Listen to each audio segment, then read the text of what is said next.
Oh, I even need to switch my microphone on for that, Lyndon. That yeet timing was wonderful, so musically perfect. Just when the song paused. Good morning to ya. Yeet, motherfucker. Indeed. How is your day, man? How many windshields planned for today? How many windshield replacements?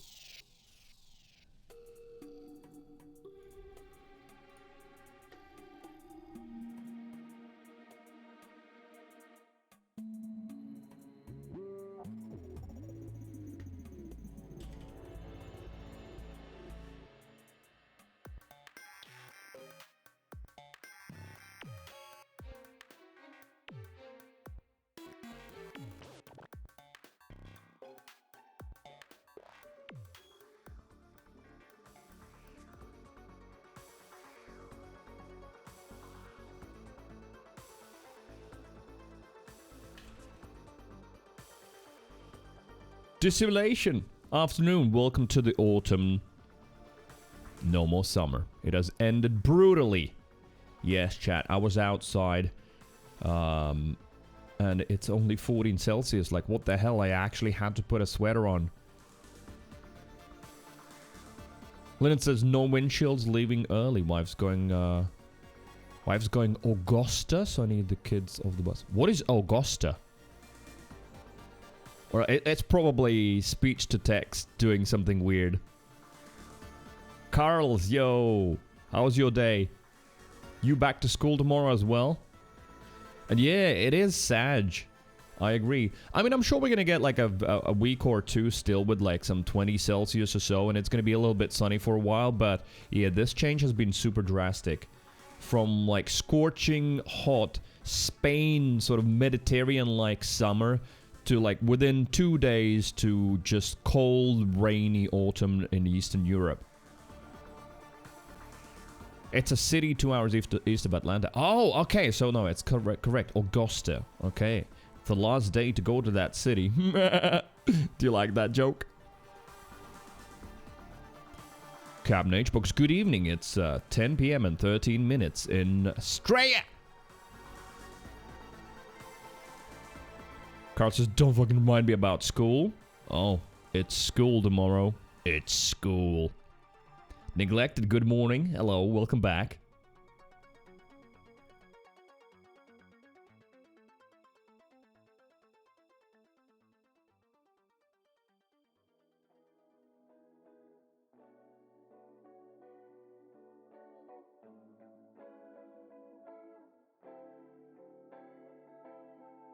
Popped up as soon as you typed? What? Oh yeah, the little avatars on screen? Yes, that's how they work. They don't automatically... You know, if people want to lurk, it wouldn't be fair that immediately avatars showed up on screen, even if they didn't wanna. So you have to type something. Stez, hello, good morning, how are you? So yeah, you have to type something and then it shows up. And then it's up there for like 10 or 15 minutes, and if you don't type, then it despawns. What's on the menu today? Pussy. Well, I'm sorry. I guess I need to get laid. Destiny 2, of course. Destiny 2. I think for the rest of the week, at least, it's going to be Destiny 2. There's still plenty of stuff to do in the Destiny 2 Electric Boogaloo. Some seasonal stuff still. New Expedition came out yesterday. There's seasonal triumphs to chase and titles and whatnot. So I'll be looking at all of that and perhaps sort of freshening up on my knowledge, getting used to Destiny more and more, and then maybe even doing some solo dungeons. I would love to do that. You play Destiny 2, getting laid is off the menu. Why specifically So what game do I need to play to get laid? Do help a gamer out.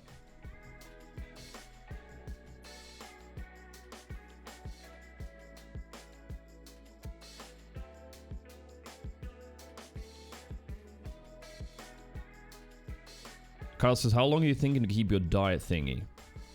What do you mean, what diet thingy? What is the diet thingy? Which one? Apex? Really? Everyone who plays Apex is drowning in, well, cock or pussy. I guess depends what they want. Fortnite? Oh man, where's my cross? I need to hold it. I need to hold it and think about Jesus because damn, Fortnite? That's kids, bro.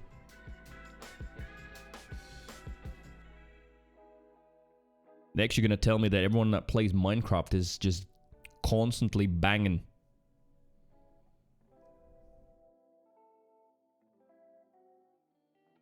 Earl, hello. What's happening?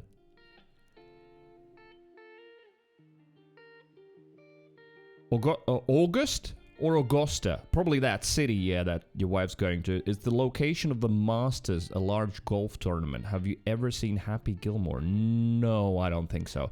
Happy Gilmore sounds like something I might have overheard somewhere, but I'm not aware what it is. I'll be honest, I don't follow much golf. All I'm aware of is that Tiger Woods did something bad, was out of the picture for a little bit, and now he's back. That's all I know about golf. Although I wouldn't mind trying it at some point. As much as, you know, there are some bad stereotypes about golf, but then what is there in the world that we don't have bad stereotypes about, right? I mean, look at us gamers. We don't get laid. We're nerds stuck in our mom's basements, right? Kappa. Adam Sandler golf movie? Never heard of it. Yeah, well, Happy Gilmore sounds familiar, but maybe because I've just heard Gilmore somewhere. Yo, Higgy, afternoon. How you doing? What's happening? You spinning?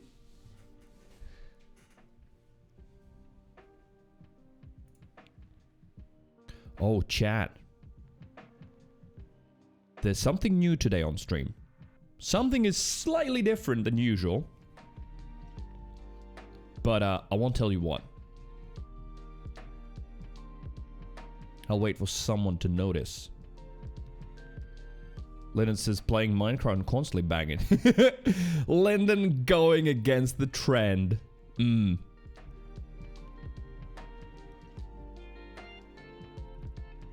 Neglected says, find it weird that Gambit all of a sudden feels more bearable than PvP. Have they improved something in Gambit?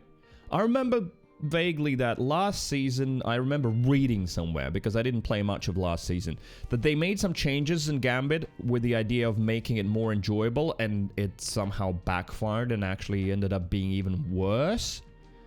They try to, like, minimize the amount of invasions and shit, and somehow they ended up with even more, some stuff like that. So has that been adjusted?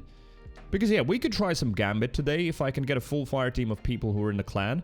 Then, or don't have to be a full fire team, at least some. Gambit didn't change much, but PvP got worse by putting SBMM back in the game. How would it get worse if you actually get matched against people on your skill level? Please don't tell me you're one of the limited thinking capacity people who think that matchmaking is bad. Good. Sweats need to go against sweats. That's the only way you improve. Don't change my mind. It's impossible to change it. But yeah, Captain H-Book says haven't noticed anything different. Alright. Well, anyway, we might play some Gambit. I'm gonna blame Neglected for playing Gambit today. Did you raise the avatar to walk on the tip bar? That's not new. No. So I did that, yeah. I even tried something, well, it's not really fancy, but I even tried making, like, the actual tip bar only to be collision, so they would climb up it and down from it. But they would get stuck on both ends of it, even if I created little slopes, so I just had to raise the whole floor. But no, that has been around for quite a long time.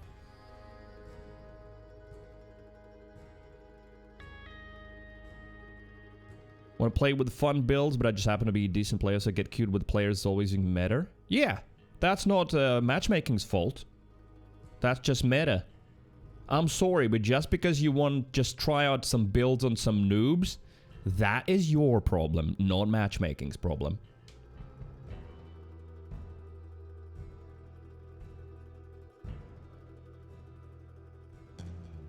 I am all for skill-based matchmaking. There are multiple ways of putting it in a game, of course.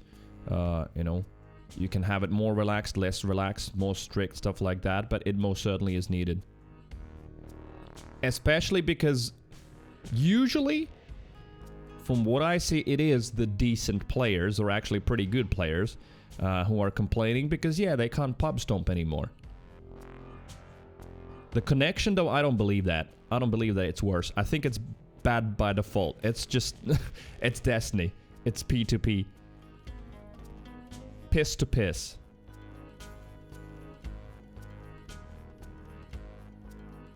Hasn't worked in the past? I don't believe you, my man. Sorry. Especially, well, Bungie commenting on data saying that, like... what was it?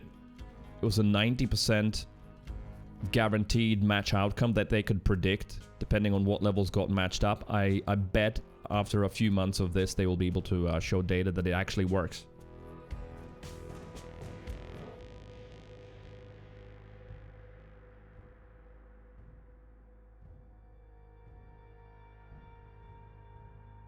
Earl, how's your day? And lurkers, welcome back. Thank you for the lurks. Right, wait a minute. Live tweet. Live tweet. Water, do I have any? No, I don't have any water. Should get that as well. And then yeah, a little bit of just chatting. So I'm sort of bringing just chatting back for a while at least. Just a quick look at mostly gaming news. I think that's what I'm going to stick to. I don't think I'm going to do too many memes and some random stuff. Most certainly I'm not going to look at like 3-year-old meme videos. That thing, well, we did it for a while, but I don't think that's coming back. But just a quick gander at PC gaming news, maybe rock, paper, shotgun or something like that, for some gaming updates. Maybe a little bit of a chat about this and that, and then gaming time, which currently is Destiny 2. I've really been enjoying it. I know that I'm saying that a lot as well, that I'm enjoying it, and it's partially me, well, not convincing myself, but like being surprised about it. It's almost like I myself can't believe that I'm enjoying Destiny. And therefore I feel like an imposter maybe. It's like, yeah, but I truly, believe me guys, I'm enjoying it. And I am. Yeah, it's a nice surprise. I sort of partially thought that I'm going to play it for 2 days and be like, yeah, I'm scared of low view numbers and this is not fun. I'm out, peace, and just play something else. But no, so far it has been great, and most importantly, also, it has been awesome to see all of you in the chat and so many people chatting and talking about Destiny things, so I've really enjoyed that. Thank you to all of you who are here already.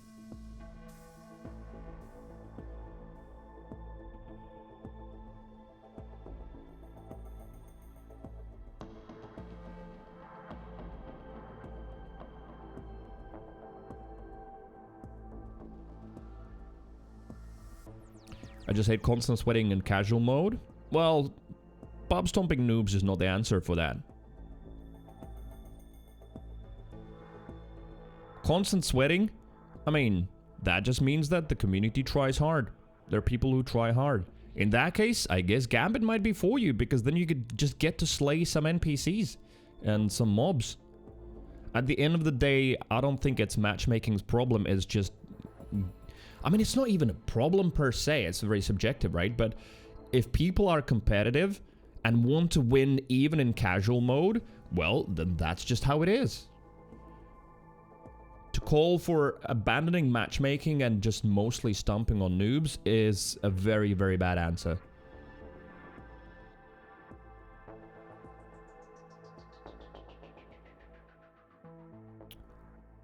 Says Destiny is a great game. It is. It is, absolutely. Not without a fault, but then aren't we all? But just overall, it doesn't really even have competition, right? Where is there another first-person shooter MMO type game? I'd love to see one, honestly. I'd pick it up, and I'm not the only one who says that Destiny doesn't really have proper competition. It probably would benefit from it. I would love to see something. And I would play the shit out of it, yeah. If it was good.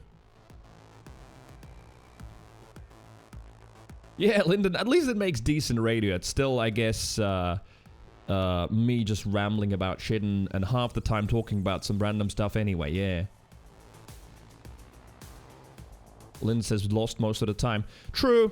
I mean, even me who has played a little bit of Destiny... I wouldn't say, like, I know a lot about it. I know just a couple of things, but even I am lost now and then. with all of the different weapon names and ability names, etc. But it's just like how any big game is going to be, right?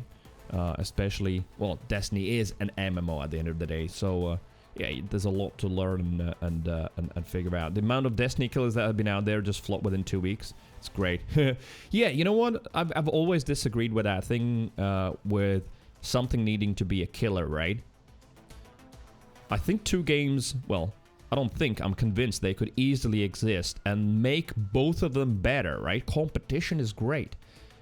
Just like every next phone that like Samsung releases wants to be an iPhone killer. Who needs to kill the iPhone, right? It's great that we have Samsung and iPhone and what other brands? I just can't think of any other immediately, but you know what I mean, right? So, yeah. The killer approach doesn't even need to happen, but you're right. There have been a few attempts at like making something like that, and they somehow have flopped. Anthem being one of them, right?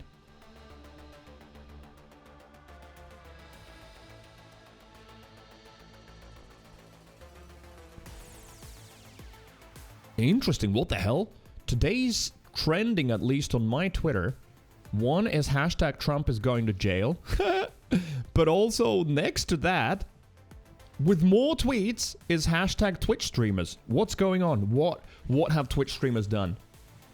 Why are we in the news?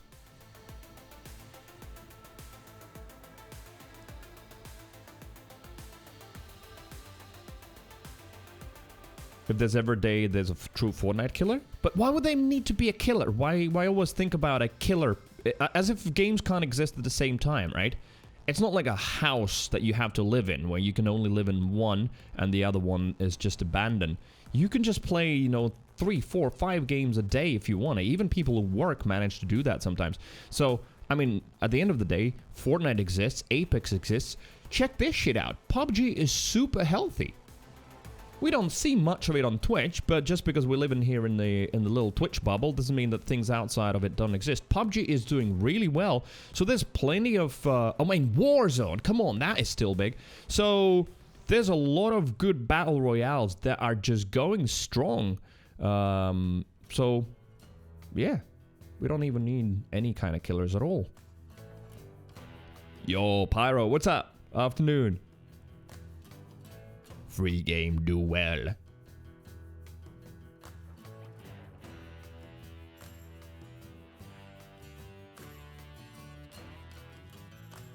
Right.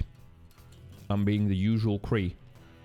We're like half an hour in almost, and I'm still sitting at a live tweet that has been half typed because I'm just intensely staring at the chat, eager to read anything you've got to say. Do keep chatting. Right, I'm gonna get some water and then finish that live tweet. I just need to add a stupid GIF because, well, that's apparently what millennials do. Not that I'm a millennial, I'm like somewhere in between, I don't know what. I've heard of a term exillennial with an X, but who cares? It's not the year of birth that determines who you are. At the end of the day, it's how you behave. Leonard says, read this. ...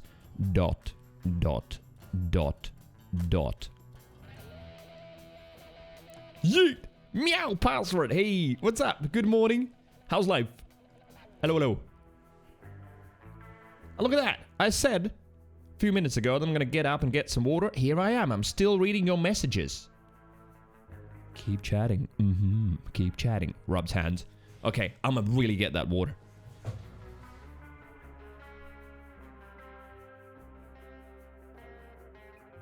I'm getting it. I'm walking away.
Okay, well, look at that.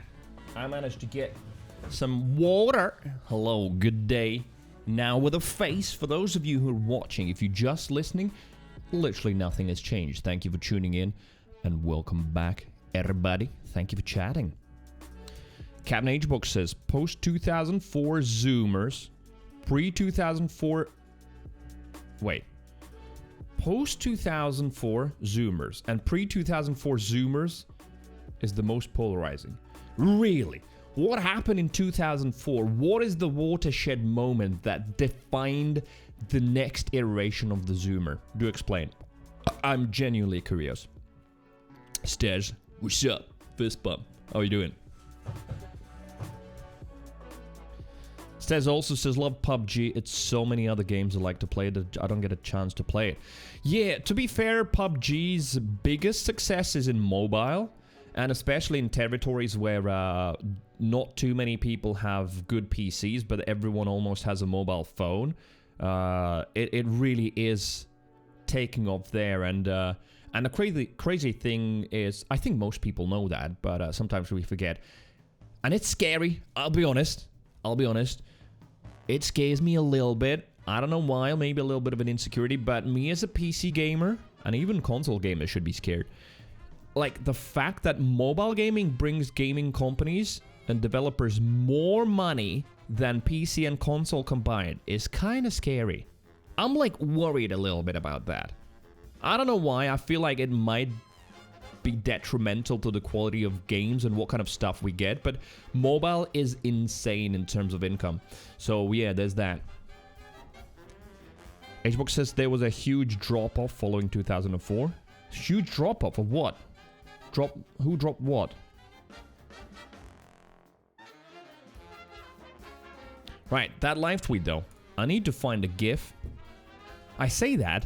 I mean, I could probably live without one, but oh! Hey, I know. I should just use all of you more often. I think HBox is going to be the first one. So, look at this. This is my live tweet. I just say, lightning strike emoji, live. Chatting with everybody, Destiny 2 booty plundering later, twitch.tv Creechamp. What kind of picture do I add to that? What is the picture for the live tweet? I mean, you can either give me the picture or just give me the search term for Google, and I'm going to search on image search and see what we can get. Post-2004 Zoomers became cringe? What contributed to that? The interesting thing is, right, like all of these generations calling each other cringe, the thing is, I think every single generation has got cringe users. 100%. There's super cool boomers, there's super cool Zoomers, and there's both also plenty of cringe ones. Captain says, let me put one in Discord. Alright. Captain's on it. Nice balls, Oomphy.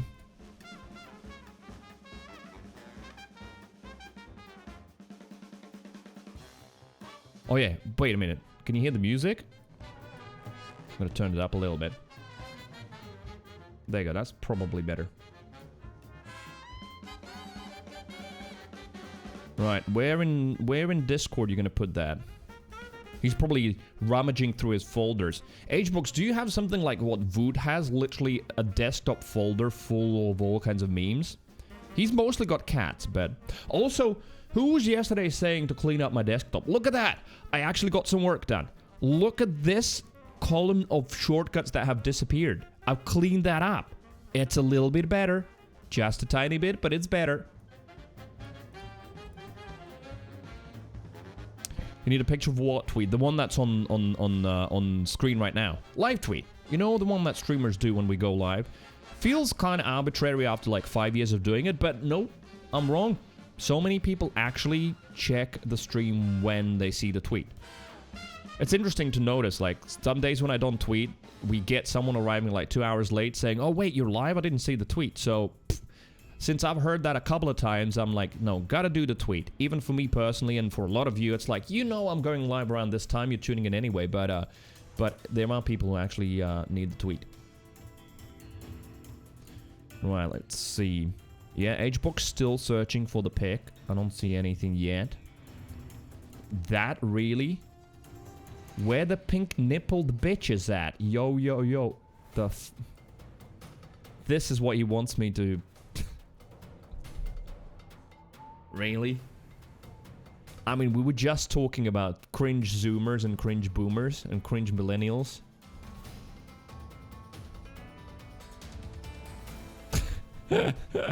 Lexi! What's up? Hello. Tanker live tweet. Yeah, exactly. Tank sitting there on his phone with his finger hot and ready, hovering over that like button, but I haven't tweeted yet. Tank, good morning. How's things? How's the new job? Are you full-time now already? Did you get the full-time or are you part-time? Right. So I have to, like, what do you think, chat? I have to actually use this? Right, fuck it. I'm gonna use it. I'm gonna put up an excuse. Tank, thank you for the yeet. Pick for the tweet provided by chat.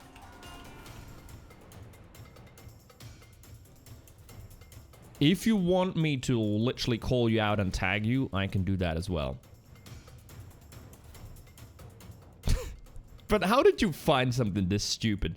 Thanks. There we go. Live tweet sorted. Now we have properly started. And Tank, of course, already has retweeted that. How did you feel retweeting something like that? Oh, look at this shit. I just copied the link to put it in the chat. Super rare occasion. Monkobot actually does something. Nice. Water.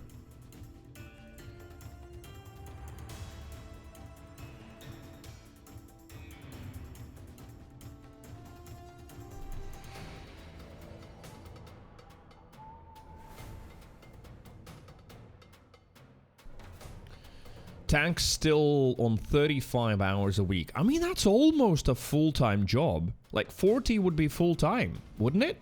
I think, right? 5 times 8 hours a day. So that would... So that's not, like, particularly part-time. It's almost full-time already. Snip, welcome back, and thank you for the luck. Finishing up driving school studies. Oh, dude. Good luck, and get that license. Get that license. They're getting more and more expensive every year.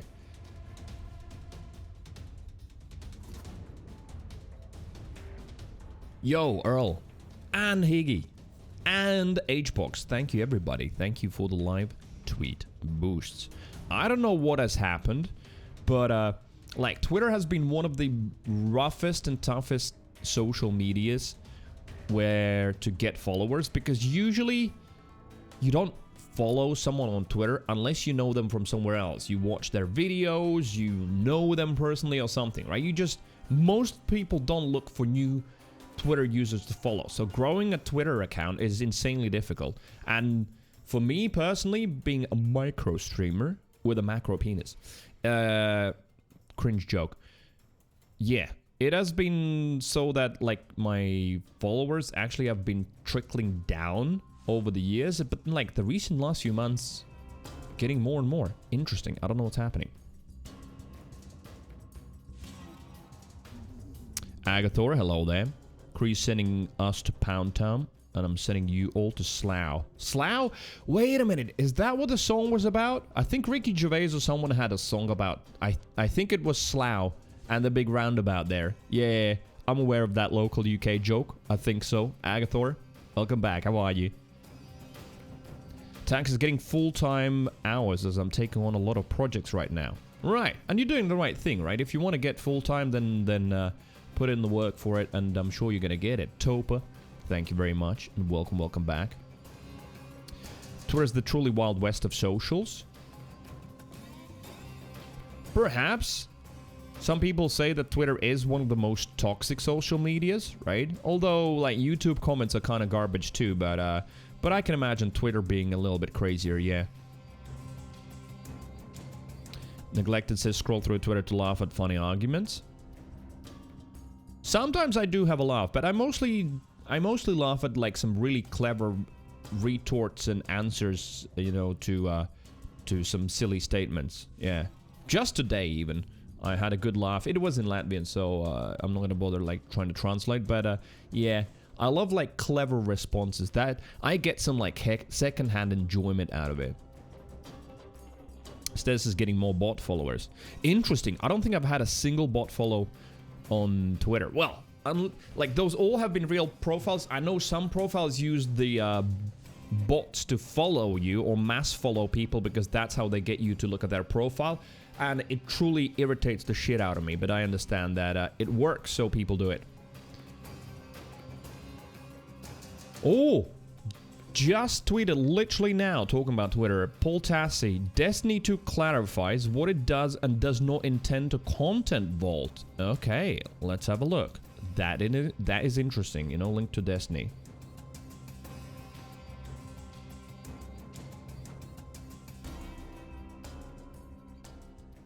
Twitter, even people who know me don't follow me on Twitter because they have their niche and I have mine. Yeah. It's interesting, like, Twitter is different that way, right? Whereas on Instagram and even on TikTok and on others, you don't mind following your friends sometimes, but Twitter, different. Edgebook says best is when you stumble across old Battlefield, there's just a guy replying to a banned deactivated account. Oh, yeah. Someone has been nuked or someone has deleted their account. True. Interesting. Happens. Okay. News. Let's leave the Destiny thing just before Destiny. I think it just ties in nicely. Let's have a look. There's not always something super interesting, but it's worth having a look. And if there's like any new game trailers, please don't post like game trailers from 5 years ago or stuff like that. There was a moment when in just chatting, I like try to fill it with any kind of content. But that one I have decided to completely cut. That is watching like Gmod meme videos from 3 years ago and stuff like that. Nah. If there's like a new meme compilation, yeah, I'll watch that like, just from, you know, yesterday or 2 days ago, sure. Also new game trailers, but nothing old.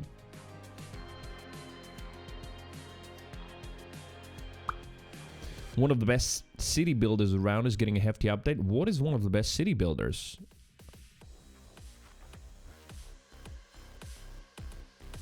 Furthest frontier in, oh well, Cities Skylines, yeah. But if you've never played Foundation, it's one of the most appealing things about it is that it's a completely gridless city builder. Oh. Foundation, have you heard of that one? I do like, it's definitely not a stream game, although I say that, maybe I should play some of that stuff on stream as well. I do like RTS games and some chill games, and maybe that works on stream too. Like Valheim was a surprise where I was worried that it's not going to have viewers because I'm just going to be chilling in the woods and mining some resources, and it was a great time. Chat was booming. But yeah, I have not heard of Foundation at all. Reviews very positive. Not sure about the aesthetic that much. Interesting, it shows 31 FPS in the screenshot. I mean, that's not particularly cool. City Skylines? Oh yeah, I've played a little bit of City Skylines. I've had like 2 stints with it. Once when it came out, and then like Airports DLC or something came out and I played it again for a few hours. But that one I think I'm done with for now. Though I wouldn't mind like picking up another real-time strategy game or like some sort of a city builder. Actually, city builder is a little bit different, right? Not full on RTS. There's no warfare. It's mostly about planning. Already has gotten all kinds of awards.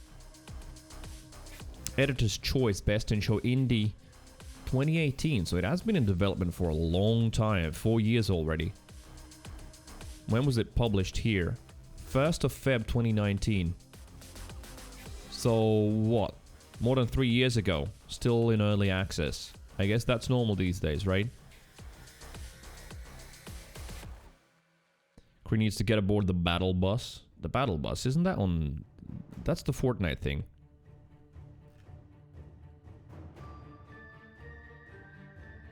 Assassin's Creed Mirage will be revealed in September, according to a new leak. Oh, is that the new Assassin's Creed?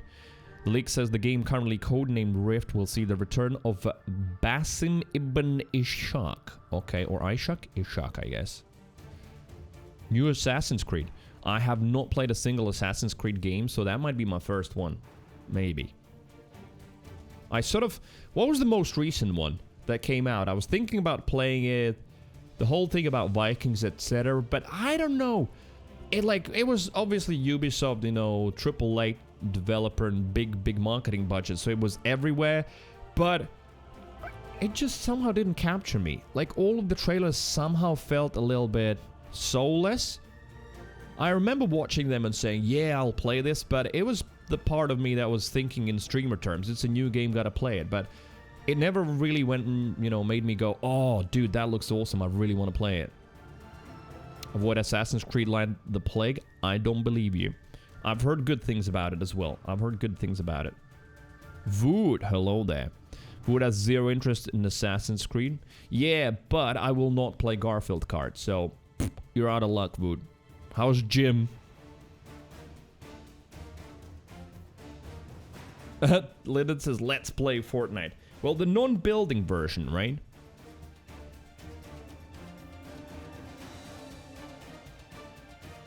Creating utopias and dystopias by Gaslight and Victoria 3. That looks very, very nerdy. Earl might like it, right? History nerds. I think who's our other history nerd in the channel? I think Tank. He watches like World War II documentaries and stuff. Bungie's Joe Blackburn talks Lightfall, Strand, and a huge systemic changes coming to Destiny. Oh, wait. Is that what this article is based on? Probably, like a big interview. Let's see. So that's all Joe Blackburn. Does this article reference that? Bungie ended the show by saying that they were making a change. There would no longer be content vaulting expansions like they just did with Forsaken. Is this... Yes, this is from the... I'm pretty sure this is a screenshot from the same article that I just clicked on. Let me see. Where did this tab go? Come on, sit there. Yep, that's the one. Right, I'll read it, you know? Nothing better than a streamer reading an article for you. You forget one big thing. I own 3 World War II cluster bomb boxes. Right, should I be afraid of you? Cluster bomb boxes. So what do you do with those? Xbox says they're just soulless, gigantic open worlds. What, the Assassin's Creed? You know what? And sometimes that is alright, as long as the gameplay loop is okay. Just like the first Horizon's, what was it called? Zero Dawn? Was that the first game, right? Horizon Zero Dawn. That was good. Forbidden West, a bit repetitive. I'm sure it's the same with most Ubisoft games, like Far Cry, etc. There are good ones, and then sometimes they just somehow press the copy-paste button a little bit too hard, and it ends up being very, very boring. Cluster bomb boxes, converting them to bookshelves and storage chests. Nice. So, I'm not particularly clued up. I mean, a cluster bomb sounds pretty dangerous, but I guess it's not actually dangerous anymore. It's just the box or something. Vood is actually taking a rest day from gym. Good, dude.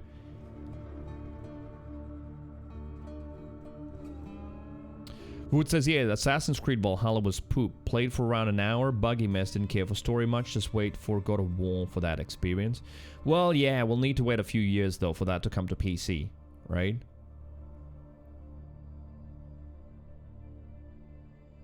And Valhalla was decent, but comparing to other Assassin's Creed, just feels so off. So, interesting. You say so off because it was a very, like, it was a departure from where it was normally situated and what, like, who was the hero or what? Yeah, the first God of War is on PC, yes. But the new one, the God of War Ragnarok, that's the one I was thinking of.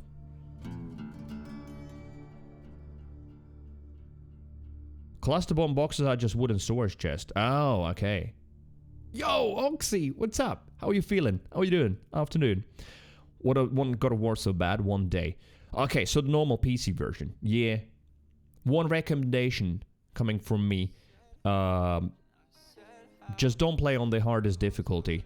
Or even on the second hardest. It's pretty rough. I made that mistake. Made it super unenjoyable. Just play on normal. Huge difficulty spike. Cat and 8 says, in my opinion, Far Cry, they haven't released the copy-paste button since Far Cry. No, haven't released, as in they've been copy-pasting since 3. Assassin's Creed isn't even Assassin's Creed anymore, just a bunch of chores. True. I know what you mean, though. I do get that feeling for a lot of Ubisoft games. They have that template no matter which franchise they build for, Far Cry, Assassin's Creed, etc. Or now Horizon? Yes. And it just somehow feels super samey. The same chores, same gather this, gather that. And the worlds might be beautiful, but you're just running through them looking at checklists, right? That formula is kind of getting old in the tooth. So, as much as I'm looking forward to Far Cry 7, believe it or not, then again, they don't have anything on Final Fantasy. But, yeah, they would need to innovate. And it's not easy. It's definitely not easy to just change it. Pyromaniac. Thank you. Pyromaniac 1990 just subscribed. Wait, what? Oh my, I feel so stupid waiting for a message there. I pause. I'm like, yeah, I'm listening. And then nothing. Pyro, though. Thank you for the tier 3. Thank you for reminding everyone what Pornhub is, myself included. And thank you for the 52 months. I really enjoy your company. Truly. And thank you for supporting the channel still. Thanks, my man.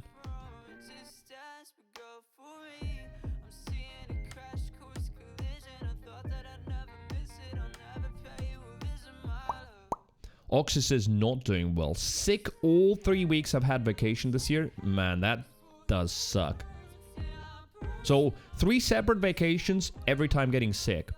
The thing is, though, and that's not some mumbo jumbo, that's a real thing that has been researched and proven to happen, is like, you know, the vacation sickness, where, because your body gets to relax, and then it just almost breaks down. You just get sick just as soon as you finish work, because your body's like, all right, I get to rest almost. I know it sounds weird, but it happens. It's not like something unusual. It is annoying, though.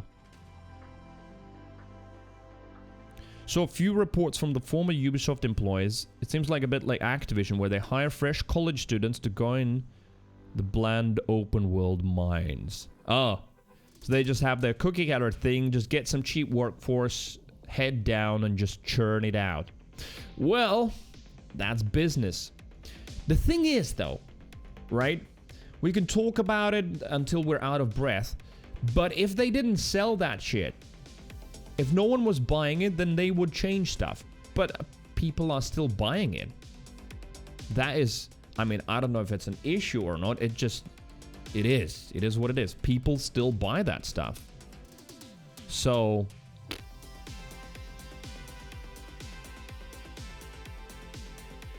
if they make it and people buy it, then why stop making it that way? So I don't know if at some point people will get tired or not. You know how it is. Gamers are, you know, that's the weird thing about gamers. We're like, we can whine and be bitchy about this and that, and we don't like the smallest things in the game. Yet on the other side of that coin, we're insanely full of copium and hopium. We will shit on the 17 previous franchises and be like, oh my god, where is this going? This is getting worse and worse every year, and then we're going to pre-order the next one. Because surely this will be good. And somehow, insanely, we're still doing that. I mean, don't mean to insult anybody at any company, but I will pre-order Borderlands 4. I will. Yeah, I know I will. Maybe not like the Ultra Deluxe edition or something, but I'll probably pre-order it. Yeah. I'm like, I will still want to play it anyway. So, yeah, we're weird.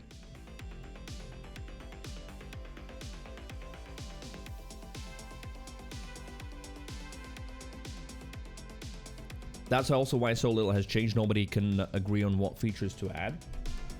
Well, yes, I have a little problem with that statement. Not with you, Edgebox. I like you. But, like, I think it also implies a slight fallacy in thinking. It's not like we have to come up with something. We don't have to agree on anything. I feel like the creative part of making games is also the fact that the developers and creative directors behind games have to come up with innovations, not focus groups of potential gamers. I think partially that's where the issue is as well, that a lot of this stuff is based on some average gamer focus groups and marketing research rather than just ignoring all of that outside and being like, all right, let's make something interesting and cool, right? So I don't think we don't need to agree on anything. In some way, sometimes we should be a passive consumer in the sense that, you know, let creatives make something awesome and then let's take it, instead of like, yes, I want this, I want that, I want missions to be structured this way. Although, don't get me wrong, feedback is good, but I'm just trying to think from another perspective. Anyway, all I'm doing here is just thinking out loud, you know? There's definitely more than one truth in the world, and ways to approach things as well.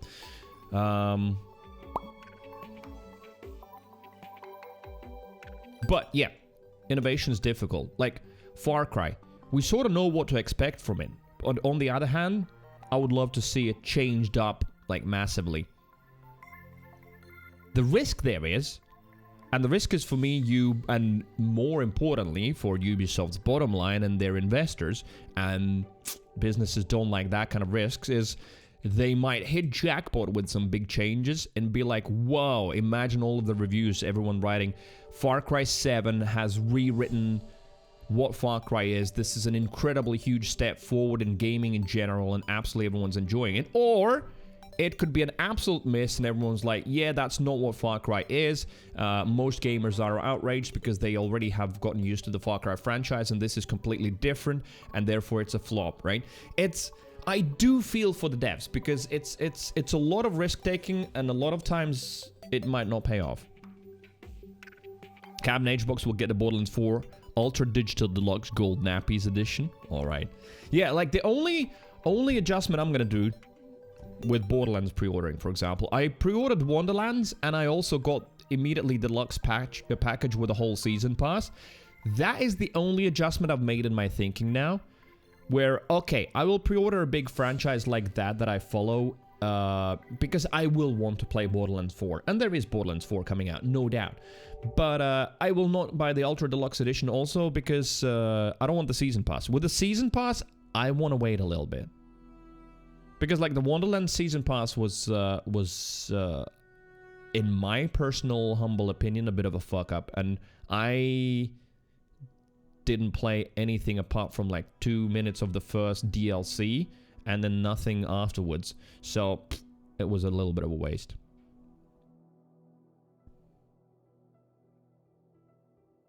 Oxido says, what I've seen from Wonderlands, they've stepped it up a ton. I know several people say Wonderlands is their favorite Borderlands game. Interesting. On the other hand, apart from literally a few exceptions, most of the Borderlands creators don't really stand Wonderlands at all and have moved on, and apparently it doesn't have that much replayability. I don't know. There's aspects I like about Wonderlands, but there's also plenty I don't. So they've got a couple of good experiences to put things together. I hope they've got some good leaders at Gearbox that are going to be able to see the big picture and see how it went with Borderlands 3 launch, what community hated, what community loved, what kind of changes they had to make, how they adjusted the loot system, mayhem system until they got it where most of the community enjoyed it. And then they can also look at the Wonderlands and what people liked about the endgame, what people didn't like about it, about the dice, etc. And then all of that experience, put it all together and put it in Borderlands 4. You know, as long as they don't start from a fresh page, ignoring everything that's happened before, one can hope. Don't pinch the cat, Voot. Opinions are subjective by default. Earl, right? By default. Also, does anyone know what's playing in the background? Borderlands fan check happening right now in the chat. I think we all agree on the Wonderland Season Pass, Meow says. Yeah, most people. There are some people who really, really super duper enjoy it. And they're like, yeah, that's what was promised, that's what I wanted, I'm fine with it. But it seems like most people expected actually some story and stuff like that instead of just a couple of rooms and recycled bosses. So, it is what it is. Gearbox surely will learn from their mistakes this time. Yeah, I mean, one can hope. But you know what, Earl? Even if it is copium, and even if we tongue-in-cheek meme about it, I would still rather live in a world where we We inhale some copium and look for the better things than just become full-on cynical and negative, right? Cynicism is needed. It's a good reality check sometimes. Maybe not like full-on cynicism always, but at least critical thinking. But then again, I would like to keep hope, because I feel like hope is somewhat optimistic, right? Hope dies last and all that stuff.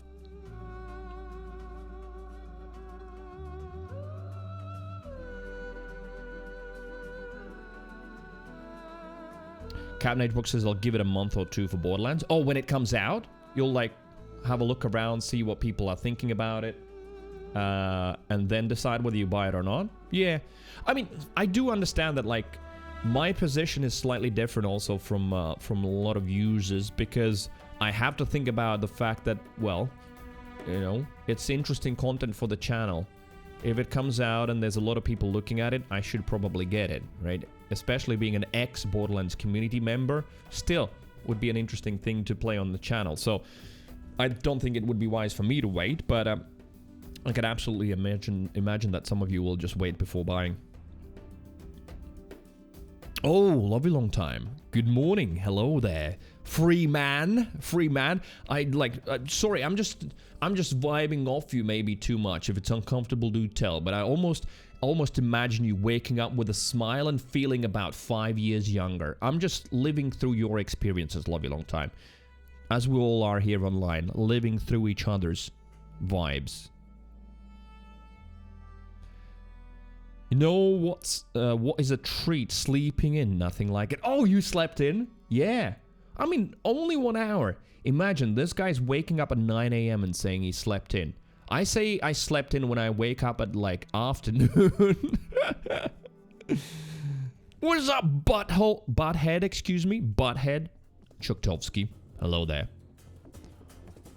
Or maybe Buttovsky. And Vi is here as well, still working but taking a quick break. Vi, hello there. Welcome back, and I'm glad to see you. Absolutely. Love Long Time says, I do. It's absolutely awesome to shed stress. Yeah. I feel like, yeah, that's probably why I'm like, what we do is when we reflect and you know, look at some other people's experiences, the ones we can relate the most to is probably the ones that we've gone through in our lives, and I can imagine that feeling of that weight off the shoulders. Absolutely, yeah. Wood says, I won't be paying $69.99 for The Last of Us Part 1. I'll simply wait. Oh, wait, yeah, is there a Last of Us, the original, is coming to PC, right? I think that one is. Because, check this out, that's like typical Cree fashion here. It's a game that, like, most gamers have talked about. It's one of the most discussed games. Everyone knows the game. I know the game, but somehow, I don't know how, I've completely avoided reading or understanding what it's about, what's the story, how it ends, what is the plot twist. I have no clue at all, which is great, because so many years later, I'll be able to play it on stream and actually genuinely be surprised and react to things. Just like with Skyrim, you know, it's been out for like about 70 or 80 years, yet somehow I didn't know anything about it apart from the fact that it existed, so it might be good. Yeah, Last of Us, I saw some screenshots from a remake, but I think that was for the new console, so I don't know if it was for the new PC, sorry, new PC, for PC or not.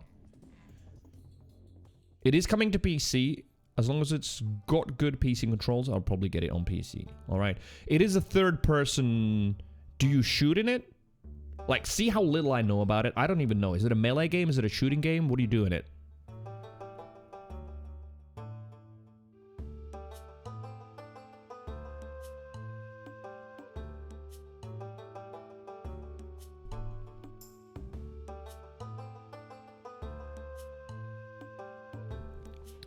It's a third-person zombie shooter. Uh-huh. Okay. Billy Boy, welcome back. How you doing? Also, yeah, the new thing on stream today, I'll let you know. It's not like, it's nothing revolutionary, but I yesterday subscribed finally to Spotify. It's gonna be a little expense monthly, but I think it's worth it. And I started gathering a stream playlist because yesterday was like the final straw where I got a little bit bored constantly changing the YouTube soundtrack in the background while playing Destiny.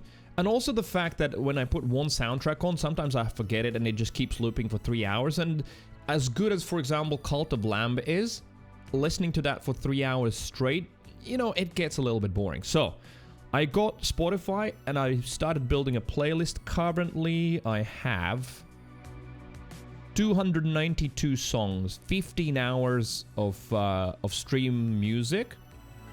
And yeah, that's playing in the background. Exclamation mark music, I also added a little bot extension that gives you the song. So if you actually, once I shut up for a little moment and you hear 3 seconds from a song and you like it, you actually can find out what's playing and get a link to Spotify. Try it out now.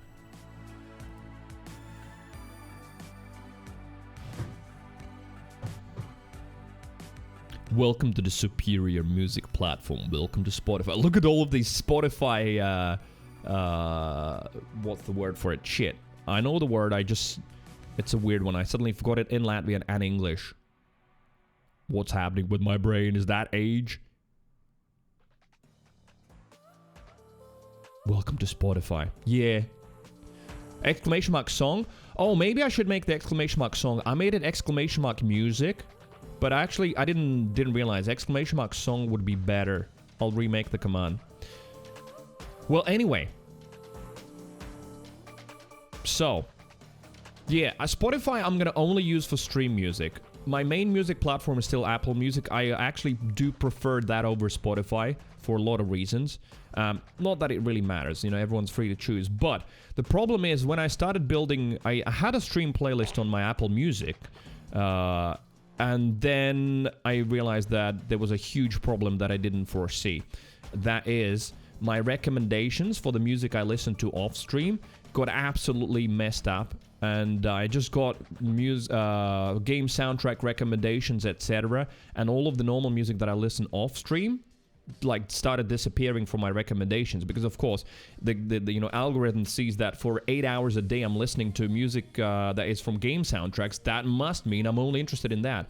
So I needed a separate platform, and Spotify was the logical choice. So off stream I listen to my own stuff, my electronic stuff, drum and bass, house, techno, a lot of old school hip hop, some new hip hop, and that's all on Apple Music. But then Spotify is for stream stuff.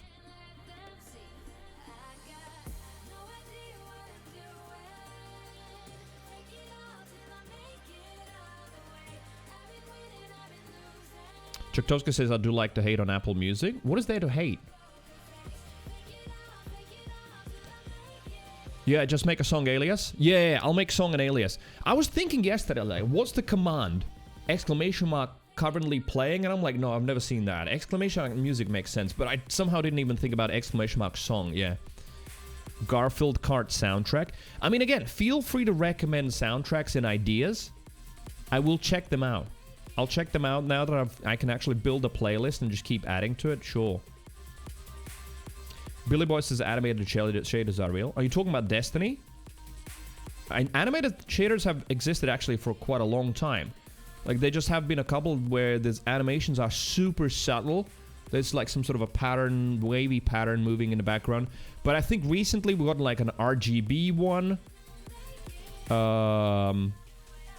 And then apparently also there's like a new exotic shader that has showed up somewhere in the files that people have dug up. So yeah, remains to be seen what an exotic shader is going to be.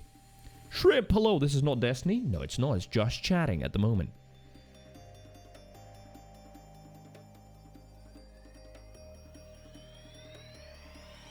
Okay, what did I want to do? Oh yeah, I wanted to add the exclamation mark song alias for the command. Thank you for the suggestion. It makes sense. Chatbot, chat commands, custom commands. Where's the music? Arrange alphabetically. Ayaya is the top command. You can do exclamation mark ayaya, but I think it just also triggers off the emote.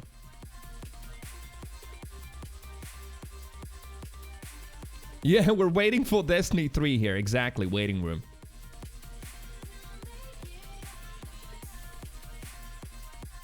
Stream Beats is on Spotify. Yeah, I've already added Stream Beats. Yeah. Well, not all of it. I'm not like the way I'm building my playlist is not just adding en masse. I'm actually going through every single track. Do I like it somewhat? Because like what I like is very different on stream versus off stream. I would never ever listen to this off stream, what's playing in the background right now. It just is not my vibe per se, and you know, don't want to insult, tastes are subjective, but I find it somewhat cheap. But as background shit on the stream, I find it okay. But then again, there are some songs that I don't even find them okay as background on stream. So what I do is just I go through every single album, click on the track, play, listen to it, yes, add to playlist, next track, listen to it, no, skip, next track. Yeah. And just that's what I started doing with Stream Beats. They have literally hundreds and hundreds of tracks, so it will be a while until I just, you know, get the stuff from there I want. But yeah, of course, that was obviously the first thing I looked at. And then, yeah, game soundtracks. Crikey, mate! Wait, why am I Australian suddenly? Wait, what? What happened?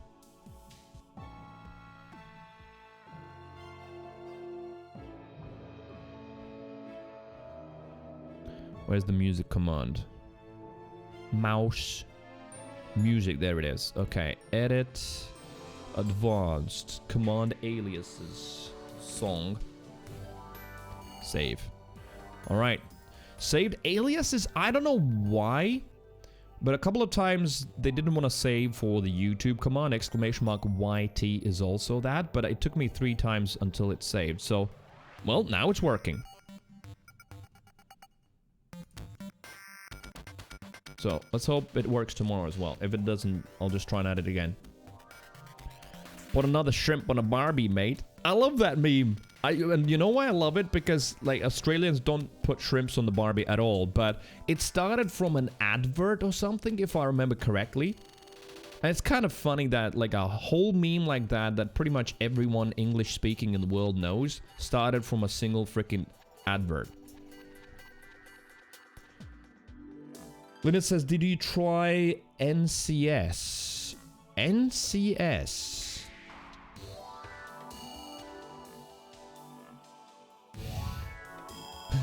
Nice cunt slurping. I'm sorry, I just had to come up with something. But what is NCS? Remind me. Yes! Chuktovsky's! Yes, Chuktovsky. It was Foster's Beard that did that, right? Foster's Beard did the shrimp on the Barbie thing or something? I think so. Butt spot. No copyright sounds. Yeah! Okay, wait a minute. No copyright sounds.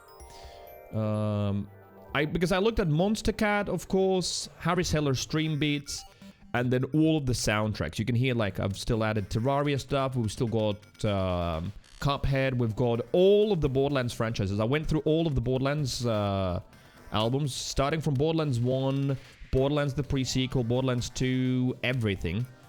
And all of the DLCs and added stuff. So, no copyright sounds. There it is, artist. Thank you. Right.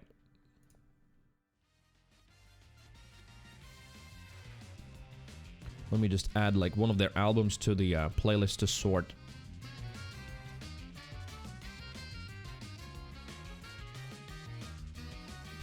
They actually don't have a lot on Spotify, weirdly. No copyright sounds, verified artist. They have 3 songs on...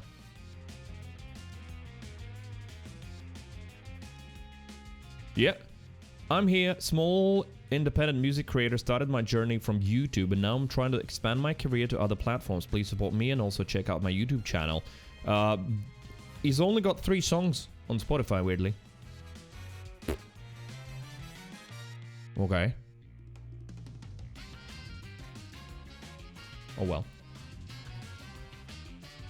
But yeah, this is now the stream music playlist. Risk of Rain 2 is there. And all kinds of other stuff that you'll hear during the day. So, because yeah, there's plenty of games, Destiny 2 being one of those, where I don't want to listen to the original soundtrack anymore. I just want something playing in the background. Good morning, Bunu. Hello. How are you?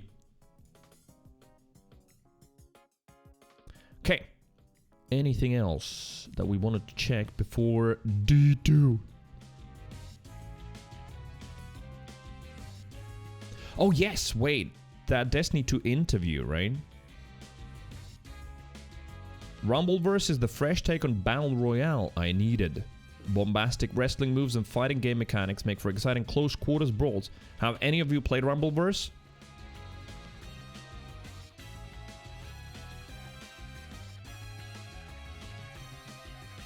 Touch of Malice. Oh wait, is that the new raid scout rifle that everyone's over the moon for? I think so. Oh, Pyromania. I know now that 100% when this started playing, one part of Pyromaniac's brain went, ooh. Pyromaniac is our resident Risk of Rain nerd. Like, huge respect, honestly. He's been grinding that game like crazy. I don't think anyone in our community has done that much in the game as what Pyro has done. I don't know how many hundreds of hours he has got in it, but he's got every single achievement, right?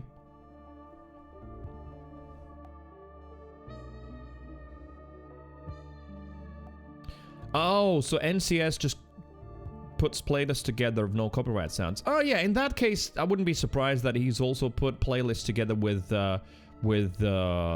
Monster Cat stuff and probably Stream Beats and others. In that case, I probably won't look into it. I did follow one playlist that I'm going through and checking things. Glad, some of you Destiny fans probably know him. Glad has got a big playlist with non-copyright tracks that he has chosen from all kinds of sources. So I added that to my library and I'm checking through it. There's a couple of things that I've added that I approve of. Snips says 350 hours got burnt out. Even when DLC came out, I put on only 10 hours. Yeah, I don't know. I really enjoyed Risk of Rain, but I had a love-hate relationship with it. I don't know.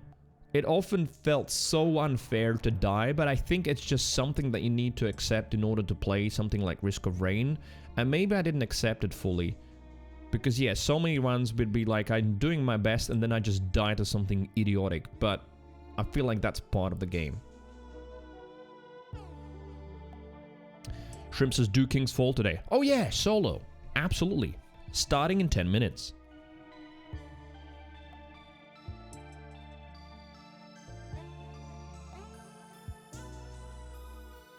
LFG? Yeah. No, I mean, if you're serious, I thought you're joking. Then absolutely not. I am not ready for raids. Not even near. I don't even know how to build a Solar Warlock. Like, raids is... and I'm gonna disappoint some people, but I'd rather be honest than give false hope. I'm not ready for raids, not interested in them at the moment, because... I'm still doing relatively basic stuff in the game. I am lacking a lot of weapons, a lot of exotics that I just have never acquired, that I used in raids, a lot of the stuff. So I'm just doing that. I'm doing seasonal stuff, and then the next step up in Destiny content is going to be trying to do solo dungeons. Once I get comfortable with those, then I can start looking at raids. Aussie crikey, mate. I'm not Australian.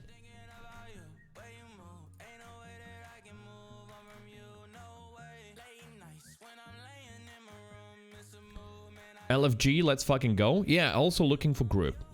Right, Destiny 2 stuff. We have a couple of articles that I wanted to check before booting up. Destiny 2 also tweeted, Plunder, Thunder, and Lightning. How are those Arc 3.0 sets looking? Bungie, link. What is the link to? Oh no, they literally are just advertising the new expansion, I guess?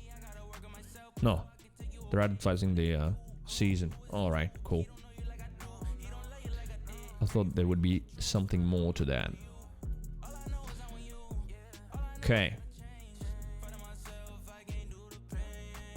I wonder if Bungie could ever hire up enough to release a standalone Destiny 2 Year 1 reprisal.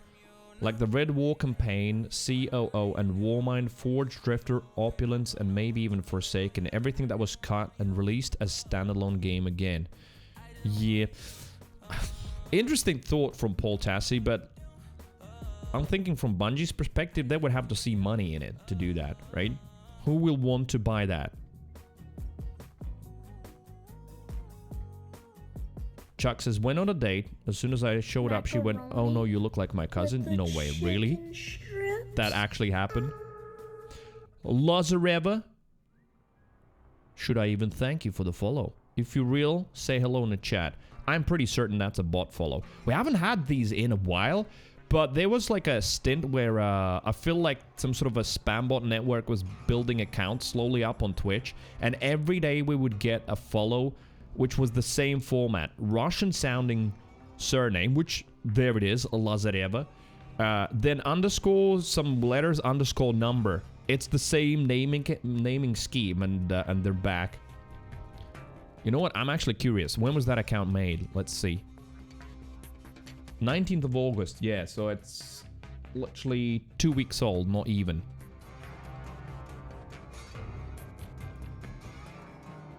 And it's the same naming scheme. So I wonder, yeah, who's building out what. It could be literally for spamming some shit, but I don't know. We'll see. Macaroni with some chicken strips. I would love some though, right? If you could get the old guns I wouldn't normally be able to get, I would try it probably. Yeah, but see, there is also a mechanic in the game where you can get all of the old guns anyway, right? Well, at least exotics. Just go in the tower and approach whatever that thing is called, and you can get all of the exotics from the old seasons. It's just the legendaries that you can't get. Neglected says you'd be surprised how many would want to buy that. Maybe? I don't know, yeah. And Chuck says, yeah, for real, that happened. She said that you look like her cousin, and then you just ended up drinking for 3 hours and shooting the shit. Did you like her, though?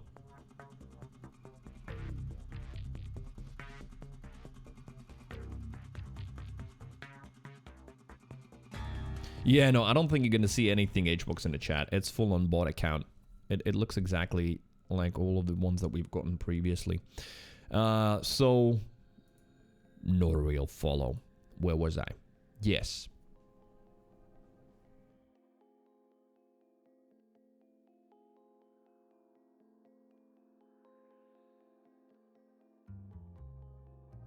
So, we've got two little Destiny things here.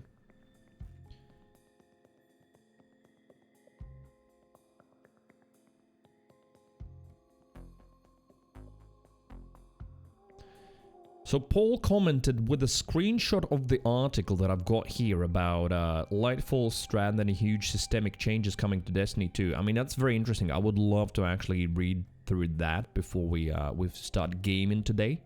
And I know most of you listen to me just because I ramble on about some half-relevant shit. So there it is. I'm going to read it, okay?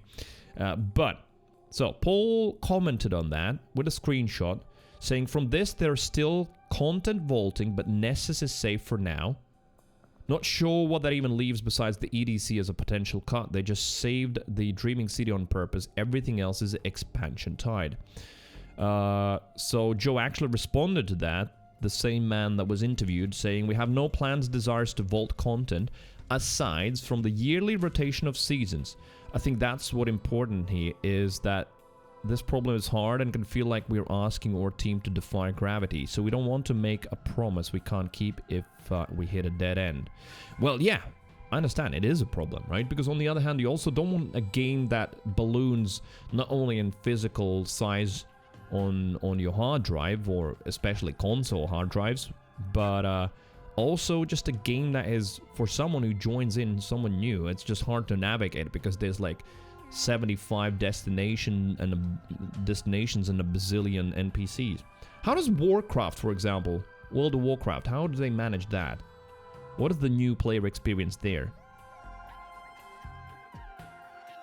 And, as I always do, jumping between million subjects, back to Chuck Toski's date. Says she was cute, but I'm not fretting over it. Also, she's setting me up with her friend. Oh! Maybe a threesome. Dude. Potential.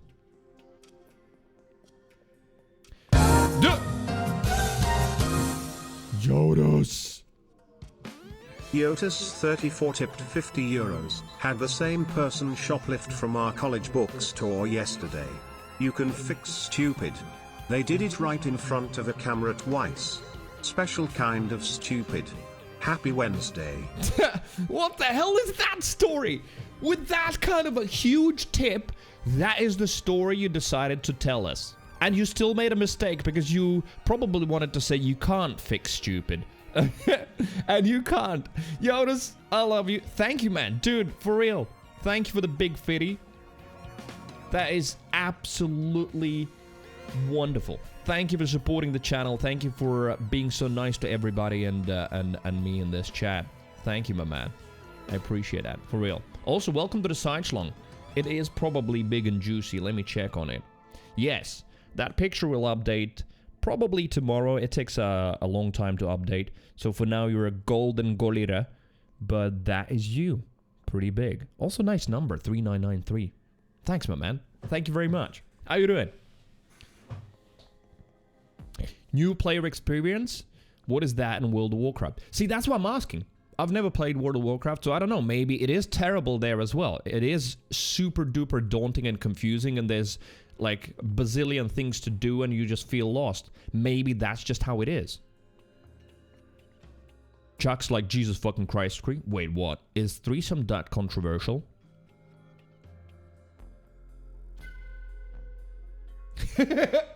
Billy Boy has got the best idea. Now he needs to tip another 50 to fix the mistake. Nice. Yoda says, no, joking about the new player experience, there's like a new leveling zone you can go to. Alright, so there's a dedicated zone in World of Warcraft that new players are sent to just get a good feel for the game, yeah?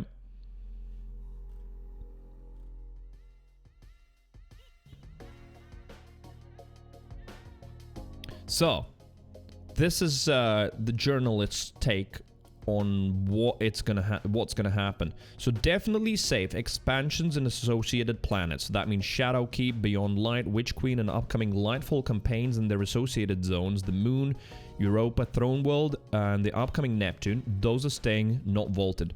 Probably safe. Specific planets that are not expansion tied and bonus non-seasonal content. So that's EDZ, Nessus, Dreaming City, and Cosmodrome. Probably dungeons like Prophecy, Grasp of Avarice, Shattered Throne, raids like Last Wish, Vault of Glass, and Kingsfall, and non-seasonal content like the 30th Anniversary Dares. That's most likely not going to get axed. But what is not safe? So, seasonal content, which includes even the large-scale zones and activities they're making like Haunted Leviathan, or now Kitsch Crash, presumably. Yeah, I can imagine that getting vaulted, and I'm assuming that most people wouldn't even have an issue with it, right? It's like, yeah, it's an activity, we do it, but like then no one's gonna miss the catches. It's possible some things may be saved, like how they added Chosen Battlegrounds to the Vanguard playlist, but that cannot be assumed. Almost all seasonal content will be deleted after a year and will likely never return. What are the Chosen Battlegrounds, by the way? Is that the Cabal strike? Is that the strike where you go through like rooms of Cabal and clear them out? Is that the one I did like yesterday or 2 days ago? And I said that's like my favorite strike because you can't actually yeet through it like most people do. It's like run, run, run, run, run. I was like, when was that? Was it last night? No, it was the night before. I was in a strike. That was the worst, most egregious example of what I'm talking about. It was a dude with an orange title, so a proper sweat butt. And we got into a strike. And like, he was, me and the other dude, or I mean girl, I don't know. We were behind so far. He was like just yeeting himself forward, not killing anything, just running through the whole strike. And then we just got teleported to the elevator because he was already there like 3 minutes or 4 minutes before us, which is a long time in a strike. And I was like, why do I have to have that experience in a strike? Why, Bungie, I can't play a solo strike or something? Because it's ridiculous. I don't want to play a strike like that, which is why I really enjoy that Cabal thing. So that is the Battlegrounds thing, yeah? Okay. Because you couldn't yeet ahead there. You were actually gated. You had to finish the fights and everything. So it was a lot of fun, and I enjoyed it because it was not like you're just trying to chase someone down or teleported to the end of the strike almost against your will just because someone has done it a billion times, right? Like, I don't mind, by the way, side note. I don't mind people racing through them. I understand, you know. You've probably got like 7 orange titles in your pocket and you've played 5,000 hours of Destiny, and that particular strike you know inside and out, and you only care about getting whatever why ever you're doing it. So, you know, all power to you. Yeet through it. But I feel like that shouldn't affect other players' experiences, and currently it is. And no, doing Grandmaster solo is not the answer, right?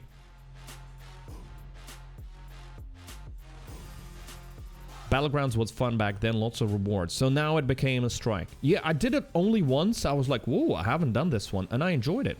I really liked it, yeah.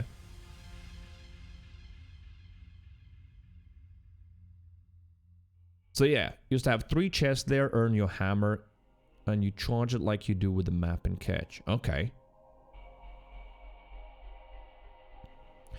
Shrimp says, I raced through Strike. Sorry, new season pinnacle loot. Gotta do more pinnacles. Yeah, and that's the thing. You shouldn't be sorry per se. That's what I'm saying. It's like, I don't think that the people who race through them are at fault. I understand why they do it. It's just, I feel like, theoretically, I'm not a game developer, side note, there should be an option to do even normal strikes solo. Just let me do them solo, Bungie, and that's it. That's the answer for a better experience in game.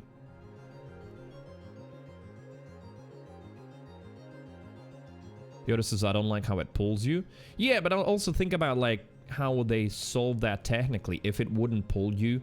Like, some sweatbot kills the boss while you're, like, halfway through the strike. What do? And then they, what? They quit? And then you, like, kill the rest of the... I see that being a bigger problem than just letting us play solo if we want to. Let me solo her, pot friend. Yeah. Does Yep not work anymore? Wait, what? It should work. What's happening? Where's Yep? I don't see it. Have Twitch made updates? Wait, where's my better TV? What's happening? My emotes. Where is it? You don't see it either? But look at that. Cat Jam is working, so what's happening? I definitely haven't removed any nopes and yeps. Oh, talking about, and we'll come back to the Destiny article. You know how it is here. We jump between subjects. A little bit of a Twitch insight for you. There are many indications that bits are going to go away. Bits are going to be removed. Why I thought of that? Because, like, usually when stuff doesn't work in Twitch chat, there is something happening in the background. They might have changed something and half broken some extensions. Maybe, maybe not. But yeah, FYI, bits are going to be removed. They are slowly phasing them out. They have removed, like, the auto-renewal for bits purchases. They have now removed the option, quietly and silently, but people are noticing that. They have now removed the option to vote with bits on polls and stuff like that. And I'm sure soon we're going to hear an announcement that bits are being phased out because there is a new thing coming in. And surprise, surprise, they want a bigger cut. So what they're going to have is something a la super cheers on YouTube. So basically, you'll be able to cheer directly on the channel, and Twitch is going to take a 20% cut. So now when I get 500 bits, that's a $5 guaranteed for me. After that, whatever they're going to call it, like 500 super cheers or something, then the streamer will get like 80% and Twitch will keep 20, or Amazon. So we'll see how it pans out. We'll see how it'll look. Whether me and most other streamers will move fully to tips or not remains to be seen. See, the benefit of, like, the main Twitch-linked system, you know, which tips isn't. Tips, nothing to do with Twitch, right? Everything is external. You just see a notification on the screen, but nothing goes through Twitch. So, of course, they want to cut. They tried some really nasty things earlier, and people reacted to it, well, in some tests, so they're trying something else, and the super cheer, whatever they're going to call it, is going to be the next thing. We'll see. The benefit usually is that they can integrate it tighter with the Twitch chat and have some cooler things happen. So, I'll wait and see. I'm not going to be entirely critical, but yes, yeah, FYI, bits are going to disappear at some point. Oh, the X person's back. Hello, Siri. How are you? Just use tips. We should set up sound alerts on tip amounts. Well, yes. Chuck, worst case scenario, that might be the thing. I will wait and see what is their cut, because at the end of the day, it's not like I received the full tip either. I understand how it sounds, but, you know, talking about the actual subject in case, it, of course, PayPal still takes a cut. So, whether that's going to be better or whatever their next currency is going to be, we'll see. Because smarter people than us are going to immediately do some spreadsheets and calculations, just like they did when bits arrived, to figure out like what is the cutoff point for what kind of amount for it to be beneficial both for the streamer and make sense for the viewer as well. So I'm sure we'll see that. Basically, FYI at the moment, bit's probably going to go away. And yes, if suddenly it turns out that Twitch will want to keep 30% and give streamer only 70%, then yeah, 100% know that's going to be less beneficial than tips. And at that point, I have no problem. Sit down for like a few hours and just transfer all of the sounds and everything to tip amounts. That is possible, yeah. Cat Ragebox says, who is back? That person, the X-person. AOL says, if they want a bigger cut, why don't they do what with bits instead of trying to replace it with something else? I don't know. I've got no idea why. Maybe changing the existing system would upset people more, or I really have no clue. But yeah, all signs point towards bits being phased out. You know, they're slowly being sort of, you know, untangled from things in the background. And they've done some tests with the super cheers. So yeah, we'll see. Because we know that, and it's not going to affect me at all. I say that, maybe it will. But it definitely is going to affect the bigger streamers where they're going to phase out the 30-70 cut that a lot of the big guys and girls get. Doesn't affect me. Eat the rich, don't eat the rich, doesn't really matter in this case. You know, I don't mind them getting that or not getting it. Like, it doesn't matter. But where it could affect me and other streamers like me is if they also phase out the 30-70 cut for the tier 3 subs and tier 2 subs. Because yeah, there, like on a normal sub it's a 50-50. Amazon Twitch gets 50 and I get the other 50%. Ish. Depends on the country, by the way, as well, where the sub comes from, since now the prices are localized. Then if you sub with tier 2, I actually get 60, Twitch keeps 40. And then if you sub with tier 3, then Twitch keeps 30%, I get 70. That also might go. I hope not, but yeah. Talk to me.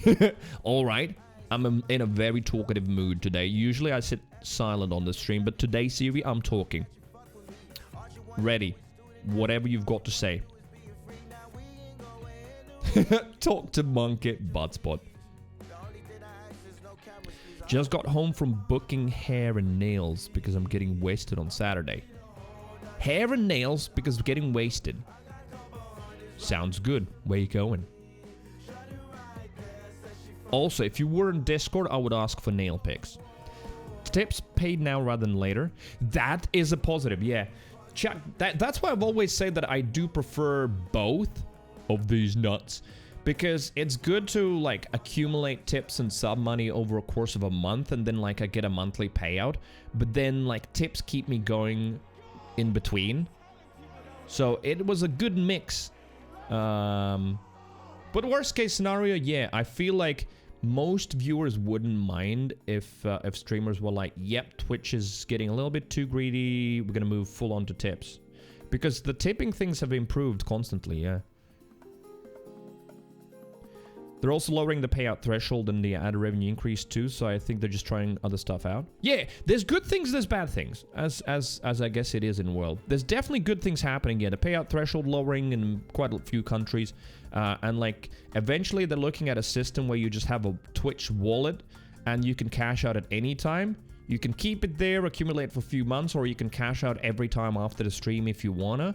I feel like they probably will have some processing fees, so if you like pull the money out for subs and bits or whatever the next currency is going to be called every time, then you probably pay a little bit more in transaction fees, but it's still a much more flexible system, especially for some streamers where, like, you know, like for me, I do something idiotic out of my own fault, like speeding, and I have to pay a fine.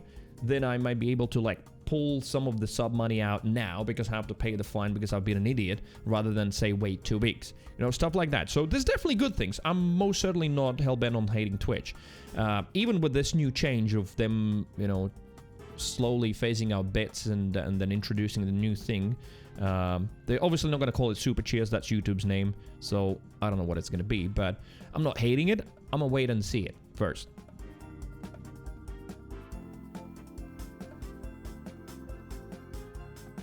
Sirius is going to a cousin's birthday and they really like to party. So it's not the baby cousin. I think you had a cousin that was like 2 years old. Although maybe it is. Maybe it's going to be Aunt Siri or something, just absolutely wasted while babies play with little toys. And Siri's there just plastered on the chair. Ah, leave Aunt Siri alone. Maybe. Oh no, nephew. 2 of them now. Ooh, they're multiplying. Give the baby the cocktail sword? What is that? I'm like almost worried to ask. I know Bunu can be very naughty. What is the cocktail sword? Why do you give it to the baby? Don't talk to Auntie Siri. She's drinking adult juice. Adult juice. I'll remember that. That sounds good. It's a little plastic sword that holds the cherries. I don't know that. That's something we don't get here in the buttfuck nowhere Eastern Europe. Never seen it. No PP jokes today? Come on, one, please.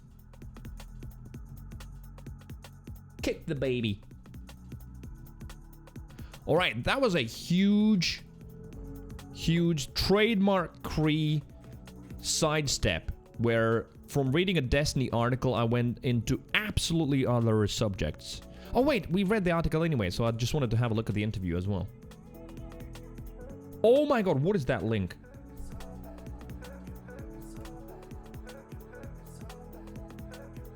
Look at it on screen as well. I'm in a link jail. Oh, never mind. Right, this is the thing? Oh! Wait a minute. Alright, I thought it's like some sort of a sword that has got like a Pez dispenser of cherries. Right, I don't know how my brain works. This thing, yes, of course we get that here. Yeah, the tiny things that sometimes like, yeah, instead of like a toothpick, you would use something like this. Oh yeah, give this to a baby? Sure. Safe.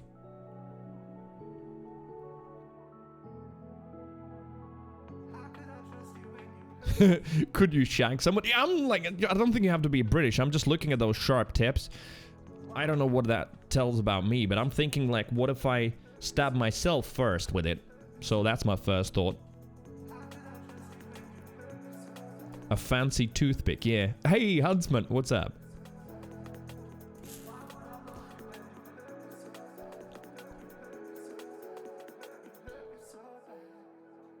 Right. Further in the, wait, what day is it today? Wednesday, yeah. On the Wednesday, where Cree reads stuff for you from the internet. Are you a big Borderlands fan? Medium. Used to be big, but, respect to anyone who likes it. I didn't enjoy Borderlands 3 and, Wonderlands, so, yeah, I'm waiting. I'm hoping on Borderlands 4. Borderlands 2, yeah, 3,500 hours, and I know I'll play some more, and there's gonna be at least another Borderlands 2 playthrough on this stream at some point. Yeah.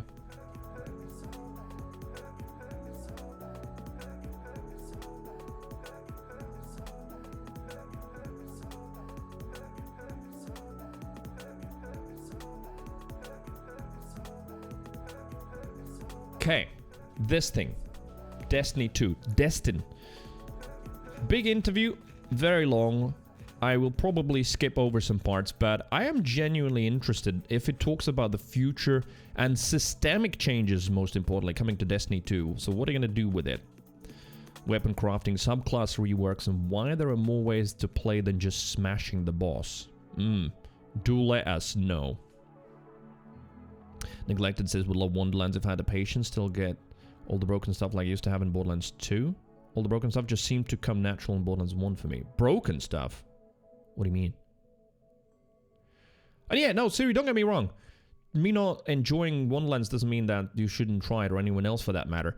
I think it is pretty fun for one playthrough. You might even like it for a couple. And there are some definitely very good ideas. Like, the skill tree matching can be interesting. It has its strong downsides as well. And there's definitely some good things in it. But it's also a very standard Gearbox game where somehow it's meant to be replayed a million times, yet about 30% of the game you stand and wait for NPCs to just talk some boring drivel. So, potato, potato. Try it out, for sure. Skills and abilities, some are interesting, but I feel like the whole system of like having to try and balance the mixing and matching of skill trees made them less interesting and very similar. When you're designing a single character with multiple skill trees that don't travel between other characters, I feel like you can end up being more creative and interesting, whereas here, I don't know. It felt like very much the same shit with different names and not particularly interesting. I personally didn't really enjoy that much the skill trees. Chris Cameron, hello.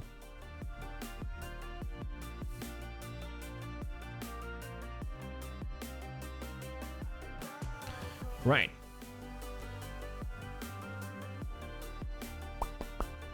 Grappling with Strand, so we know there's going to be the Strand grapple thing. Green signature color, all cool. So I'm going to be sort of reading diagonally. I'm just going to look for some interesting bits for me personally, and then for those of you who are interested in chat. And yeah, who's Joe Blackburn? So he is the game director. Cut his teeth on the raid team at Bungie, making raids where his work included Last Wish. He served as the creative lead of on Season of Opulence before leaving for a one-year stint at Riot. Interesting. So he left, did 1 year at Riot, and was like, nope, Bungie's better. In 2022, he returned to Bungie in the role of Destiny 2 game director. Not pictured, Joe's excellent mustache. Yeah, here is mustache less.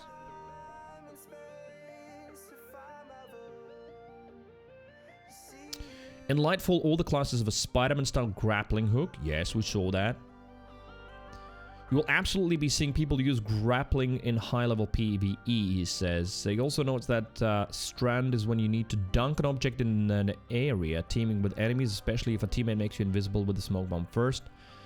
Destiny 2 players are notorious for finding ways to go out of bounds, either to cheese encounters or access secret content. I don't think it's only Destiny players. Just players in general. We were talking about that when we were playing yesterday. It's just... I don't know, it feels like for a lot of players it's just another kind of a puzzle to try and figure out how to cheese the game, and I understand the fun in it, honestly I do. Surely the addition of such a powerful movement tool will lead to explosion and shenanigans. That's what I was thinking as well, because apparently it will work on all content. I was a little bit worried initially that the new Strand thing is only going to work in the new map, because it's obviously designed with that in mind, but you can't use it anywhere else, which would make it a shit ability, wouldn't it? But apparently, you'll be able to make it everywhere. Use it everywhere, sorry. So he says, I'm always nervous when we introduce new things, but it's nervous excitement. We want to push the boundaries of freedom and choice. He also thinks the hook has potential to revitalize old content. True, I definitely thought that as well. It's like, you know, how can you go through a strike instead of 1 minute? How can you do it in 45 seconds? I mean, okay, I'm being slightly cynical here, but there is definitely an upside to it. It's going to be very interesting for a lot of people who are just reliving some older content, but hey, how is this with a grappling hook now? On the potential for breaking the game is relatively relaxed. He says, our test team is incredible. We'll locate and fix the most egregious issues. I know there will be industrious players looking for ways to grapple over mountains, but I think it's absolutely worth the trade-off for the cool moments of feeling like a superhero when you grapple in, revive a teammate, and then just heck out of dodge. I agree. Yeah, and I'm sure they'll find some silly exploits, or people will find them, and then they'll just patch them in about 3 months. Arc 3.0, resilience still not fixed? I think so. Also, the decision to greenlight the grappling hook was made as soon as they saw it because it was too cool to say no. Yeah, it's very much a cliche, the grappling hook, but oh boy, it's fun. Any game that I've played that adds it is like, yo, this feels awesome. You know, when Doom added fucking grappling hook, okay, only on the shotgun, but man, I loved it. It's, you know, to grapple enemies in or to grapple to enemies, so cool. It's not going to drastically increase the ceiling for out-of-bounds shenanigans, because our ceiling is already really, really high. What it probably will do is make it easier for lower skill players to visit mysterious hidden areas like the galaxy pools without having to learn arcane sword movement glitches. Wait, what? That applies to me. I have no idea what arcane sword glitches are, and what are galaxy pools? In the game Destiny 2, there's a significant amount of places that go unseen by... Wait, what? Anyone in the chat know what galaxy pools are? It's a literal 11-minute video on biggest mystery, the galaxy pools. Legendary Huntsman says got some Destiny 2 in yesterday, not a whole lot, but I can do unless I buy the DLCs. Oh yes, of course, the DLC free access ended yesterday.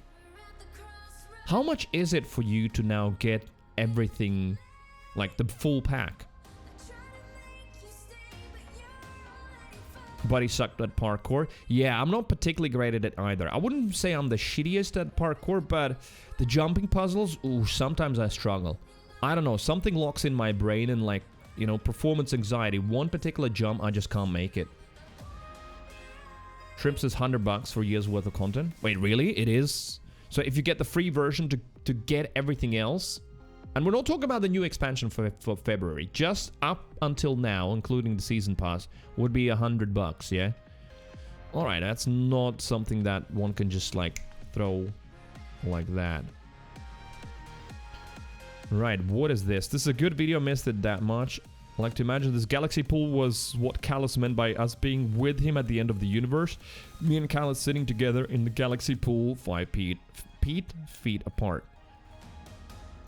I'm sorry, Destiny people, but I'm gonna watch this video after the article. Did you buy Lightfall? No, not yet. Not yet. Because... And it's a good thing. Because, I will need to pay the artist for the new... Well, I guess it is a mascot of the channel. So, yeah. It's about the same price as that expansion, so... Good. I'm excited. Although, again, you know...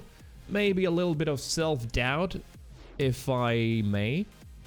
It's not going to be anything revolutionary. It's not going to be amazing. It's actually a term that we've heard before.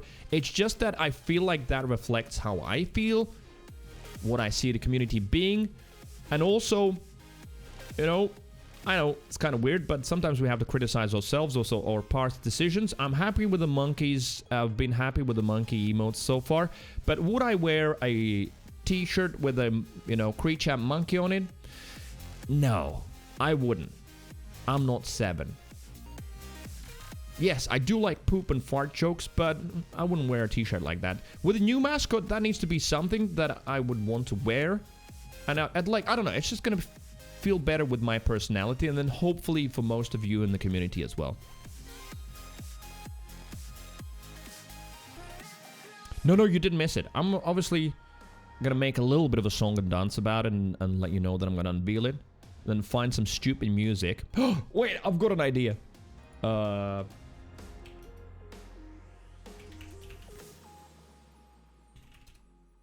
Music that I could use when I'm revealing it could be, like, imagine this.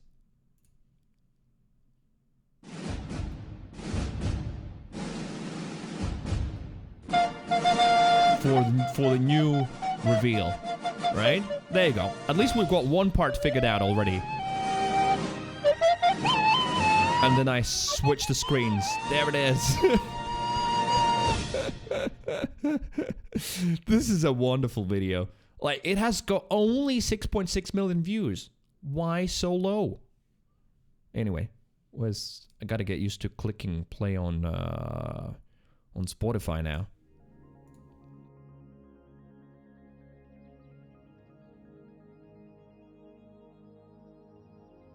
Are you interested in Year Pass? Bruno, what are you doing? But yes. Yes, I am.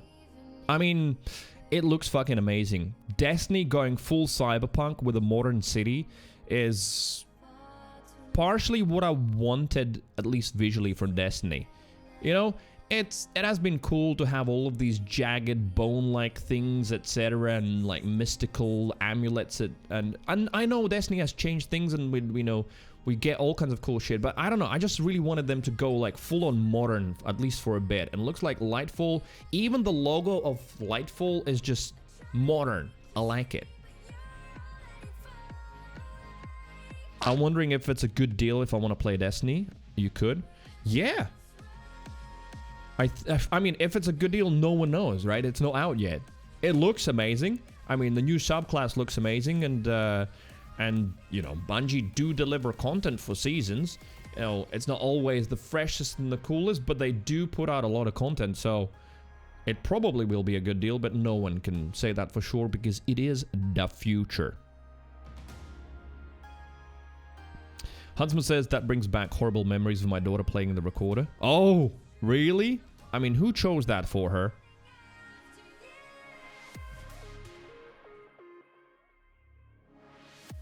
And perfect perfect segue back. Cyberpunk. Why get Cyberpunk now? Good question.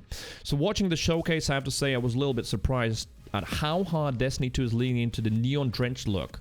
Yeah, well, I'm not like a super fan of everything neon, but Cyberpunk, I want it. Cyberpunk, like, look at my desktop. Look at my desktop.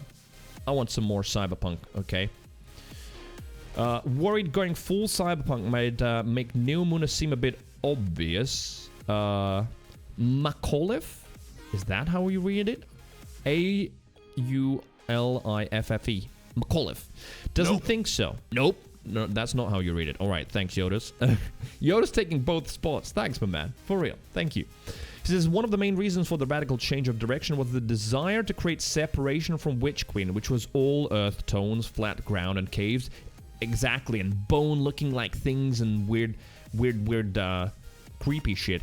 Rather than give players another Terrarian sort of environment, we asked what would be a really strong change of pace. Go up, go modern, go fabricated instead of grown. Great. I get it. It's a taste thing. Super subjective, but I love it. I like that. The key idea was verticality, which led to traversal and actually entering these futuristic spaces. Neomuna is also notable for being inhabited rather than abandoned. This is a world under invasion by Callus and his troops, with its own defense force in the form of Cloud Striders. Contrary to what I assume from the various leaks, the Cloud Striders are not aliens, but human colonists who fled the original collapse on Earth and have since evolved in secret. They're powerful, but they aren't light wielders, so they won't be the ones to teach us the secrets of the strands. We're finding something that has never been touched, confirms McAuliffe. Okay, so yeah, there's obviously, they're not gonna like reveal all of the secrets of the new story part. The biggest threat of Neomuna's streets comes from tormentors, huge denizens of the pyramid ships. So those are the new enemies. And I must say, I like the design. They actually look scary. But it doesn't look like it's going to be a full-on, you know, like hive or some type of enemy. It's just some rare enemies that will show up here and there. They're not going to be like a full-on lost sector with just tormentors. I might be wrong, but at least that's what it looked like from the trailer. They're going to be like one-offs that accompany some Cabal, for example. So, it's clearly what we're doing here with the Tormentors. We're showing what these disciples and followers of the Pyramid look like. Some of the most ancient, most converted ones. In terms of design, Tormentors shared the DNA with Rulk, the raid boss from WoW of Disciple. Yeah, so that's like the slightly more modern Destiny design, right? Rulk, is that what you call it? Was a big lift for the team, because it was the first one. We needed people to come away saying, whoa, these things are tough. They could take on anything we fought before. We want to keep that bar really high. He says Tormentors will be even more dangerous than Hive Guardians, so when one appears, it's going to be a big deal. Oh, okay. Yeah, Hive Guardians, I mean, they're not super duper dangerous, but they're definitely a nice challenge. And I honestly prefer Hive Guardians over Champions. I promise. I'm not gonna go on a whole rant about champions again. I just hate him. Alright, it's a thing that demands all of your attention in solo activity, and in a group activity, the calling out is gonna be a fuck tormentor. Alright, how bad can they be? And I wonder, like, how do you make something like that bad? Because I was thinking about it yesterday, like, for example, think about the whole my own champions rant, right? How do you make an alternative? Just making a huge bullet sponge is also boring. So that requires then, like, some cool new mechanics and also better AI, perhaps, where it's smarter somehow. But I don't think that's, like, easy to pull off, right? School chose the recorder. All right, I get it.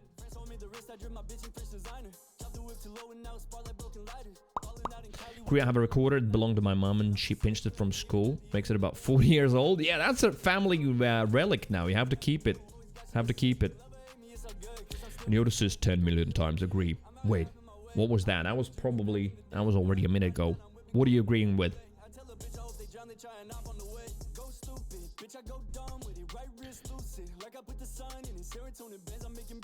Make certain weapons do more damage to a specific enemy. But isn't that what champions are?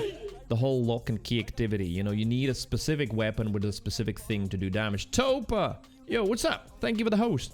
Topes! Appreciate it. How you doing? Mr. Topa, chat, say hi. Topa loves when people say hi. Topa says hi. I say hi. What's up? Right, end to sunsetting. Imagine sunsetting the sunsetting. Oh, this is the guy. So this is the other guy, Assistant General Manager, Dan McAuliffe. I don't know. I'm going to read that as an olive. Has been at Bungie for more than 4 years now, having previously spent time at Wizards of the Coast and Amazon Game Studios.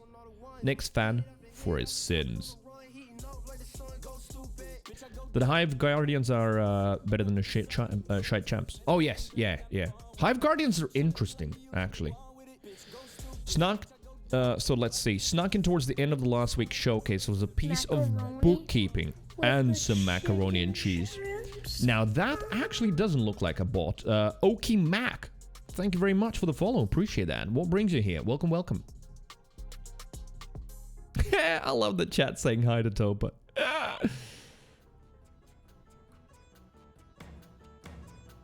I like that Butspot decided to join Bunu and spam. Bunu, maybe you like Butspot a little bit better now. Right, sunsetting. Bungie will no longer be sunsetting entire expansions. In 2020, due to the game's ever-bloating file size and the impossibility of testing and balancing every new piece of content against all the old stuff, the studio took a tough decision to begin removing some expansions, including their accompanying planetary destinations. Predictably, it was about as popular as taking away paid content ever is. So what changed? Well, McAuliffe says, as we close the Light and Darkness saga, which runs from Shadowkeep to the final shape, we want to make sure that the whole sequence is fully playable from start to finish. That is critically important to us. So how do they solve the whole bloating file size issue then? The reversal on sunsetting has been enabled by upgrades to the game engine and infrastructure. Seasonal content will continue to expire as normal, but bigger content drops like the last year's 30th anniversary DLC will stick around in perpetuity. It's not a case of we just fixed one flaw in the engine and now we'll never need to sunset anything ever.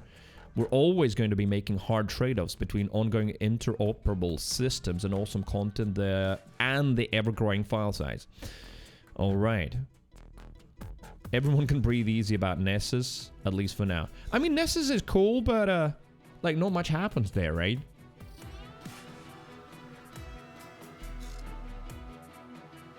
Right. A related perennial problem is that of item storage. Bungie gave players additional 100 slots to store gear in the Witch Queen, and sure enough, we rapidly filled those up and began complaining again. I mean, I kind of understand hoarding. I'm like, my vault has 90 items, maybe, but I understand people who just gather all kinds of stuff. It's not like exactly like real life hoarding. It's a little bit different, especially, you know, if you have things like champions where you need a specific scout rifle, you need a solar scout rifle or a, you know, a void bow, then you can just open your non-searchable vault and then just scroll through pages and try and find it. Wait, where is this music from? This was a game, wasn't it? Like now, okay, this is Tiny Tina's DLC. Anyway, we're looking at systems that can make you feel like you don't need to keep everything because the world doesn't end if you get rid of a gun. True. And no, it does not end.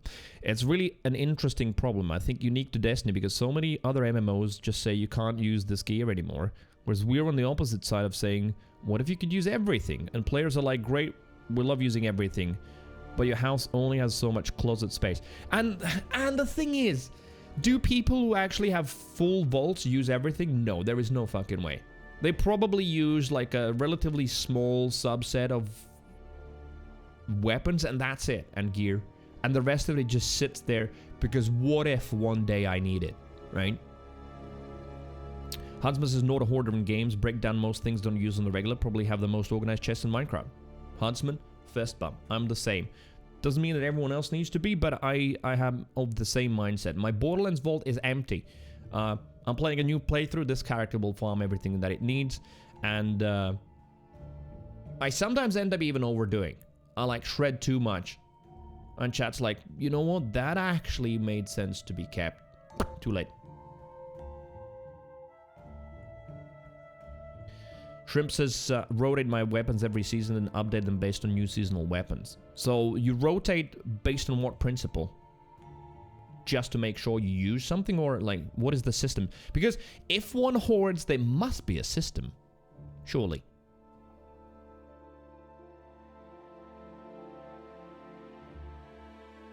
Tiny Teen Dragon's Keep? Yeah, so I added that to the playlist as well. Quick update for those of you who have joined a little bit later. So, I've got a Spotify subscription now for specifically for stream music, so I'm building a stream playlist. If you've got any good, well, subjectively, game music, again, feel free to drop suggestions. Don't even have to provide a link anymore to YouTube. Just drop it in ideas, and I'll have a look at those on Spotify. And now you can do exclamation mark song or exclamation mark music and even hear what's playing or see what's playing. So Shrimp has got a system, a gun of each type on each character, and I change them up often, never run the same gun on a different character. Right. You must be one of the rare people to do that. Well, back to this then article. So part of the problem that Destiny isn't like other MMOs. A sword in World of Warcraft is basically just a stat stick. But Destiny's guns look and feel amazing, so players get emotionally attached to them. Blackburn thinks that finding new ways of players to be able to reclaim weapons and perk combinations they've acquired in the past could be part of the solution, but that becomes another data storage issue. Hoarding is also compounded by the way that in the combat meta in Destiny, it changes so often, with whole archetypes of weapons phasing in and out of relevance according to balance changes and seasonal mod options. That's true. As a result, the community clings to several versions of every notable weapon variant in case they suddenly become relevant. Yeah, that is a very good point, right? That is a very good point. Hades? Yes, Hades has got a great soundtrack. Now, I think I listened to it and I didn't feel like it would be good background for the stream. But it's a wonderful soundtrack, I agree, yes. So, crafting has the potential to be a solution here, says Blackburn, but the risk is that one false move and suddenly the whole game is unlocked at your fingertips at all times. What does that mean? As in, you always can make the strongest version of the weapon or something? I ask him whether it might help if crafted weapons let you create an extra row of perks once you go to a certain level, negating the need to keep multiple versions of the same gun for separate purposes. Yeah, PvE, PvP. Blackburn doesn't promise anything, but he does like the fact that having a crafting pattern unlocked means you can adapt it to the meta as it shifts, alleviating some of the pressure on a player's vaults. However, he also admits that the thing that we haven't solved is the player that wants to swap quickly between two different perk options. Yeah, and like crafting doesn't solve that. Like to change like the rocket launcher that I have, it's such a hassle, and you have to make sure that you have the resources for it. And it's not like it's fast to get those resources. You have to play a lot. Playlist activity and subclass refresh thoughts. Towards the end of the talk, I turned to one of the topics that bother my clanmates the most, the lack of updates to the Vanguard, Strikes, Crucible, and Gambit playlists. Ooh. For a long time, these were core to the Destiny 2 experience with, well, aren't they still? right? Every seasonal thing includes you having to do strikes, gambit, or crucible to get a certain currency or something. Like this season, we have the coordinates, right? You get those in those activities, so they're always involved. So players grinding out rewards and XP over endless matches and missions these days, with some of the content in terms of maps and missions lost to sunsetting, and other stuff 5 years old and showing it. Over familiarity can make these playlists very frustrating to feel forced to engage with. I can understand that. Well, what does Bungie say about that? We have a team that's looking at a bunch of these problems, and I'm really even happy with the work that we've seen this year, with us doing things like adding battlegrounds to those playlists. We're going to be doing a bunch of work specifically in the Vanguard's playlists around Lightfall. We're going to... Right, we're going back to some strikes to update them. Oh. He doesn't think that every strike needs to be replaced, but the team wants to go in the older ones and give them some kind of attention that the new content gets. Alright, that's good. Maybe that's like overcomplicating things, but what I thought of immediately is like, what if you could choose which strikes you want to run? Kind of like blacklist certain ones that you never want to see or some shit like that. I have to imagine the Bungie's to-do list for Destiny 2 is voluminous at all times. The studio is essentially engaged in an eternal process of rebuilding the airliner as it flies it. That's a very interesting analogy, right? But a pretty good one, I think, for this game. Just rebuilding the airliner while you're flying it. Over the past 3 seasons, the heaviest lift has been on the rework of all of the 3 original light subclasses in order to move them onto the modular system that Stasis uses. And we're glad about it. I think it is an excellent change. The result has seen an explosion in power level as new synergies and combos were created. In some cases, whole new abilities were added, while old favorites got revamped. Many perks were rolled into each other, while others were removed entirely. And for the most part, the response has been positive. Certainly all Guardians have never felt so strong. Yeah, I've really been enjoying Arc 3.0, like a lot. Have you done any PvP in Destiny? Wasn't a fan myself, but I know a lot like it. Not recently. I used to do a lot of PvP in Destiny. Haven't done recently. I did a tiny little bit to just finish off the new light mission that I still had lingering in my missions on this Warlock. I literally did like 3 matches or something just to, you know, check the checkboxes. But my thinking changed with Destiny and coming back to it, in that I can sometimes get stuck in PvP because I enjoy PvP. I enjoy the adrenaline of playing against real human beings, but for that I have Overwatch. So I used to get stuck in Destiny PvP and just not do much else in the game. And recently, well, we're talking about a few months back, I decided that I will focus on PvE in Destiny and like almost not engage with PvP at all. Because first of all, it's always a second thought, and it will be for Bungie. Like, with a peer-to-peer system and the ridiculous amount of abilities and weapons, it's never going to be balanced. It's never going to be fair feeling. It's always a little bit of a clusterfuck. So, why do it if there's dedicated PvP games that do it much better? There is a, you know, a super hardcore Destiny PvP community that really loves it. All power to them. I'm one of the super unpopular and probably partially wrong opinion that just remove it completely from the game and make it full PvE, and it's going to be a better game. I know there's issues with that, but anyway, that's the long answer. I have tried it. I actually was pretty decent at it, but I don't feel like that's where the good part of Destiny is. I think the good shit is PvE, so I'm focusing on that. And like the only PvP engagement might be Gambit. Like, that one, I think it's a good hybrid. Yeah. Right.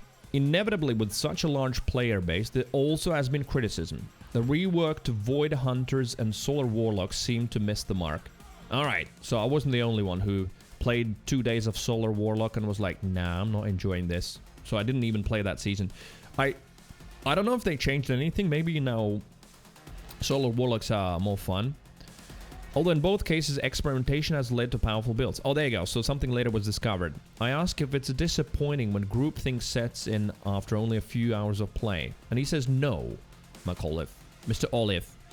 If everyone universally hated all of the 3.0 updates, I would be disappointed because all of the work that goes into them. But I think much like most of social media, if you want to find a particular echo chamber, you can find it.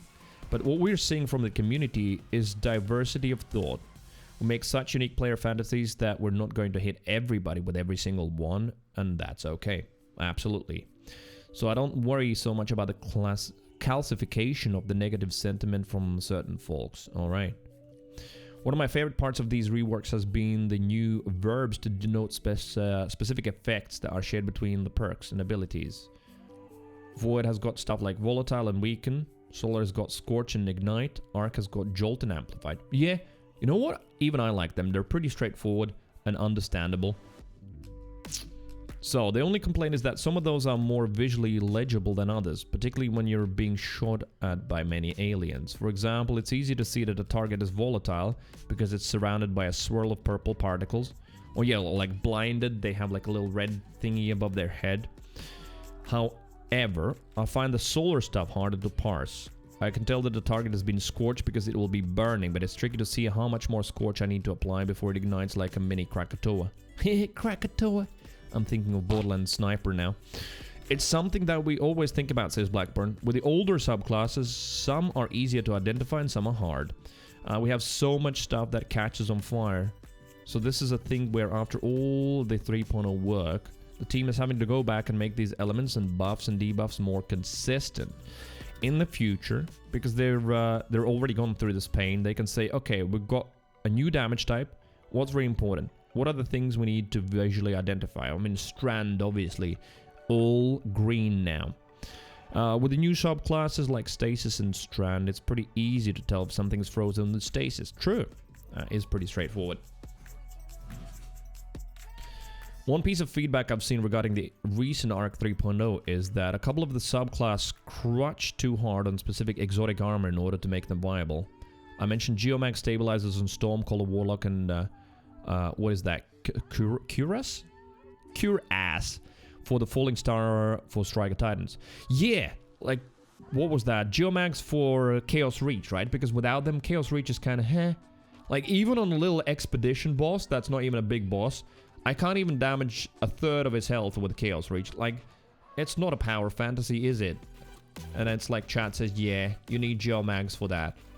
Now that sucks.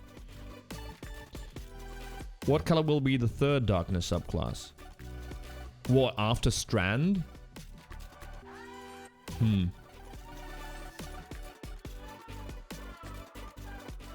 Yellow would be too close to, Yellow would be too close to Solar, right? What about black? Completely black. Sort of like black smoke, something like that.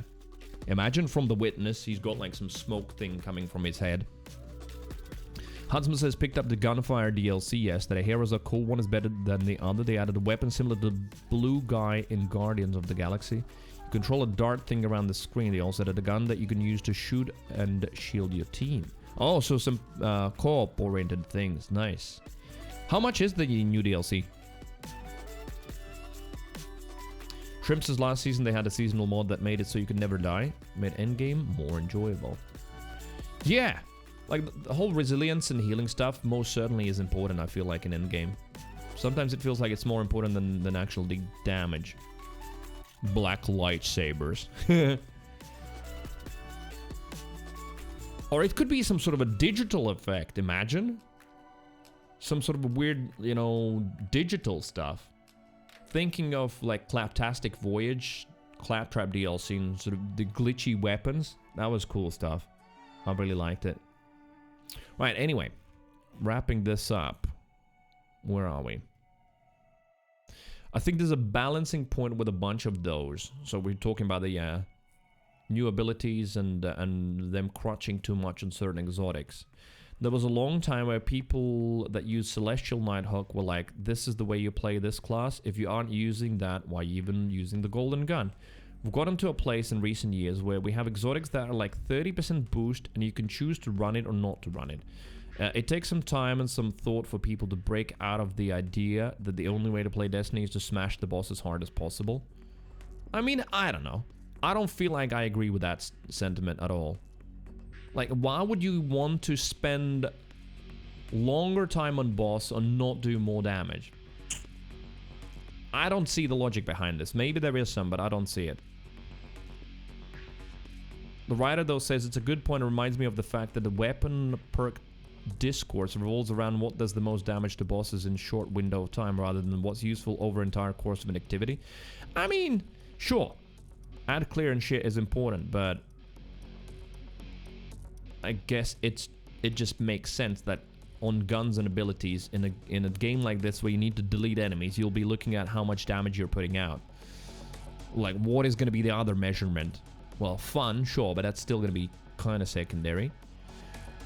He uses the example of exotic primary weapons, which were all given a whopping 40% damage buff against minor enemies and now make power ammo drop more often, as an example of how hard it can be to change mindsets. Hint, exotic primaries are really good. Oh. See, I didn't even know about that buff. 40% damage buff against minors, specifically. So, exotic primary, you would be shredding any kind of small things. Tank says, I'll say this as someone who set up several classes to be able to do high damage. It's managing things as a lot of fun. What do you mean, Tank? $5.99. It'll be $6.99 later for the DLC for Gunfire. Gotcha. Yeah.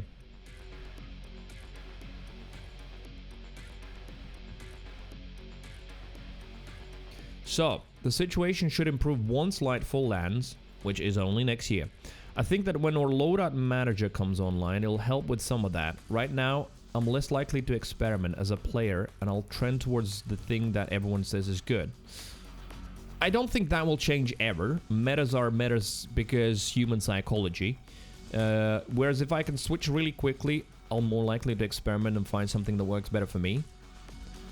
That, though, I agree with. Yes. Now, for example, if I need to do a lost sector and it's solar burn, I have to switch to solar and change exotics and just go through the mods again, etc. Part of me is like, I need to do that. If I can have something preset already, this is my void build, and with one click, the correct exotics get put on and the correct weapons, I think at that point, sure, I'm gonna try some shit out. Way more. So, yep, can't wait for the, what's it called? The loadout manager. I know it's possible now with Dim already, but once it's in-game, I think it's a completely different thing.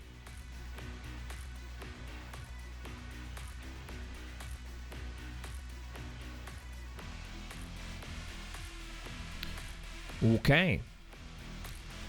For an well, that's a new word that I've never seen before. Inveterate addict. Inveterate? Yes. It sounds like invertebrate, but something with veterans as well. Probably a hardcore addict. The loadout manager is even more exciting than the addition of the tormentors. True, for me, that's definitely true. I'm not knowing a hardcore addict. But before Lightfall arrives, I still have the current season of Plunder to yo-ho my way through, and another dungeon, the best before the year ends. To best. At one point in our chat, Blackburn mentions the next 10 years of Destiny. What? And for almost any other game, that would sound absurd. But if anything, the series is only speeding up, heading out towards the true MMO FPS hybrid that us holdouts have been dreaming of for all these years. Next 10 years of Destiny. That is pretty cool. Alright, I'm glad I read this. It was a little bit of an interesting insight of what's happening.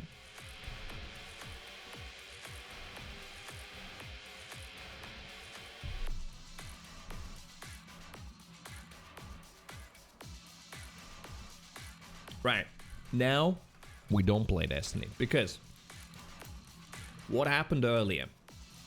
In this article, there was a section about the grappling hook and how it's gonna make it easier for certain people to access some hidden locations that most people haven't even ever seen unless they learn to use some exploits and whatnot, like something with swords. Excuse my ignorance, but I don't know them.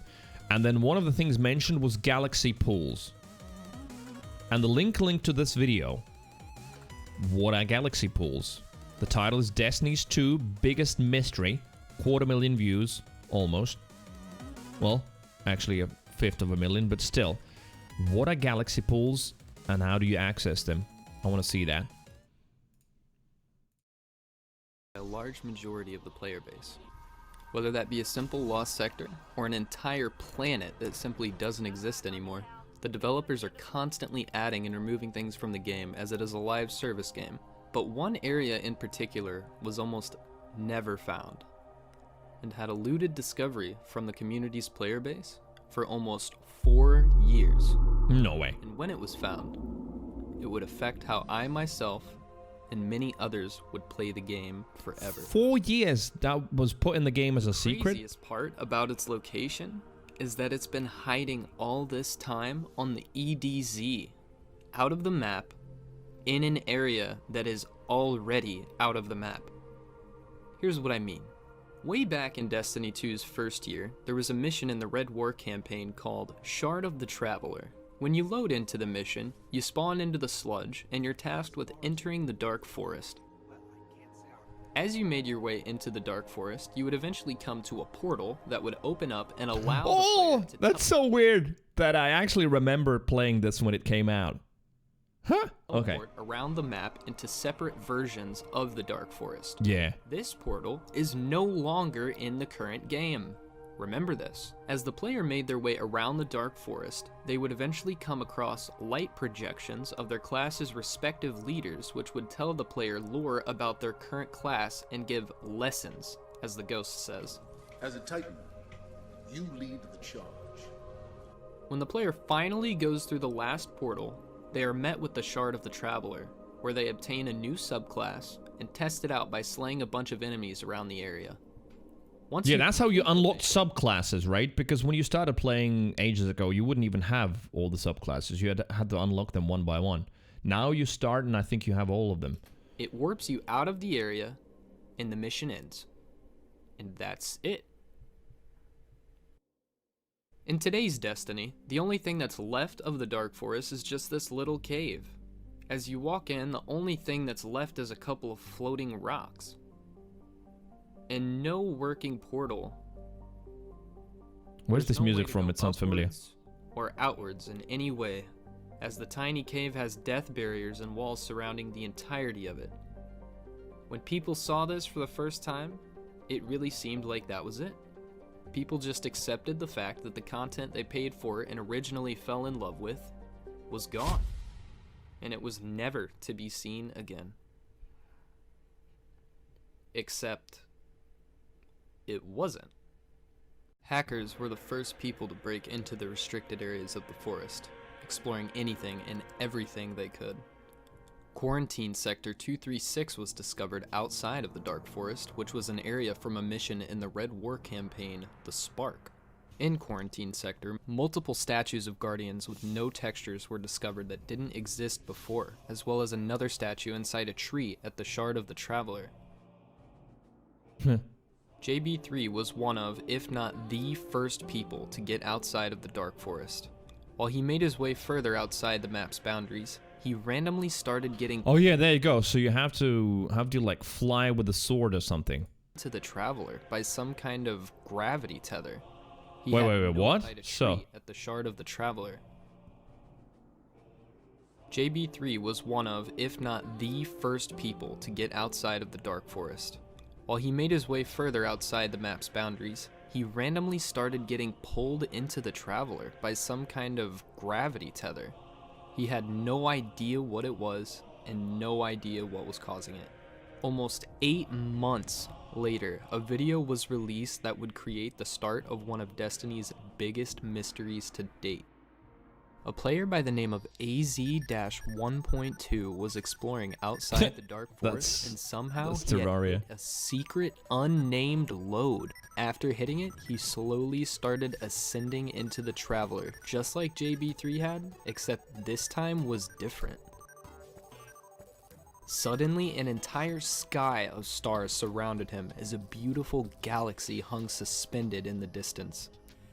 He's then abruptly warped onto a floating platform suspended in space with purple neon lights and a small pool of water directly in the middle. This is the galaxy pool. Oh.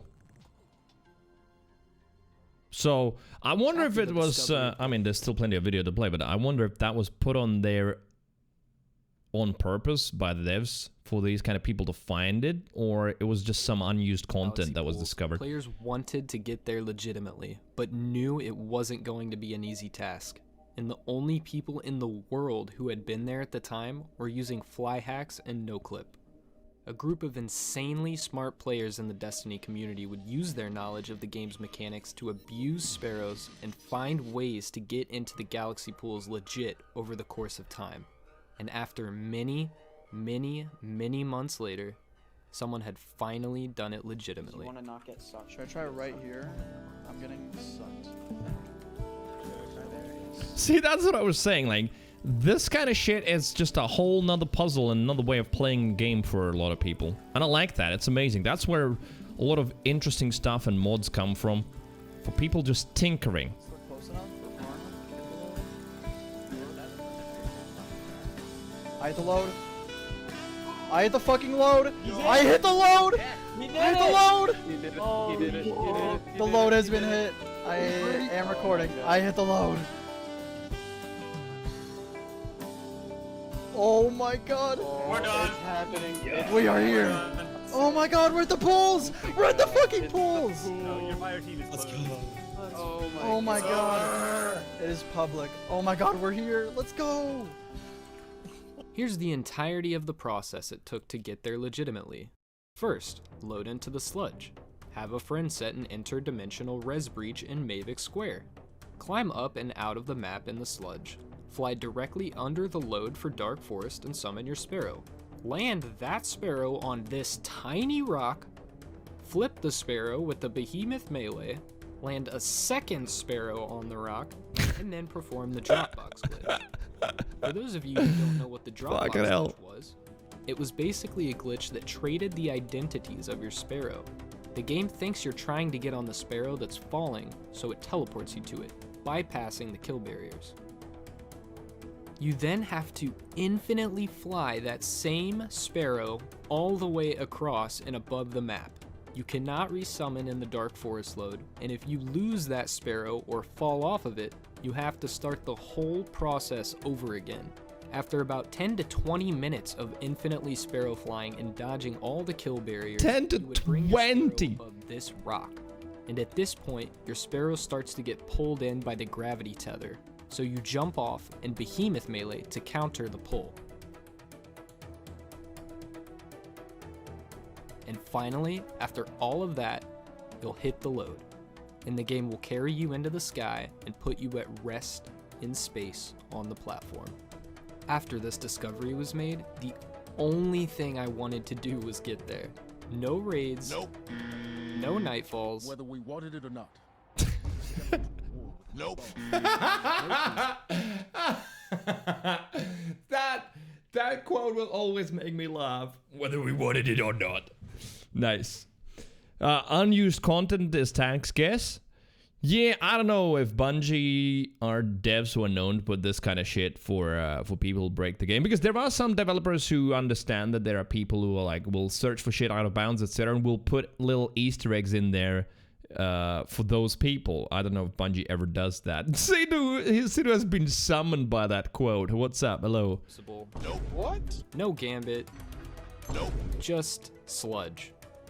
Only sludge. Sludge. I didn't know how to sparrow fly that well at the time and definitely couldn't infinitely do it, so I started grinding every day.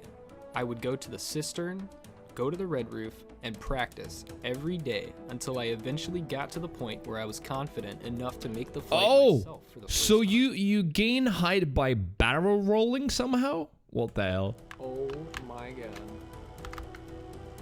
By the time I was ready to make the flight, two intelligent gamers by the name of Salvo and Poofafish had discovered a new way to set up the sparrows. This made it infinitely easier to actually set up and attempt to go to the galaxy pools. Using their I method, genuinely love this kind of stuff because I don't know, for me it just shows the ingenuity and patience of people You know, even though it's in the game, etc. But like, it's a general spirit that we as a species have, and we found a lot of interesting shit this kind of way. Finally able to have a reliable way to consistently get out of the dark forest, and attempts started flying by.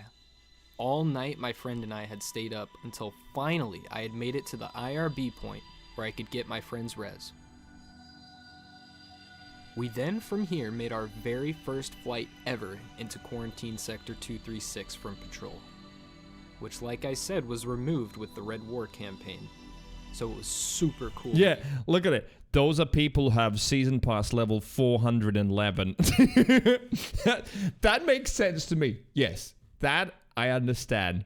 You know, no-life Destiny players, like full no-lifers, 411. Be there again. Interestingly enough, there's actually more going on in Quarantine Sector than you'd initially think. As I said earlier, there are Guardian statues which were not there before in the original mission, but also destructible trees? Those are rookie numbers, really?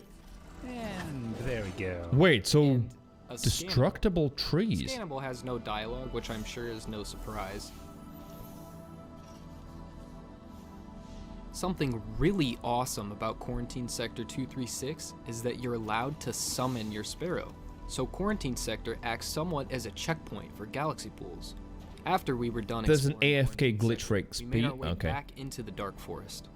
We brought our Sparrows from Quarantine Sector into Dark Forest since you can't summon in the Dark Forest.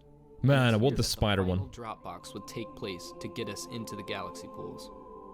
After a long night's journey and many, many months of preparation, I was finally going to hit the load for the first time.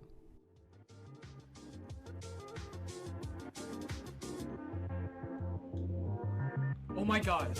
Oh no.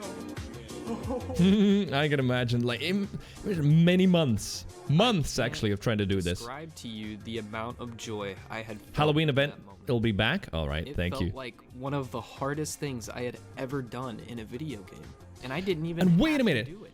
What the hell? It is actually out there. Look at that. It shows his friend back in the Milky Way galaxy. So it is actually putting you somewhere really far out. That is kind of cool. There's no obligation, no secret chest, no awesome hidden gun, but what I did find was priceless memories with friends, and the ability to use a Sparrow in ways that would keep me addicted to the game for years to come. My goal with this video wasn't to complain about Bungie keeping content from us, so please don't get the wrong idea here. My intentions are to shed more light on awesome discoveries like this, because it seriously surprises me how many veterans of the game have never even heard of this place. Getting out of bounds in Destiny has since become all that I ever do. I have been addicted to seeing anything behind a closed door. Yeah, area behind the in maps, game I don't know. is- There's something I want to that scour I guess for most people secrets have or about it. anything It's hidden like, that could be I sitting want right to see there in behind front of us maps. that we didn't even know. There's that weird naive feeling that Destiny there is something more, right? A lot of times there isn't. You just see through the map, but there's just somehow a feeling that what if the world continues there? And in this case, it was right. The world did continue. There was more stuff that was never seen before, right? There's 3 game modes if you ask me. PvE, PvP, and Out of Bounds. I highly PVG. encourage all of you to give it a try. Player versus game. Anytime you're not feeling PvP, raids, or the current week's Grandmaster, try exploring with your friends. You never know what you could find that's been right there all along. Nice. That was an awesome video. Yeah, that was really, really cool. I did not know about the Pools of Galaxy, yeah. So why we watched this, for anyone joined now, Sido, perhaps, is that, yeah, well, with the new strand thing and grappling hooks, that surely is gonna make this kind of stuff more possible. Maybe. Possibly. Hopefully.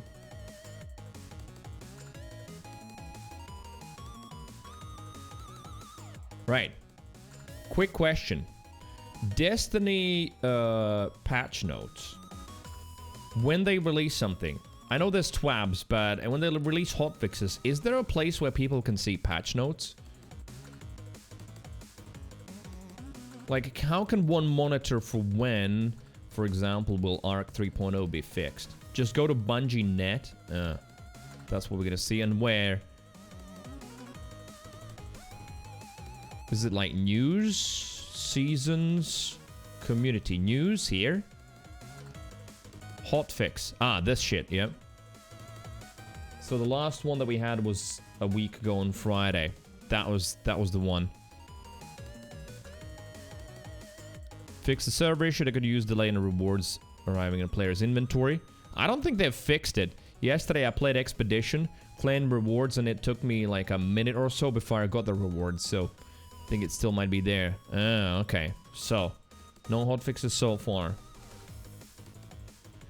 Billy Boy says Sparrow's so difficult to fly. Well, yeah, it did say that he just started grinding and took him like weeks of training before he managed to actually start flying them.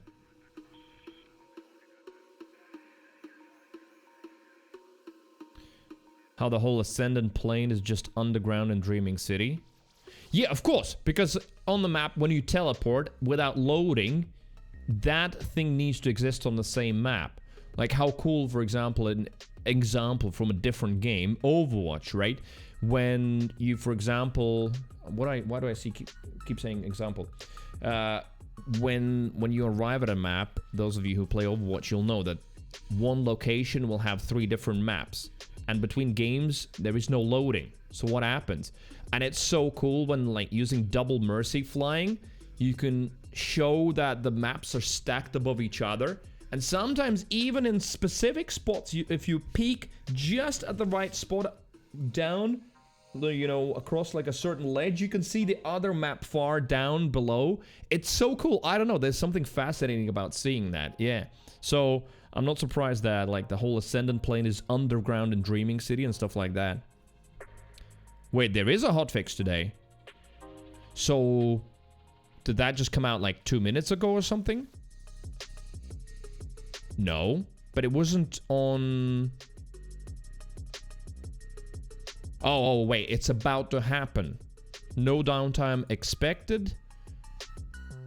Undergo maintenance. But there is no information what's in it, right? It's later today. So when it happens, that's when we get the hotfix notes, yeah?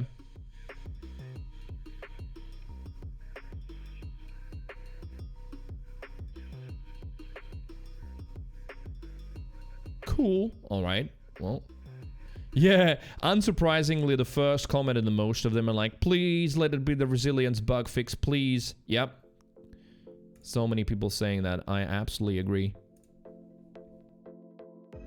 I like Arc 3.0 a lot. I just don't want to be so squishy. A little bit less squishy would be nice. Okay, chat. I'm gonna go and squish my donger in my hands and have a wee. And then I'll come back and we'll boot up Destiny 2. As usual, Fireteam open for the clan members and people on my Steam friends list.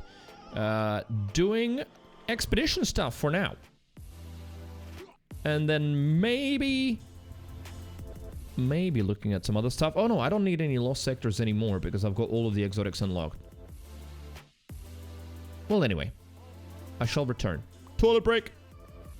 Patch notes live around daily reset. So... in 2.5 hours. Gotcha. Thank you.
baby. Feels good.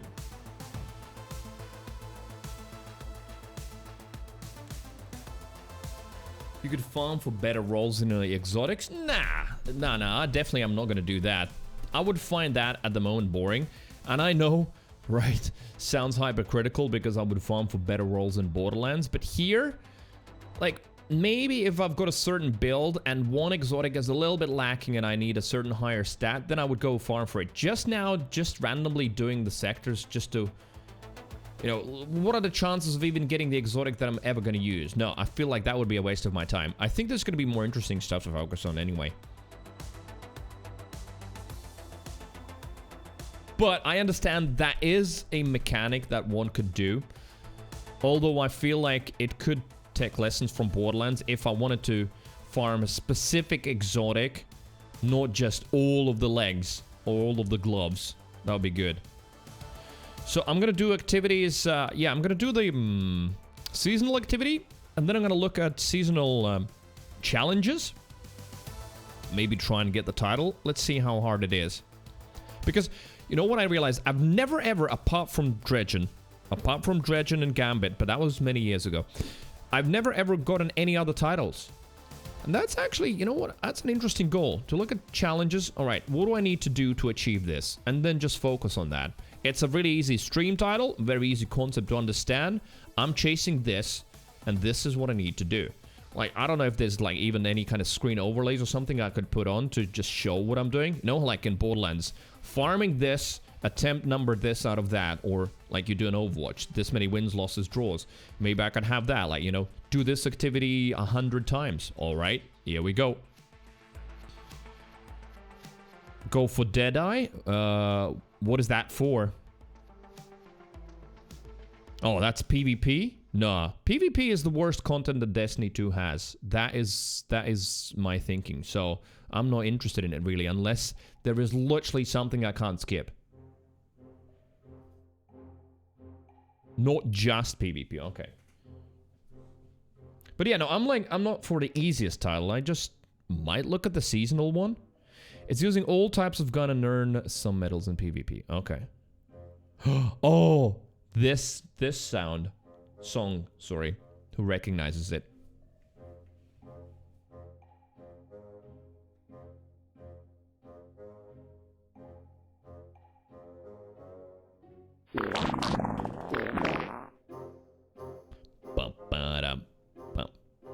No one survived? No. All dead.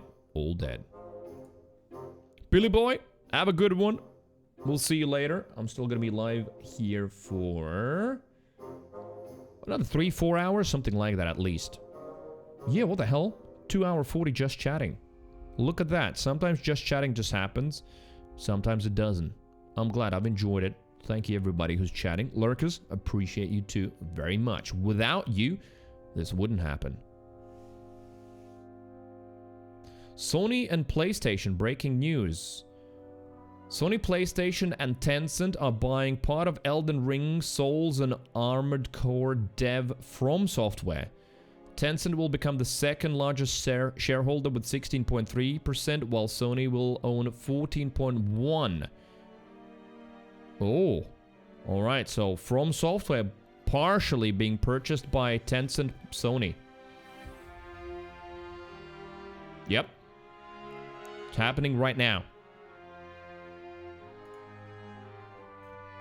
Bitsmobily, yo, what's up? Hello. What you playing these days?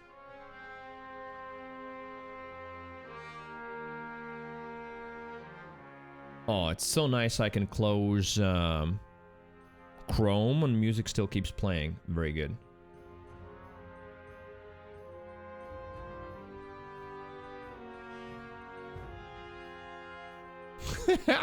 Samo now. That's a super random copy pasta. Not the funniest I've seen, but pretty good. I like it.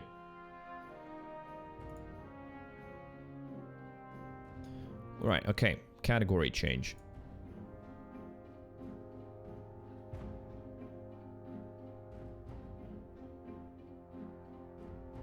Well, some sort of pasta, yeah. So what people do is just come up with some shit like that and then just travel between channels, paste it.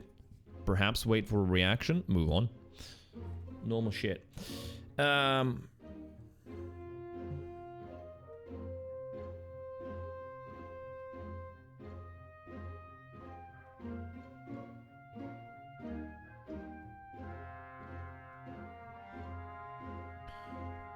For now, I'm just gonna put in some sort of a random title in until I understand exactly what I'm doing. What is the goal? Need a goal. I like that in a game. Well, goals are good anyway. Bum, bum, bum.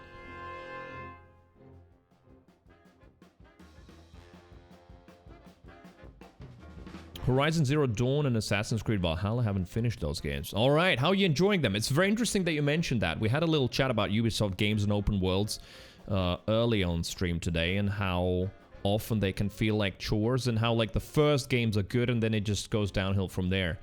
So you are playing, at least Zero Dawn is the first one. I really enjoyed it. Took me a while to understand and start liking combat, but after that I really enjoyed it. How was it for you?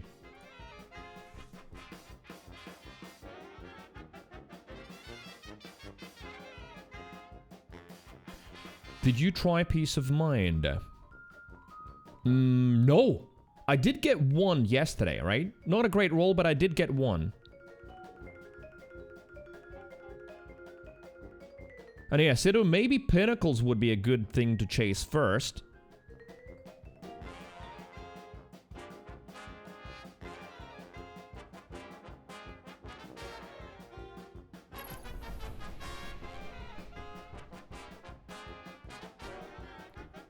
You need to go about 1570, and that is base power, right? Not counting the XP boosts. Some roaring 20s music for Destiny? Absolutely. It's Cuphead. Bum, bum, bum, bum, bum, bum, bum, bum, bum.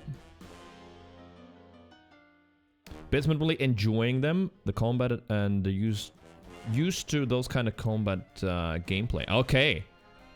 Well, yeah, they're both slightly different, but I just enjoy the story in Horizon Zero Dawn and just the mystery of it. So I don't know if you know the ending or not, what happens. Because that was a nice plot twist, yeah. Some pinnacles count for more, like the raid drops higher pinnacles than Vanguard. But if you need to level, should do powerfuls first and then pinnacles. Yes, that makes sense. Right, so. On that note, let's look at me, okay? Chat analysis time. Do I have everything already maxed and I now need pinnacles or not? Wait, I'm on 1550. Why so low? Oh, yeah, because the Cloud Strike. I was trying to Cloud Strike yesterday. Right, for now. What is my actual... I'm on 1570 already. And let's see. Yeah, I have a 1570 here, a couple of 1570s there, 1570, 1571. So I am already done with powerfuls at this point, aren't I? Yeah, so now I wouldn't need to go for pinnacles because I'm on 1570, right? Yep, okay, understood. Right. Don't know the ending of First Horizon. Looking forward to finishing the game. All right, Betsman. Yeah, it's a nice surprise. I really like the writing for it. Right, need pineapples then.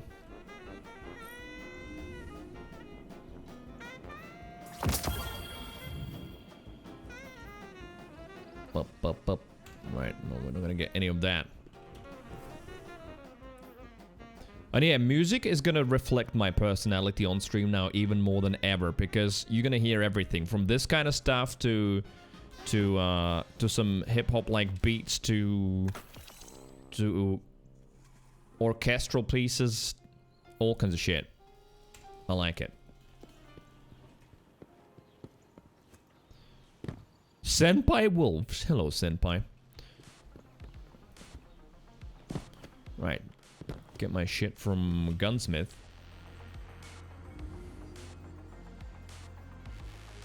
Oh, I don't have much there anyway. Okay. And then for sure I'm gonna end up doing some strikes for one reason or another, right? So we could get stuff from Zavala. Damn, why is it so loud? Yoda's just pumping it up. Getting bigger and bigger. Yoda's, thank you, dude. Appreciate it very, very much. And hope you're having a good day. Right. Challenging competence and arc blind. Hell yeah.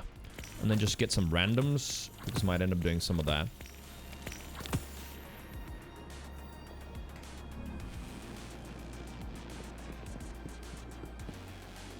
What you gonna do about it? Someone's gonna chomp into it eventually, probably. Okay, well.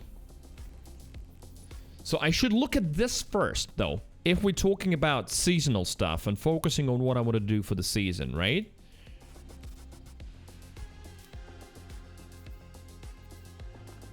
Shape 3 unique seasonal weapons. Oh, so weapon shaping is now in every season.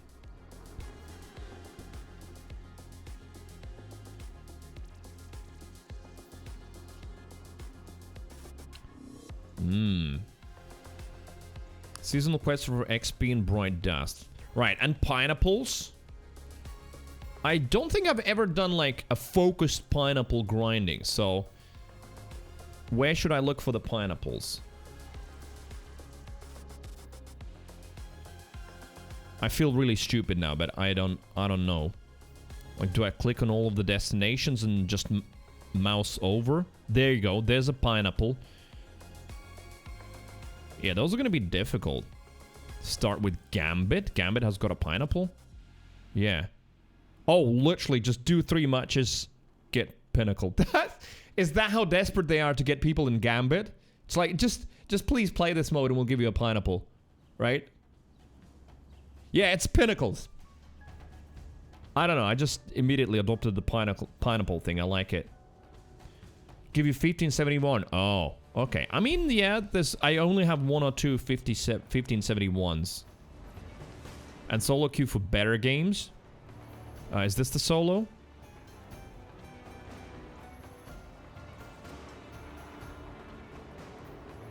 Fireteam 1 player. Yeah, okay.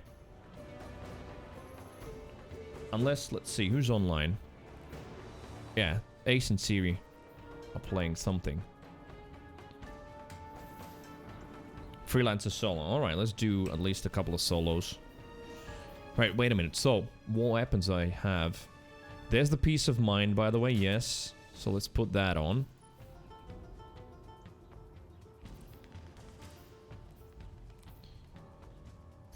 Recall direction, 68 or 83. No clue which one would be better, if at all. And wait, there was a full auto mod for these now, right? Full auto. Yeah, there you go.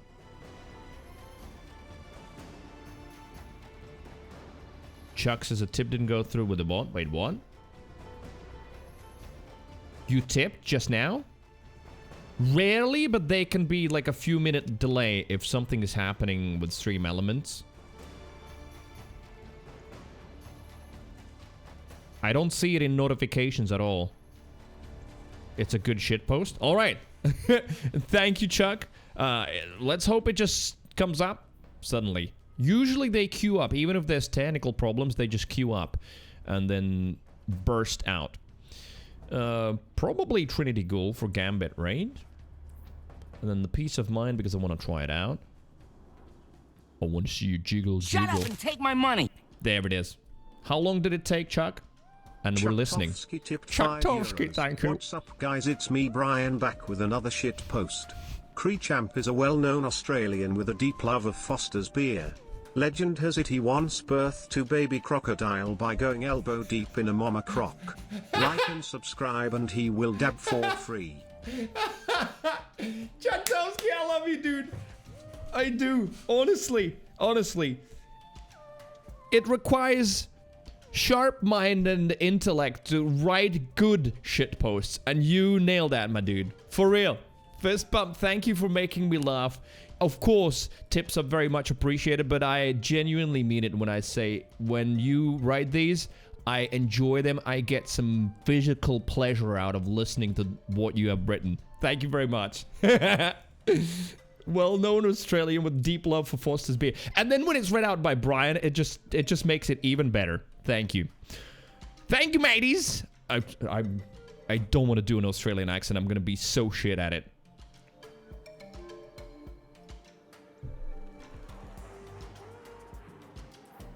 Right, what else do we want for Gambit? I guess I'm just going to leave this setup for now, right? Sounds good. Legend has it he once birthed the baby crocodile while going elbow deep in a mama croc. Drifter bounties. Duh. Yes, yeah. What is that Russian's username? Glavny Pomopsam. Oh, okay. He's the main one responsible for... What are those dogs called? Pugs? Yeah, pugs. Those little tiny ones with flat nose.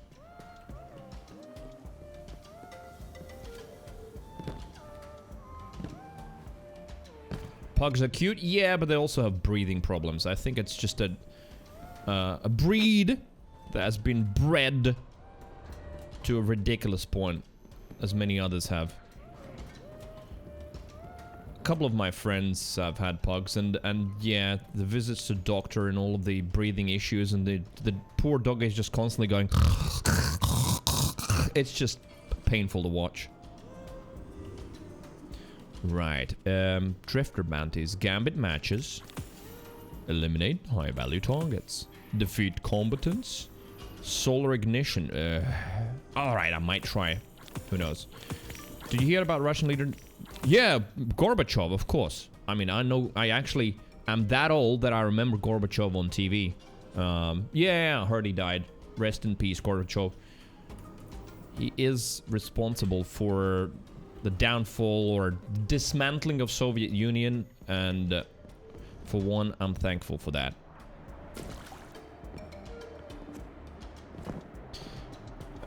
Right. Okay, that's that. Those have been picked up.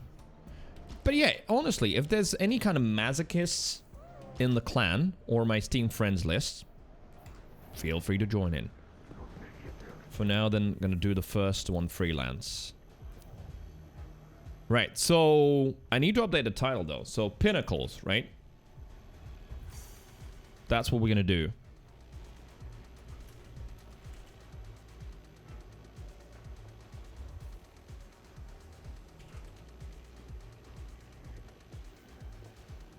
Not Pinnaclers, Pinnacles. Done.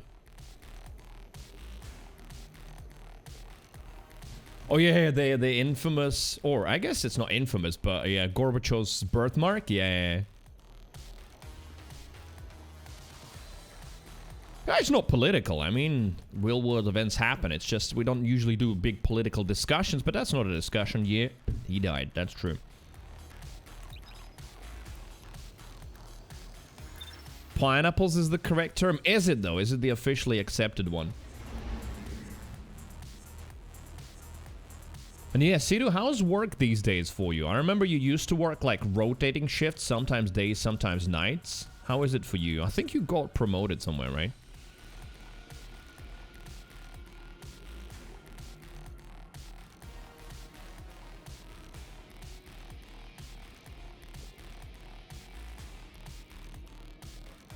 Gambit.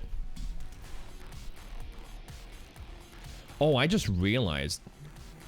That means also the Destiny clan will be renamed once I reveal the community name. Alright. Taylor Swift is coming out with a new album in October. I did not hear that, but now I'm aware. Thank you. Jammers.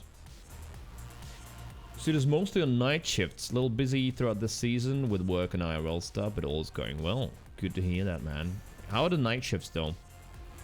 Because night shifts, I feel like that can be rough on one. Taylor more like pooper. Up the pooper. Yes, can sometimes be good, I guess. And yeah, who knows what this music is from, by the way. You're all jamming, but where is it from? I, for one, know immediately. Heard it enough times.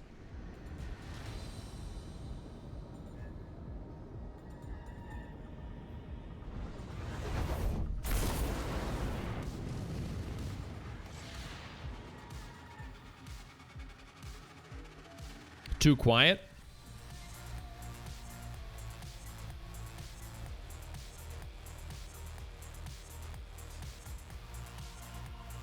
Interesting, the cutscene is fully muted as well, I guess, because dialogue, yeah. I could turn it up a little bit.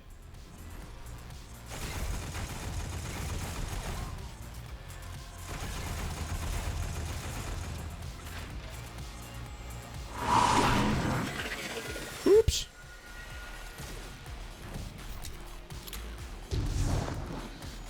No ding ding? Yeah, sadly. But I'm really enjoying my Destiny experience without having to listen to the same things in strikes, etc. It just feels better.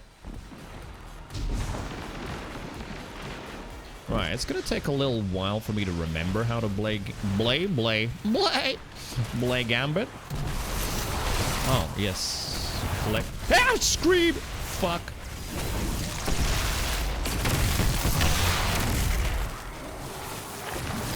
Fucking hell.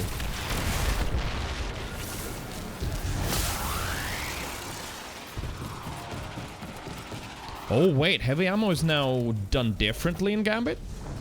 I think that might have changed.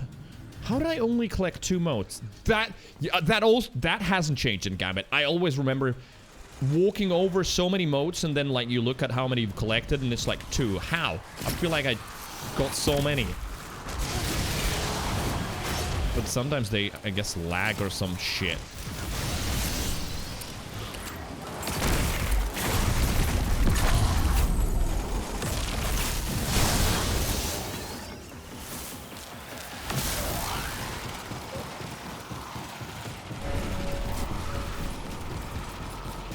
Yeah, heavy ammo now spawns whenever you clear an area. Oh! Shit, is that how you get it? The bank is under attack. What the hell? They've already put a knight here?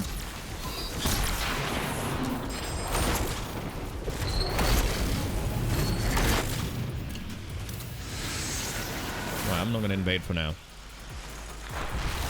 Yeah, area or high value target, thanks.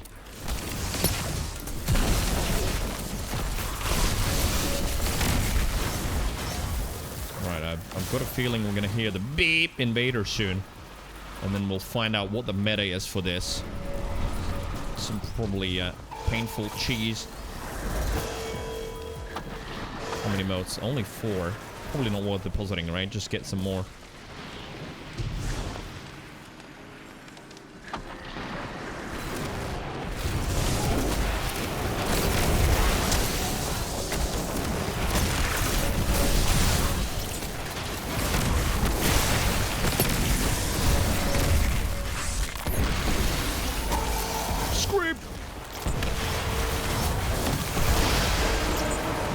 Invader, and I've got 15 motes, of course. The moment Invader fucking comes in, I've got 15 motes. Can you see how many motes people have these days? Why is everything killed by the architects? What even killed me? I have no fucking clue. Oh, there's the dude. I don't even know and see what killed me. Also, like, why the fuck does the screen need to be all freaking red when there's an invader? Because he's also the red. Fire from the boss? Oh, okay. Once they kill you, you can see the motes. Oh, so that has been also changed? They can't see how many motes you have initially, yeah?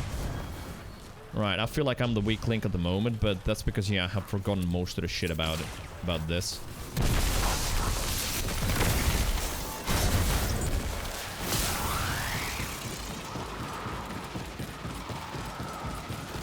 I'm sure that there's also knowledge in this game mode in terms of like understanding where the invader could spawn, so you could already pre-peek spots, but all of that is gone from my mind.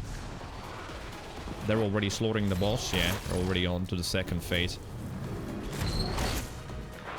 Yes, you could see the modes before. I remember it was always like, yeah, you spawn in and then you look for the ones that have the most modes. That used to be a thing.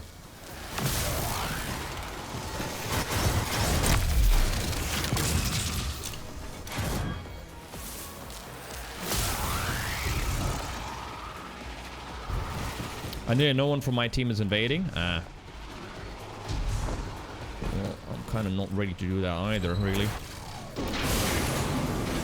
Right, now what happened in this phase? Right, there's the boss, but I think there was something else to kill before you get to kill it, right? Not these guys. Oh, those envoys.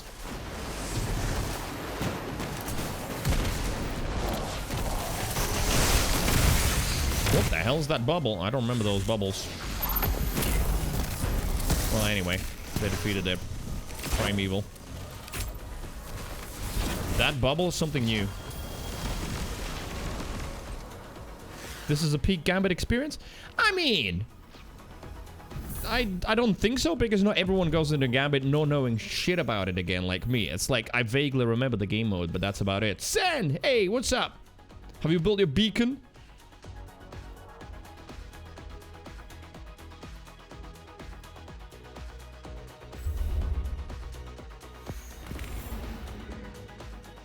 New pulse rifle, okay. Earlier they would only focus on the one carrying 15 motes. Yeah, that's how it used to be. That part I remember. If I was doing invades, go in, quickly check who's got the highest number above their head and chase that one down. It's going good, thank you very much. I literally just booted up Destiny. We ended up with them 3 hours just chatting. Which was good. I enjoyed it. How was your day? Right, what did I get?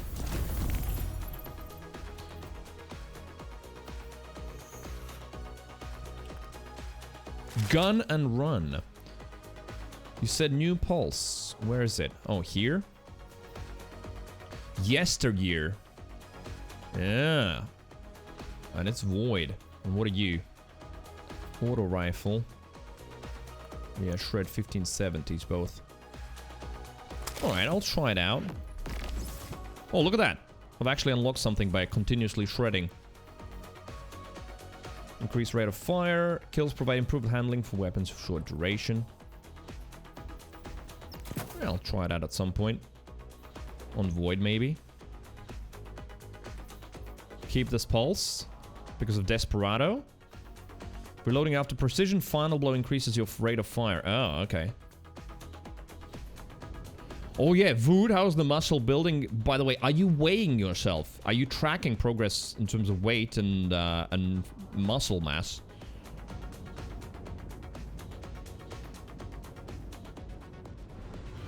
And Sen hasn't built the beacon. Oh yes, you need the wither heads and gotta kill the wither. True. Hey, that's gonna be exciting.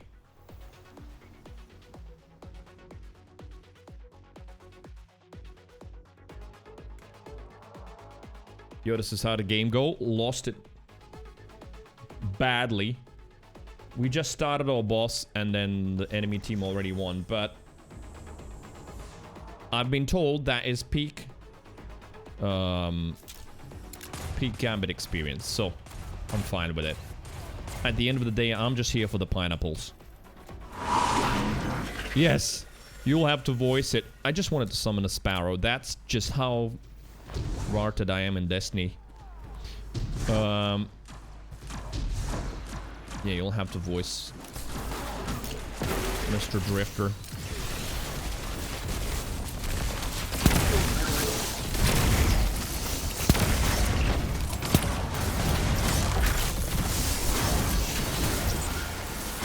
I mean, Arc's kind of nice for Gambit, isn't it? Since you have to add clear.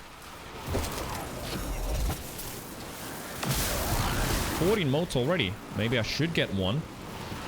Because we're not going to get an invader at the moment. How do I tell my teammates that I need one mote? Just leave one.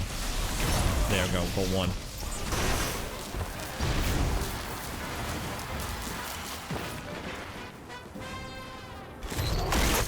Alright, send a big blocker. And the speed probably helps as well, right?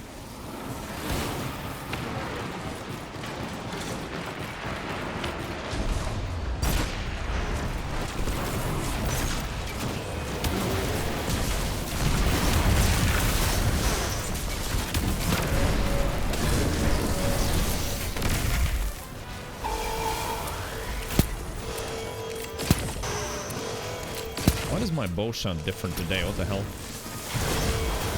Are we bleeding motes? Not anymore. Oh no, wait, don't forget. And we've got someone who wants to invade. Yes, yeah, we've got that guy. Sometimes you want that guy. Sometimes you also want to have some fun invading, and that guy is already at the portal going. But sometimes I just want to kill some enemies. Let the PvPers do its thing.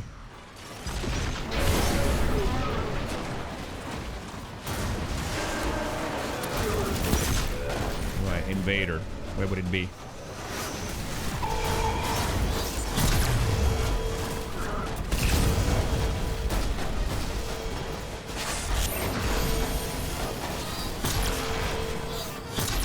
What the hell? Is there a range limit to the linear pulses? I couldn't do anything to him. What was that?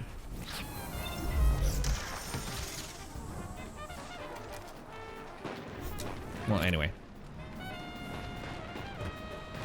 You just got bungeed, that's it. Oh. Really? I mean, you can clip it and have a look. Maybe I just missed miserably. I'm fully ready to accept that, but I felt like I should have hit at least something.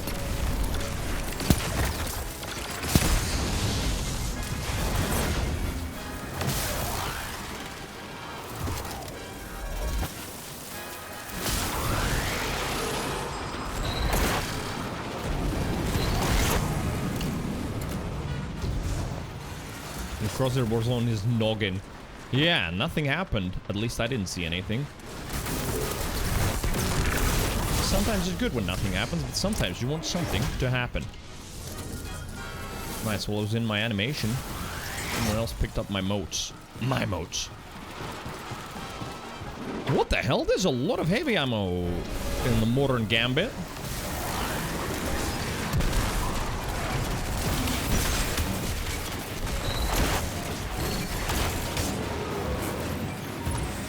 Someone invading or not? We're focusing on this guy. Anyway, we've got an invader, so they're gonna be on the other side, aren't they?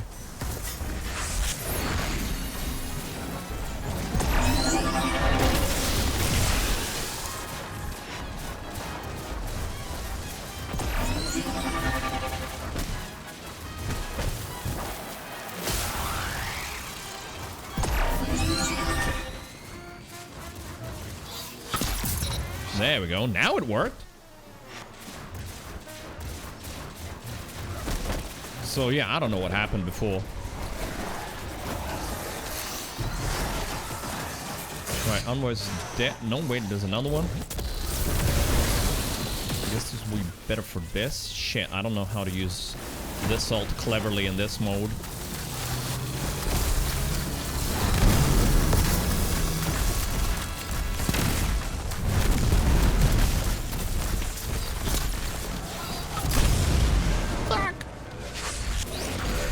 Invader. Well, we spawn on that side, right? Otherwise the radar would be red there. Our teammate shooting someone on that side. They're dead? They're dead.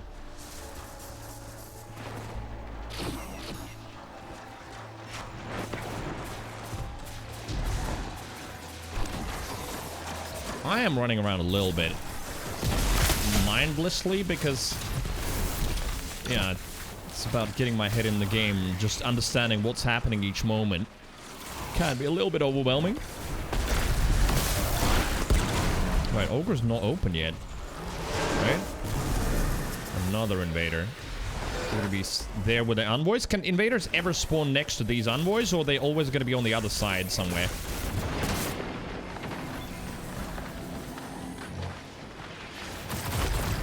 Oh, there you are. Oh yeah, he's got a little bit more resilience, I guess.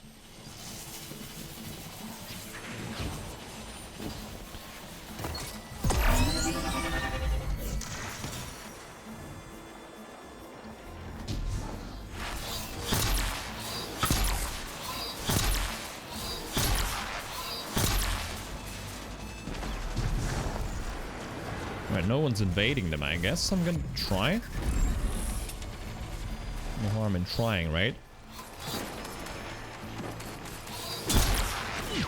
Alright, they know where I am.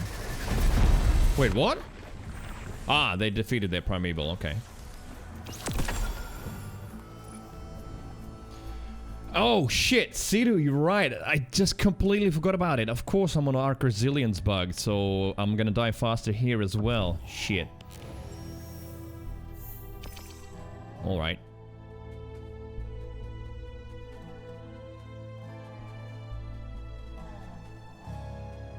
Well, at the end of the day, we just need 3 games and... well, I guess also could do the bounties.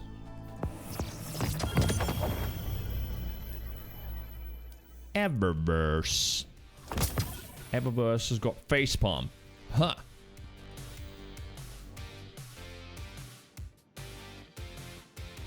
Complete a deep side resonance, weapon objective, and extract resonant elements. Objective completed, extraction completed, foundry resonance. Why is it teaching me how to do weapon crafting? Is that like the new player shit? Or something?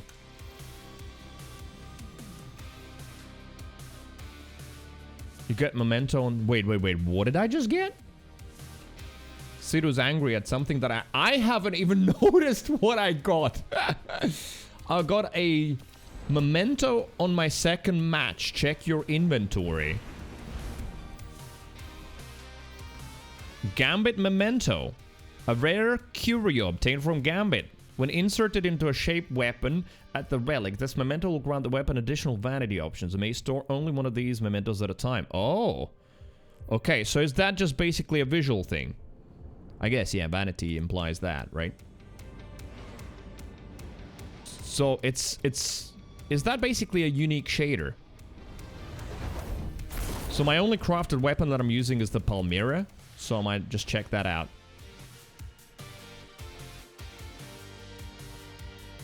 Right, get ready to say ding because he won.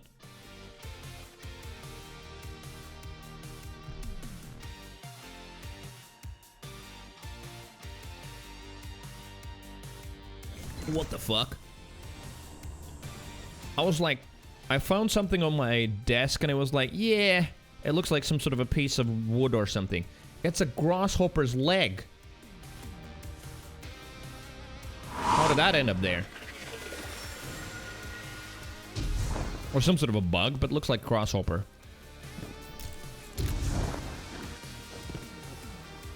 You can preview it on your crafted weapons. Alright, we'll check it once I finish this match. We'll have a look.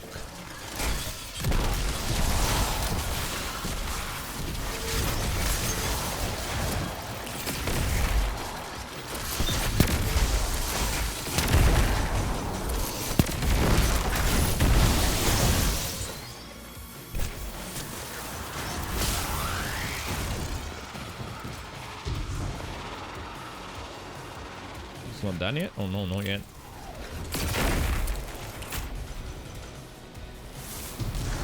Yeah, I'm also not aware of like the best strats. When you deposit, how much you deposit, stuff like that.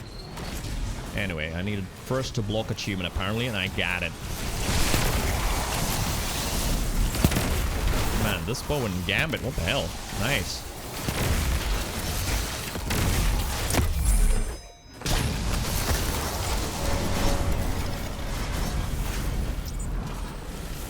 Right, 11 sounds good enough. Fuck! You probably could die to that, right?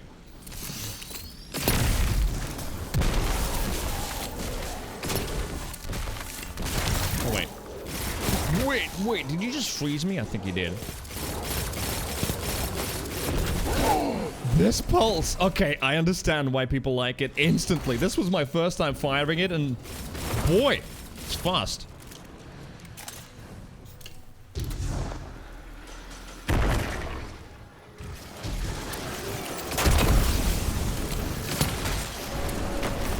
Okay, he decided to just go off the map.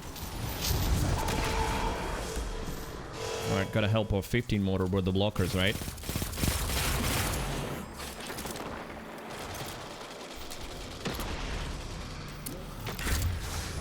Alright, Is that the special target? He hasn't got a name.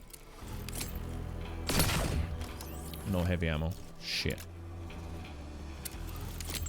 Where you going? Come back.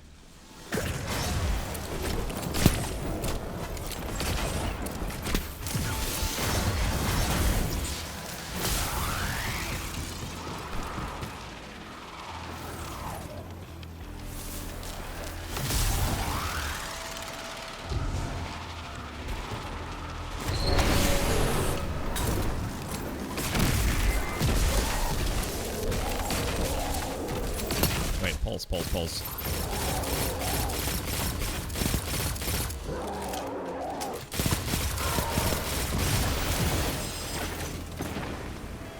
Alright, gotta remember to use the pulse against invaders. Might be good. Well, speak of the... Where is he? Up? Yeah.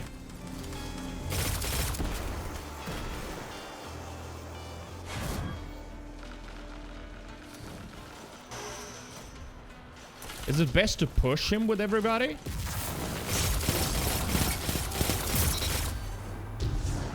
Let's go. You did. Got 2 motes. We'll deposit those like. Oh, wait. There's plenty of motes here. On these pulling. And I've got some heavy ammo. Where are you going?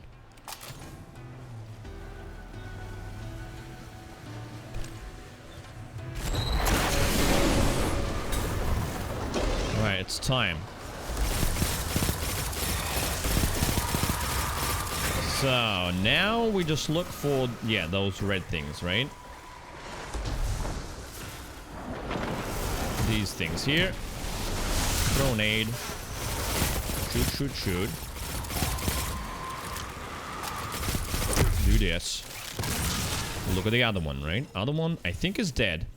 But I used to remember, I remember like in old Gambit ages ago, you never did damage to the envoy until, sorry, not envoy, the primeval until you did a few of these envoys. So is it different now?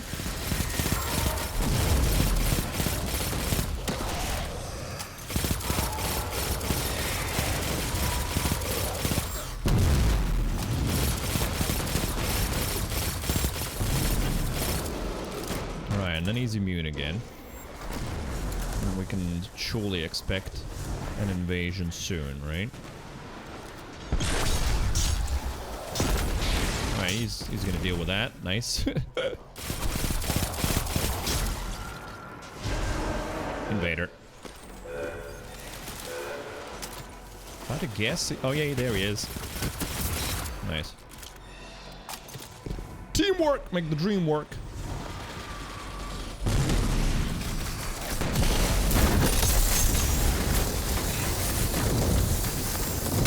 Shit, and he's immune already. See, yeah, this is still where I get tripped up with my knowledge or not.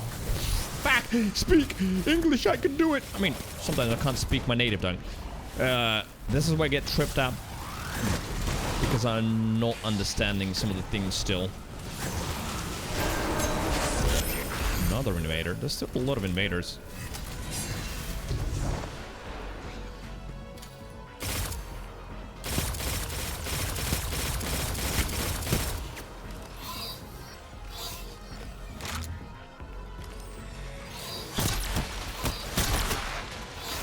I'm getting flinched. All right, now it's flinch. Now the stupid flinch happened. Where'd he go? Well, anyway, Primeval was defeated in the meantime. Claws of Amkara, okay.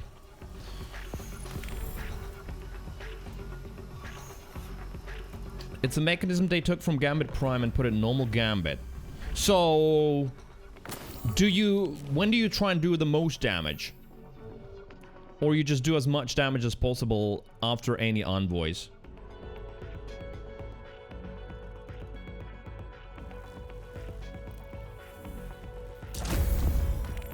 Scout rifle final blows 15. But yeah, these are more important, I guess. XP plus, solar ignition, and high value target. I guess I didn't get the final blow on it. Okay, so let's try and do those. So that's my pinnacle, yeah. Claws, yep. I got the claws, 71. When you have killed like 6 of them, it says Primeval Slayer times 6 on your bottom left. Okay, so that mechanic still stays. Where you leave the big damage dump for when you have killed 6 envoys, because then you do more damage. So you leave your ults for the end and stuff like that, right? For the last phase.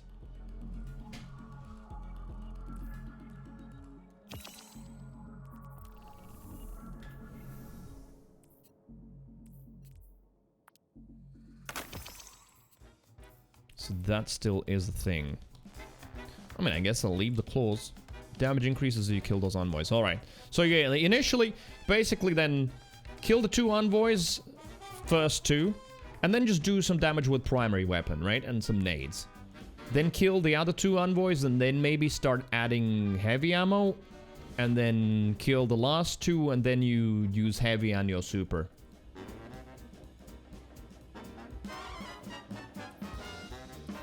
I'm guessing that might be the way to do it.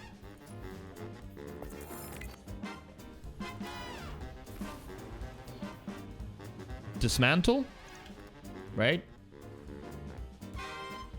I'm just hoping that Sido's going,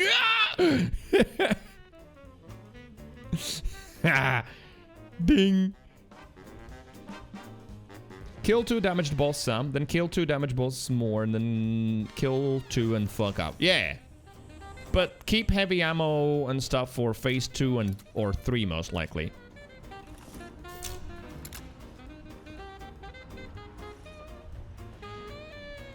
Scout the competition.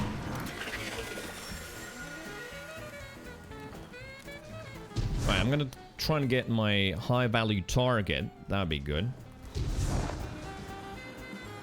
You like jazz?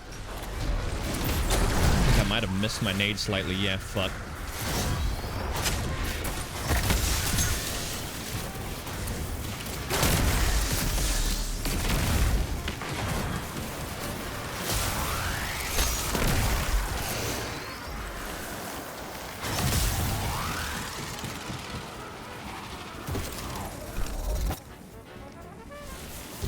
Getting the heavy ammo just puts the stop a little bit on the speed.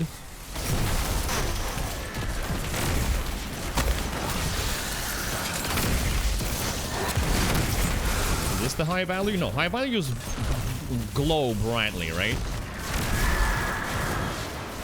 That's what I need to look for.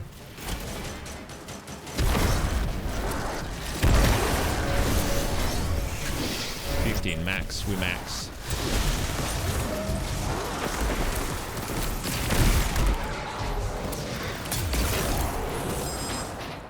Send some knights their way.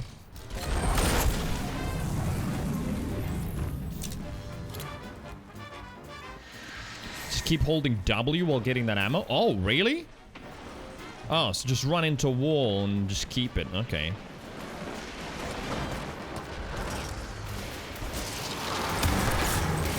And how many blockers are needed to start bleeding modes? My answer is there. 2. 2 is all you need.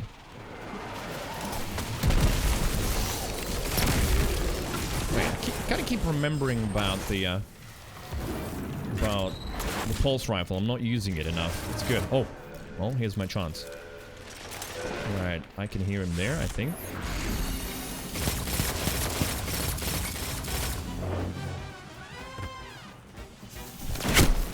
God damn it.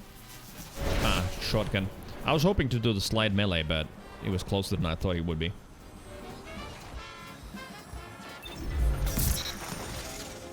Beep. We still got him.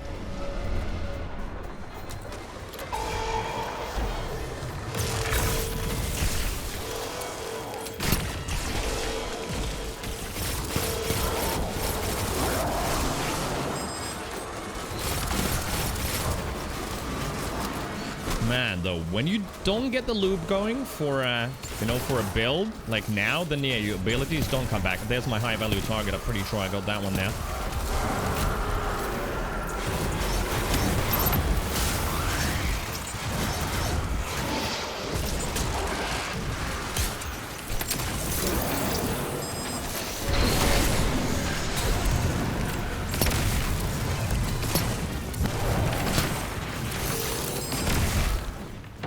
wanna invade?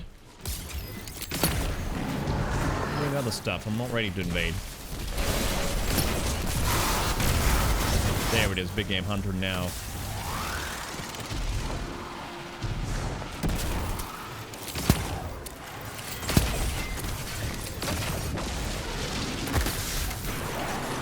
Huh?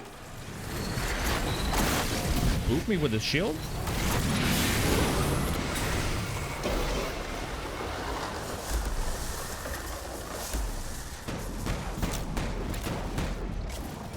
Right, but there.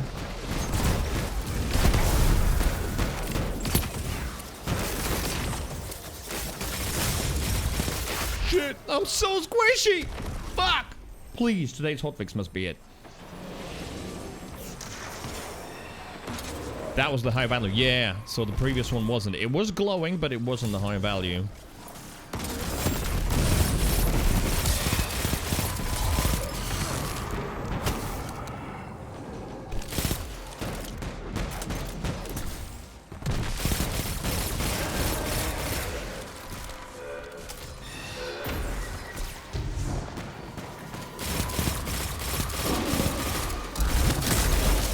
Oh, it's going full soup. Wait! He went super and died. Nice.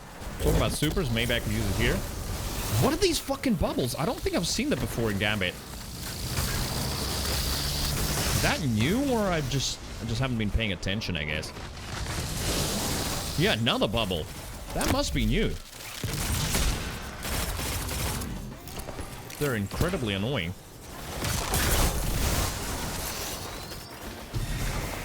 And there's bubbles there. What is this bubble shit? It's not like Destiny hasn't got enough invincibilities already.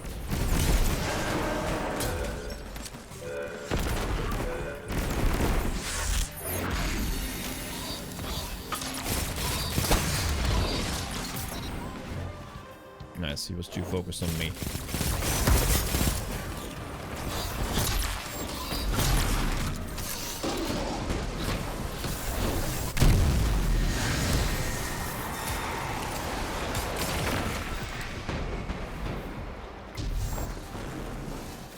I'm sure, like, smarter like, these bubbles I've seen in strikes, but I don't think I've ever seen them in Gambit. But then again, I don't know. I just might not be remembering things correctly.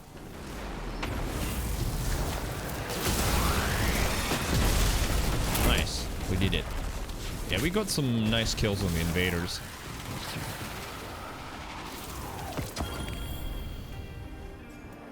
Yeah, I just don't remember seeing those bubbles, but then again, I might just not be remembering correctly. They are super duper annoying, yeah.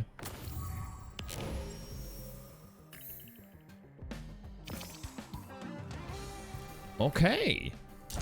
Last thing.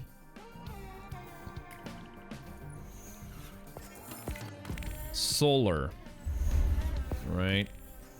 Solar ignition. Use solar ignition to defeat targets in Gambit. Fuck, I really feel weak on solar. I haven't done much with solar. I don't even know what exotic to put on.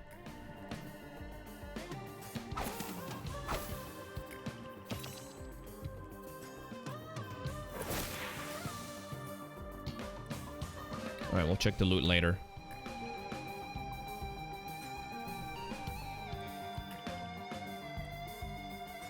Bottom dollar hand cannon. Surplus wellspring. Increased handling, reload, and stability for each fully charged ability. Kills with this weapon generate ability energy. And reload speed. Void hand cannon. Snake! Kill that weather! Can't wait to hear your thoughts on that fight. Right, this is my first ever bottom dollar. Haven't seen it before. Right, I guess we're gonna keep it for a little bit, and then deadweight shotgun. Dual loader, golden tricorn, run and gun.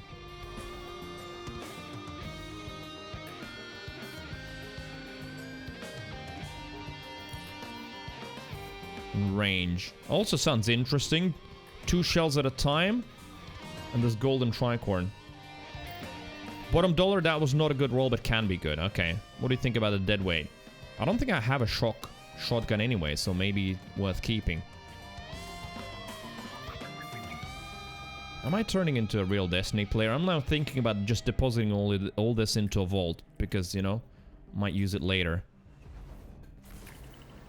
Where's the face palm? There. That's me right now. Keep it for now until you get a better one. Right, solar though. I'll be honest, I have no idea what I'm doing with it. Fuck it. Let's just try and get the XP.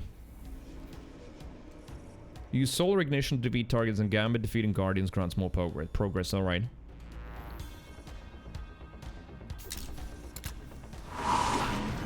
I don't think I need a solar weapon. Just nades and melee spam. Okay. But yeah, I don't have like the right exotic on at all.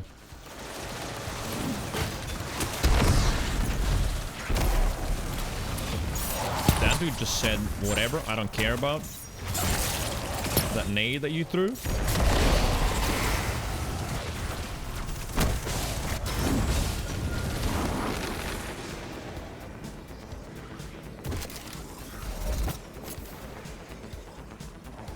Oh, solar bow. Yes, you're right. Thank you. Well, I don't have it here. Fuck's sake. See, that is also an aspect that impatient me. Oh wait, I'm not on solar. I'm trying to slide and melee. That impatient me wants to happen faster, but there is no way to speed it up. Just playing the game, and that is, you know, having like a good feeling already for what to put on and when. I have no idea. I like, alright, I need to go solar, but I have no clue what to equip. Whereas you already know better, like, what I have in my inventory and what I could use. That guy just spawned right in front of me.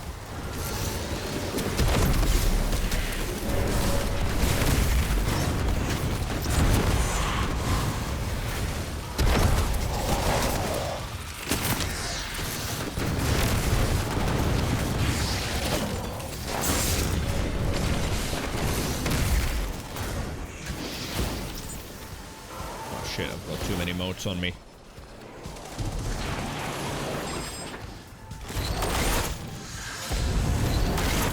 Ooh, 3 knights went their way. What the hell? All right. That's actually not too bad.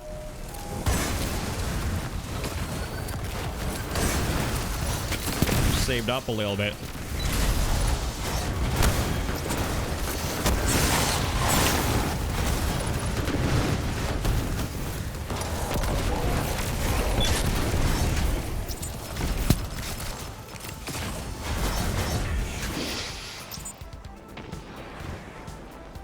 Comes naturally the more you play. Yeah, that's exactly what I'm saying, is that there is no way around it.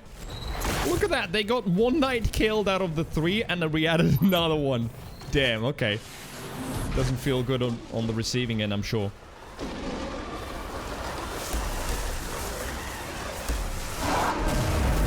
I saw the invader.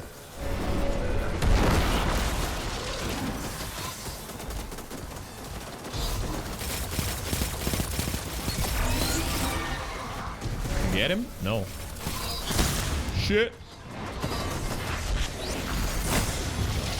Fucking hell, stupid whatever that name is of that shielded cunt.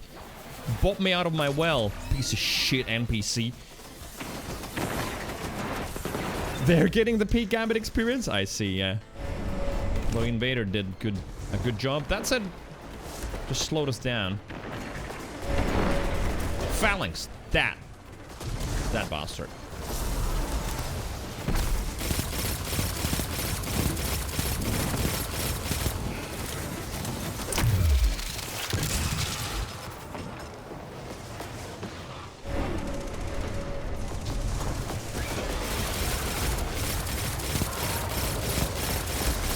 I guess the catch-up mechanic is working.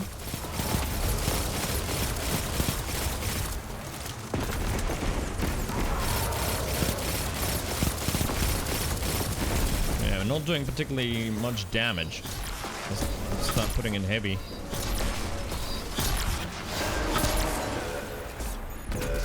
My guess is that side.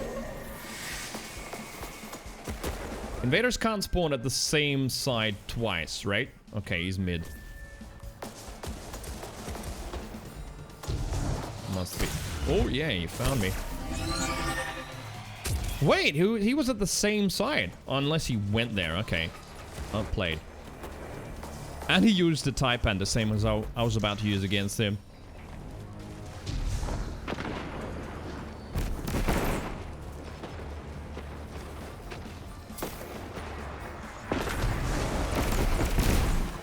Right? People are shooting him while he's immune. Oh no. Just spawned.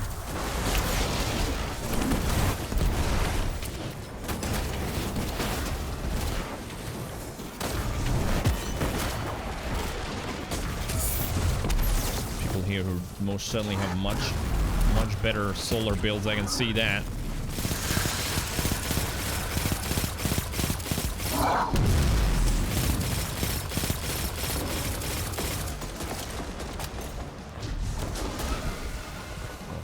Okay.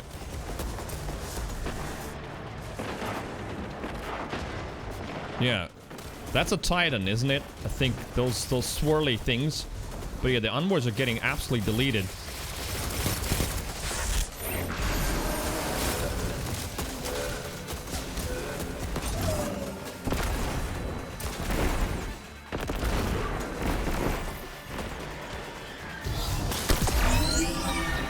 Fucking hell.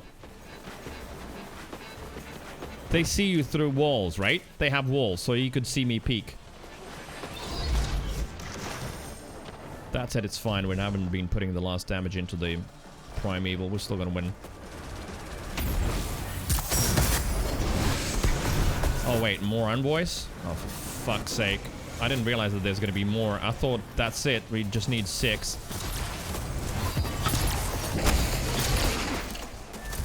Man. What I hate now is not the game, but, like, myself and opponents defeated their Primeval. The fact that, like, it's such a really frustrating thing not knowing what to do and when. Like, it sucks to feel stupid. But there is no other way but to play and learn. Yeah, this was a really annoying loss. And you know what feels even worse? I'm an idiot, and I'm the one that's at the top of the team. Like, how?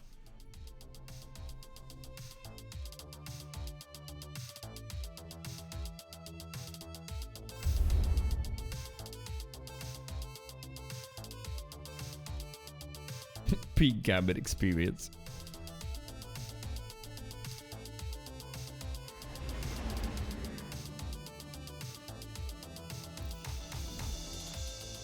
Solar Ignition, I didn't kill anyone. Okay, I guess I get a chance at least to pull some stuff in from the vault.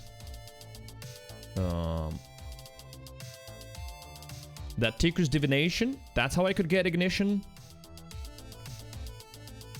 Because I know fuck all, again, I know fuck all about the solar. I just don't know what to do with it. Alright, Cloud Strike can go back as well, and the sword for now. These are Nagis as well. And Claws, there. Another copy of Claws. What are my previous ones? 61. Not a bad roll either. Sunshot Hand Cannon. Oh, true. That one's actually amazing. Actually, that might be a better option.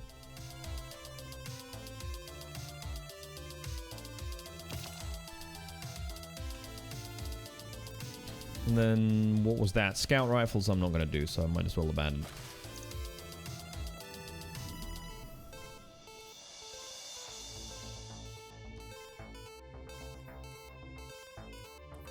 Probably should have thrown on some sort of an exotic. There you go, such a... What? Interesting, it equips it immediately. Maybe I just pulled it into the thing. What is that? You can fire weapons melee and throw grenades while gliding. Oh yeah, whatever.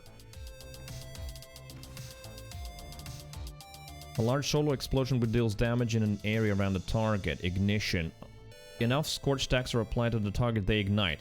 And I need to do that? And would that explosion kill someone?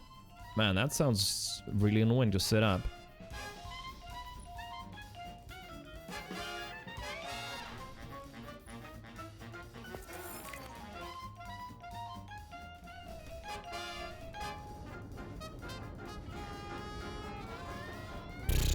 Okay. So, essentially, you have to, like, stack enough stacks on the bigger target to explode the smaller ones around.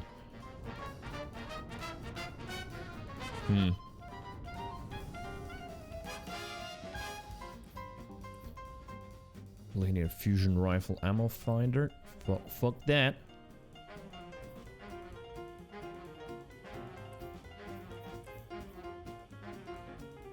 What is that? Reduces super cooldown when using your class ability near targets. That's not bad. Right? Maybe? Probably get more out of this, though. What could we boost? 86. How about resilience? It's 84.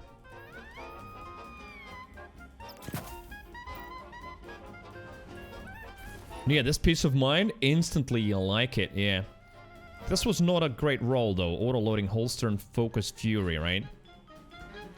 Although Focus Fury grants bonus damage. Precision damage, alright. But for a very short time. Hive, bring the sword, okay.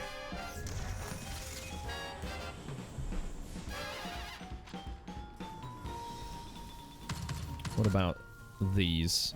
Fitting targets with solar ignitions grants grenade energy. Powered melee attacks against combatants makes you and nearby allies radiant. I'm sure there's better ones to choose. Honestly, off stream I just need to just sit down there and just have a look at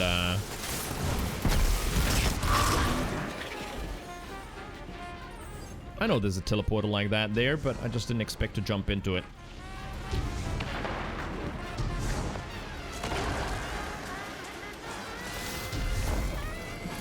And I've gotten exactly 0 motes.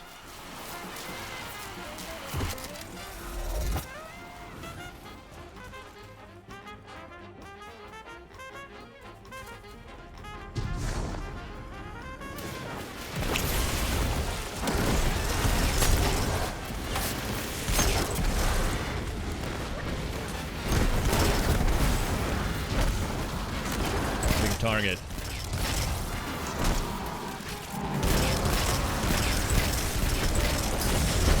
I don't know if they ignite and when. They're already dead before I do anything. And I've gotten 3 motes in this match. And I know it's my personality flaw, but oh boy, like, I'm starting to get so frustrated. I don't tilt anymore as I used to, but that frustration is still there. The one where blood's boiling and want to throw stuff. Because it's just that feeling of helplessness. Because I don't know. I lack knowledge. And therefore I feel stupid and I don't know what to do. And I just bumble around like an idiot.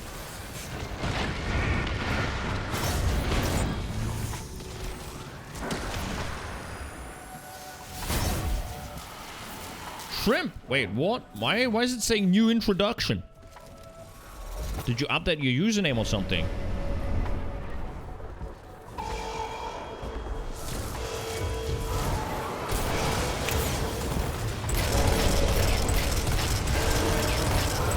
An invader already.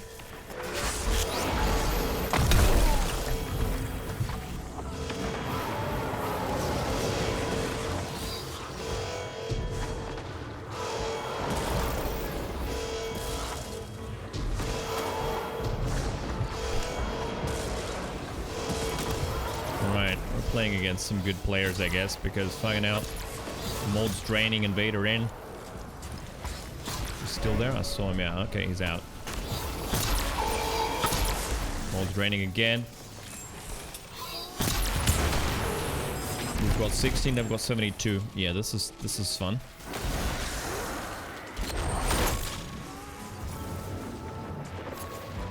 Yeah, just Twitch TV, James YouTube. What username is that? That's when a 15-year-old makes a streaming career.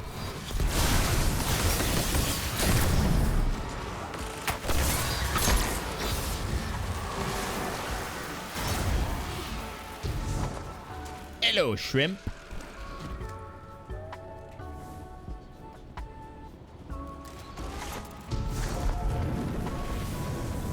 I don't even want to look at the end screen on this match. Fucking hell, I'm gonna be at the bottom.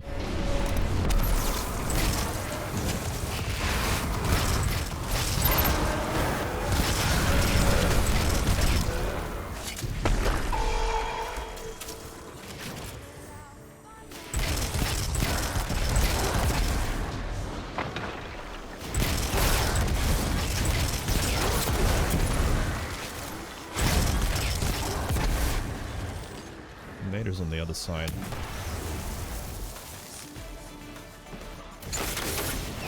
Wait, what? That sounded like the invader, didn't it? I'm not sure.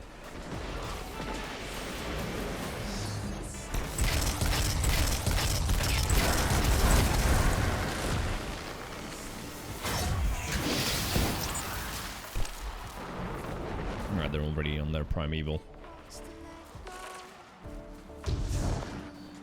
Creed TTV? Yeah. No. I'm fine without that one.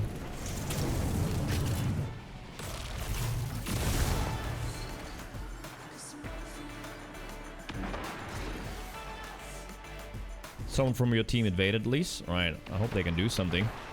I think we've got enough.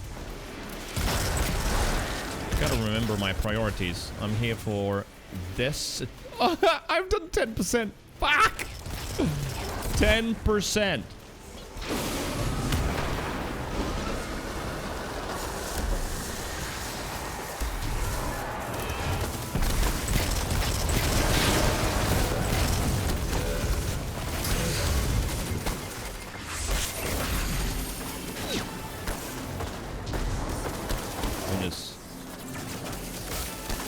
Annoy him.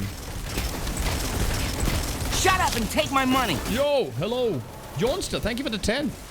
Yonster 13 tipped 10 euros. Glad to be able to come to this stream after big days grinding.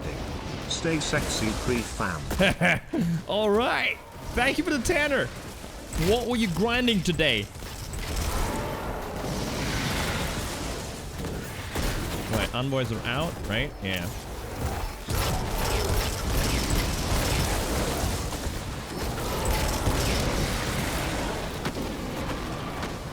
Where are the next ones? Where are they? There.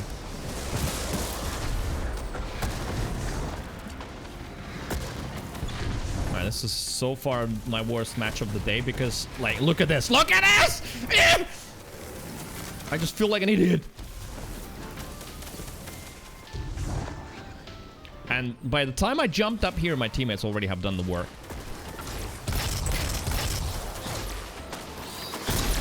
And then when I try to shoot that, it's all right. Like I'm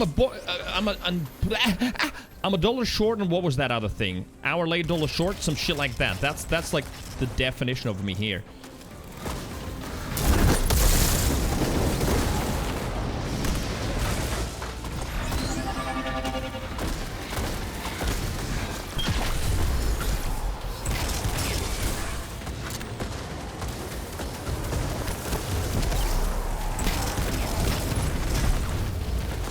Did the invader just kill one guy and that's it? I think so.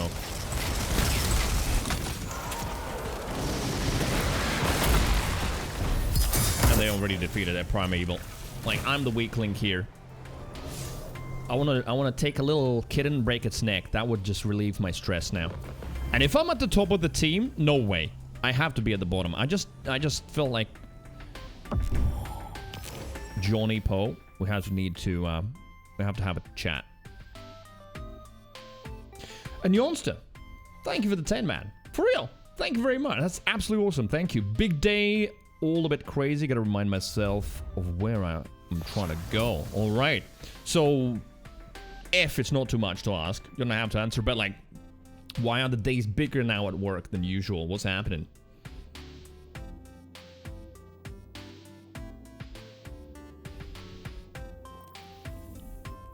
%. It's not the solar that sucks, it's me.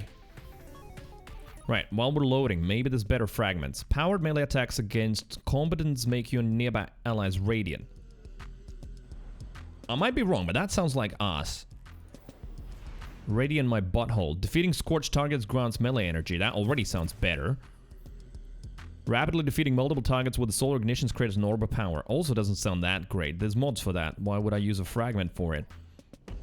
What do we have here? Your class ability recharges faster. Applying Restoration, Cure, or Radiant grants increased grenade melee and class ability regen for a short duration. Your solar super projectiles have stronger target acquisition. Solar weapon or ability final blows extended duration of restoration radiant. Oh, that's the healing bit, yeah. Final blows with your solar super cause targets to ignite. Powered melee attacks against, oh yeah, radiant. Your solar ignition spreads scorch to affected targets. That sounds good. Apply more scorch stacks. Right. Okay, I just threw something on that felt like made more sense. He also says, at work opening a second location, I'll hopefully be spearhead. Okay, so expansion, opening new location business. All right. Hopefully you will be a spearhead.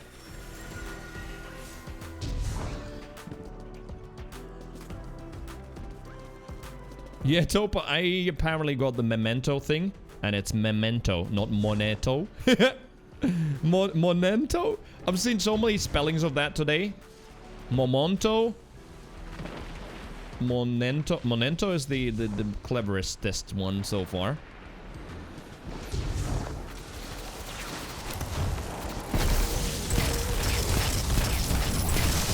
Alright, let's see. If I again do only 10%, then solar officially sucks. And it's not my fault. But no, like, I don't remember seeing those fragments that I added now. Those are the ones that unlocked later in the season, and that probably made them better.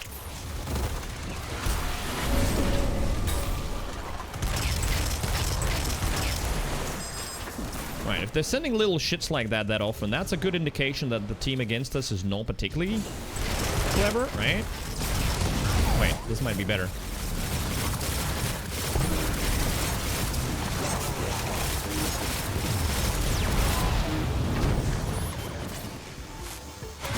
Fucking hell, that guy goes and sucks up all my hard work. But yes, teamwork.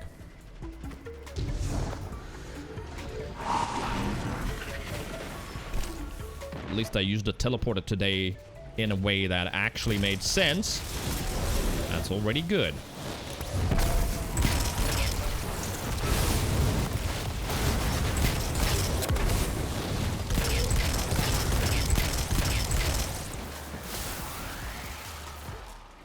Just like that, I've collected 6 motes.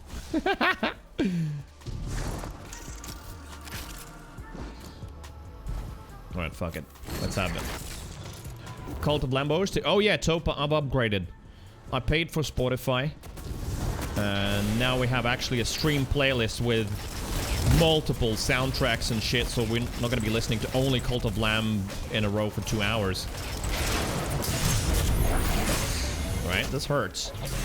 Stop it, this hurts.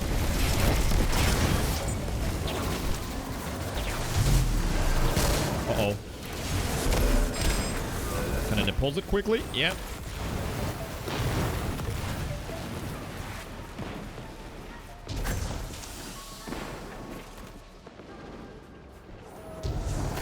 Oh, hi.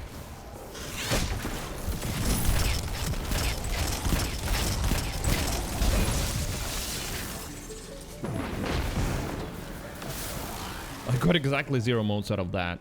How?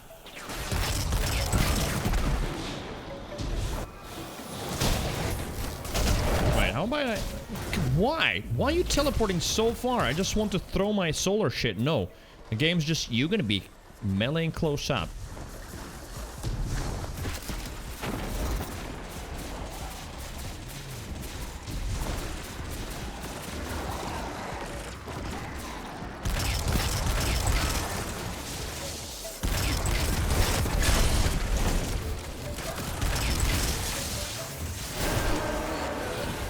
Vader.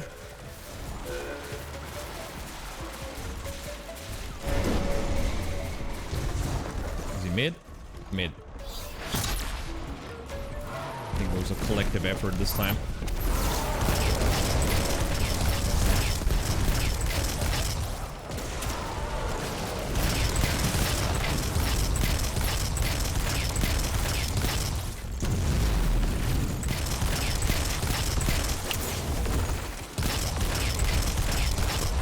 Yeah, I don't know. Maybe it doesn't work on Primeval. So I was shooting this at him. I also did the melee thingy, right? I didn't see any Scorch stacks on the left. It didn't say Scorch 1, 2, 3, nothing. Do they even show on the UI, the Scorch stacks? Or you just have to guess how many you have or some shit. They don't. Oh, what the fuck? So how are you supposed to know what you have there?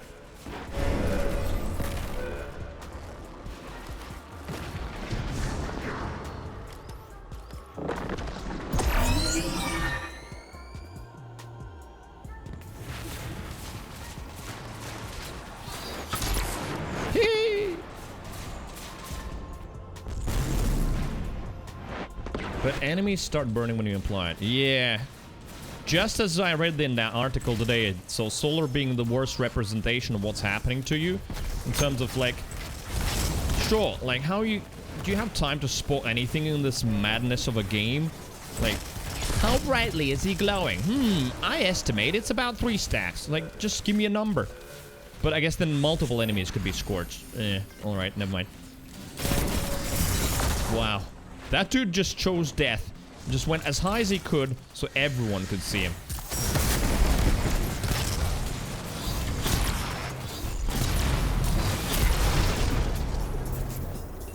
We win this. I feel a little bit better about this match.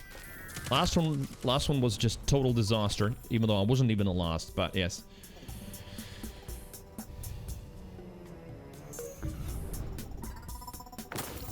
Now I was the last one. Wonders.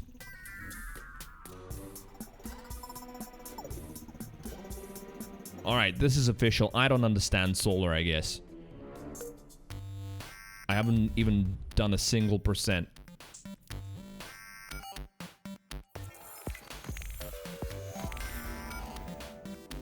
Oh, another delicate womb.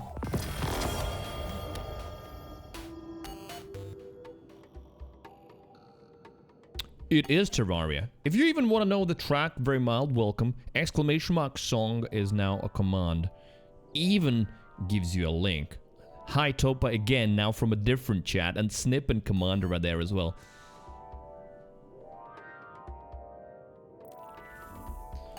Use solar ignition to defeat targets. That's a very, very tough task. Specifically the ignitions. Starfire Protocol in my chat. Vault? We'll have a look.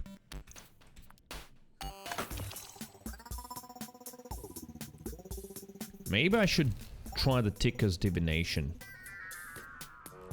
And this 1570, they're both 1570s. Why would I need a copy? There's literally no reason to keep this, right? As I shred it, someone's gonna type in a chat why it's worth keeping. Golden Tricorn Ambitious Assassin. And yeah, Starfire Protocol. Let's see, what would it look like? Phoenix Protocol. Vesper Radius. Chromatic Fire. No, I don't.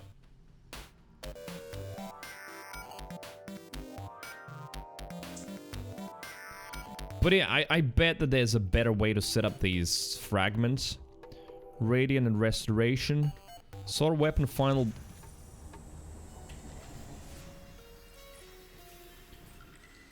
Solar Weapon Final Blows grant you and your allies increased recovery. No. That's already applied. Your solar ignitions have increased area of effect. Maybe I would need this.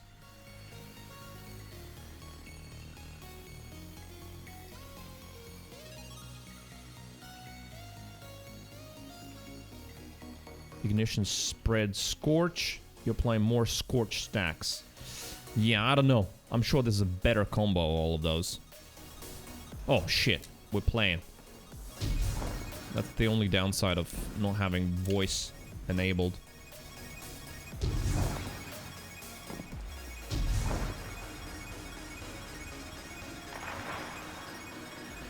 Right. People already have done work. I'm just here bottom feeding on some ammo. One mote! I did something! Okay.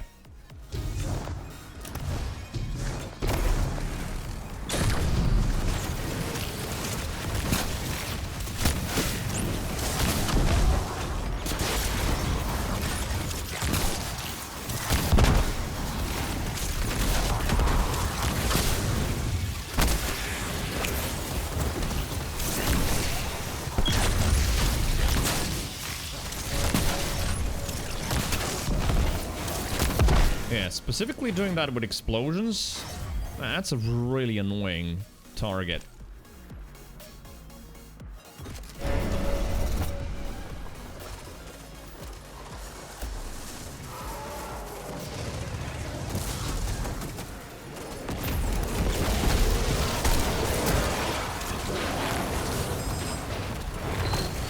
Right, one more. I probably shouldn't risk it. Just fuck it, send it. Someone else go and invade.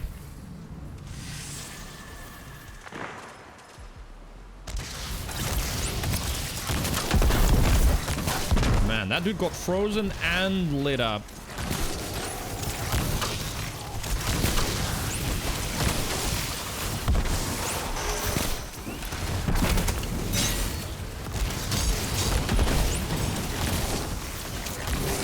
I feel like Tiku's is not working out that well. I say that and immediately start hitting shots.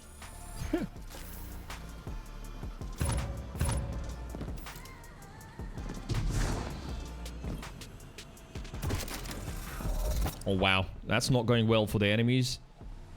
3 big ones and 0 motes. I've got a suspicion I'm being carried here.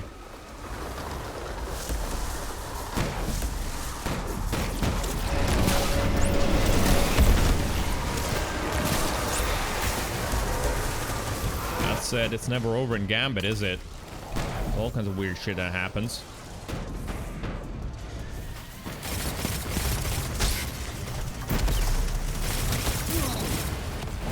Take the nade.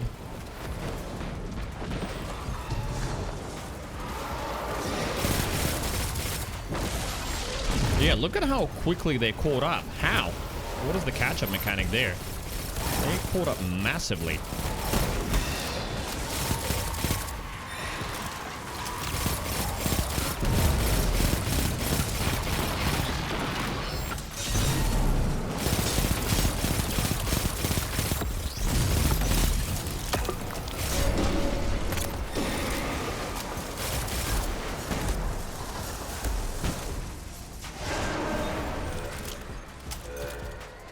Invader. Darth Vader, Invader. Where is he?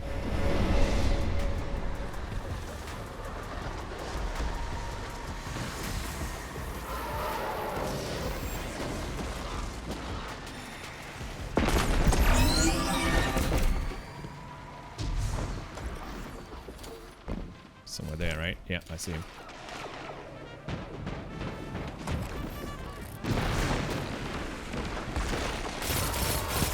Right. What's next?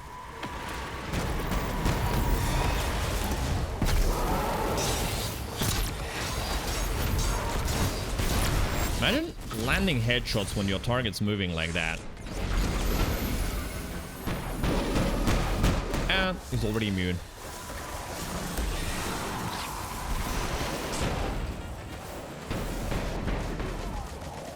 No one has invaded to take their motes away, which is strange. I seem to remember that in Gambit, invading was something that everyone wanted to do.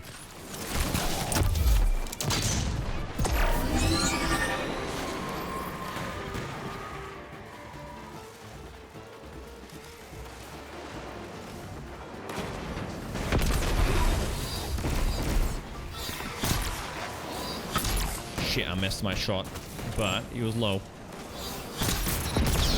Fuck! Alright. At least that doesn't count as him killing me. Or maybe it does. I did get him at the end.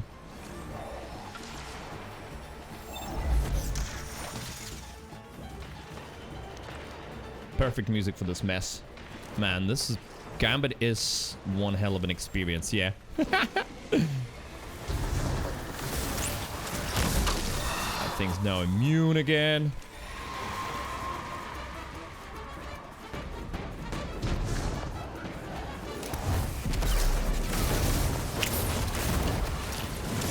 Grenade, he says? No, I don't want your nade.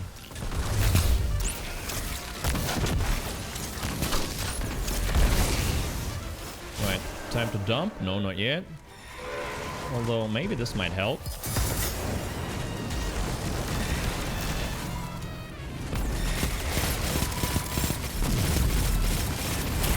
There There we go. By the way, do these wells stack if I put the big well down and then the small one? Do they stack or not? Arbalist Catalyst. Hey! Something good comes out of Gambit. If you want a good solar build, check Dado's guide. I will. Drop it in, or just send it in my DMs. I'll have a look at it. I don't want healing, I want everything to die. Right. Biggest question, though, is, has this moved even a percent? Nope. Right. I think maybe I need to go back to Sunshot.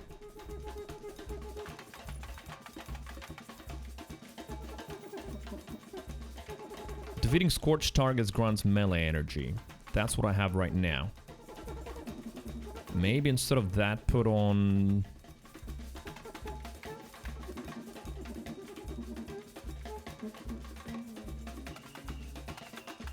Where is it? Saw something. Your solar ignitions have increased area of effect. There you go. That might be good, right? Bigger area of effect.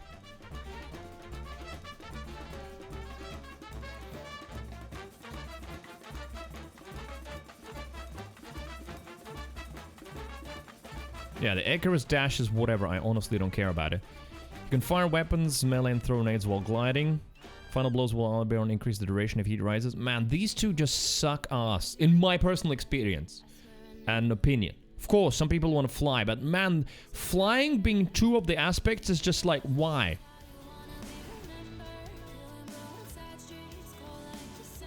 Commander, what's up? Hello. Yeah, I don't have the Starfire. I need to check, though. I might have it in collections, right? Well, yes, of course I'm gonna have it. I've got everything on Warlock, so I should have it.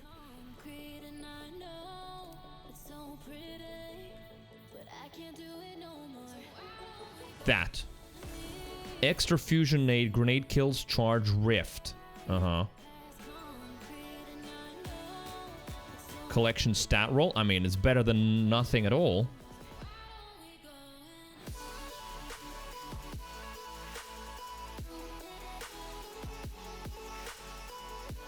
Oh, interesting. It mutes everything when I've muted the cutscene. Check DM. I will check it later. Thank you, though, for the link. Thank you, thank you.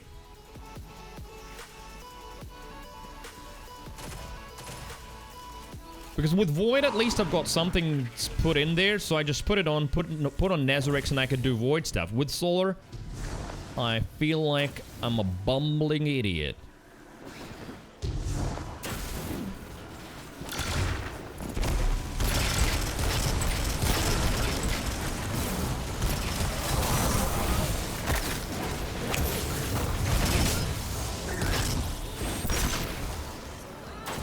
Dude, this is the Gambit experience. Trying to get moats. Look at my moat count. Look at my moat count! How is that possible? What am I doing wrong?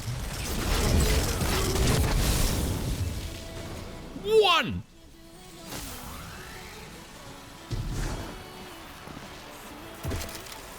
There's just something about these Gambit players. They just have, like,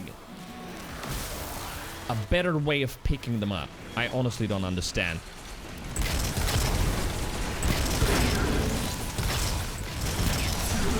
Or maybe the strat is, don't shoot the enemies, wait for others to shoot the enemies and you just grab moats.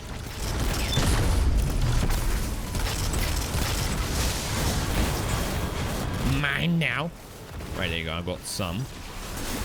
Feel much better about myself now.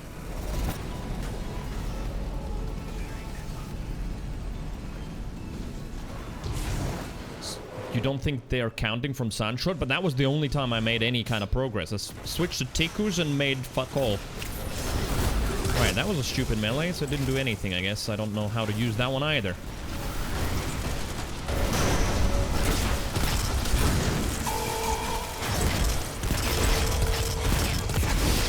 Right, we've got... Okay, we're getting fucked. 3 big boy blockers.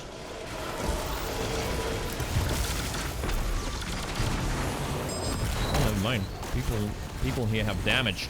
Now we're doing the same to them. Alright, alright. Come on, be good, man. Godspeed, Invader. At least we've got someone who wanted to do that.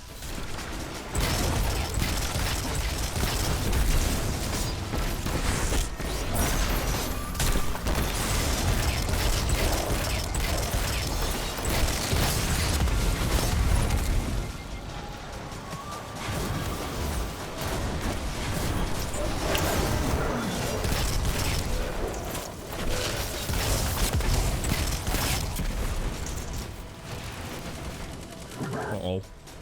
This is an interesting place to be while there's an invader.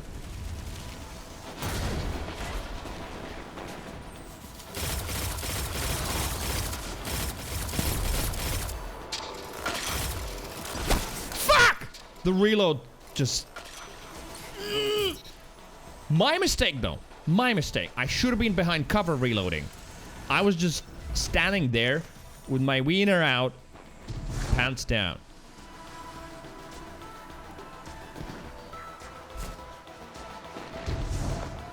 Sunblast explosions do not equal ignitions. Alright, so this definitely isn't doing it then, yeah. And I'm definitely not understanding the loop, right? I get the arc loop with traces and how you get abilities back. The void is a piece of cake. But this here, I'm just constantly out of nade and melee. Because I'm not getting those kills, I guess. Alright, after this match, I'll have a look at the Datto video.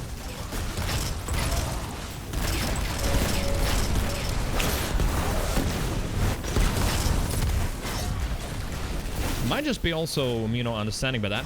Oh my god, that melee feels like complete utter garbage. Those sort of spread out bolts. I need to check out the other one.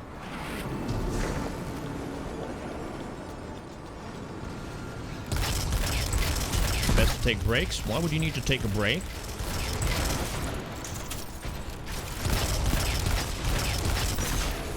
Oh, we got it. We got it. Didn't even deposit my motes.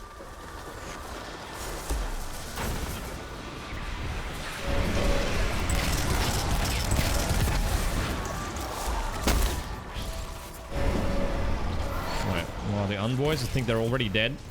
Man, my team's working faster than I can think. Well, Sidu, if you need breaks, take them. Come on, we'll see you later. Absolutely. Yeah, I'll have a look at the Datto video that Sidu kindly provided. Let's see, maybe I can just take that build and see if I can make something out of it. Oh man, what the hell? Whole team's being owned.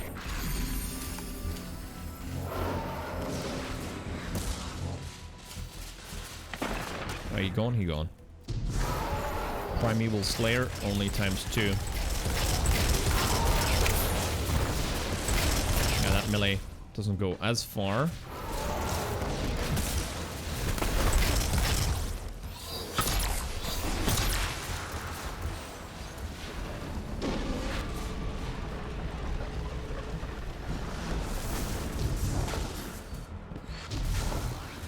Boing. Oh. Nice.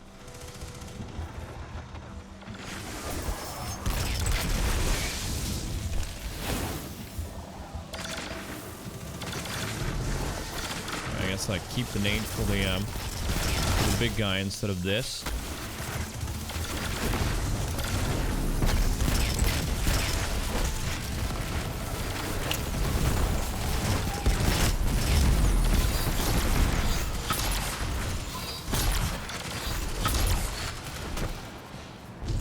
I did something.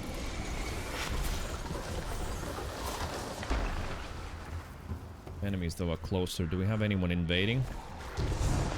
Invasion portal is not open.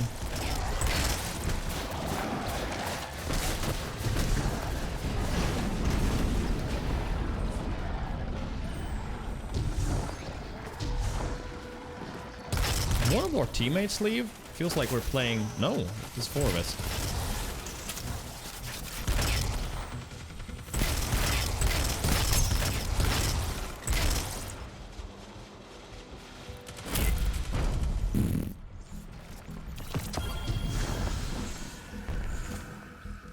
But yeah, that is bizarre to me. So, I remember the old Gambit when it was just introduced. Oh my god, 2 people would be camping that portal to invade. Now, out of what, 5 games that I've played, only in 1 we had someone who constantly wanted to go and invade. All of the other games, just no one wants to do it. What is it?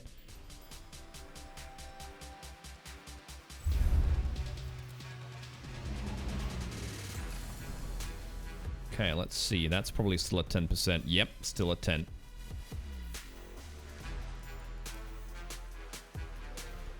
Bump. bum, bum, bum, bum.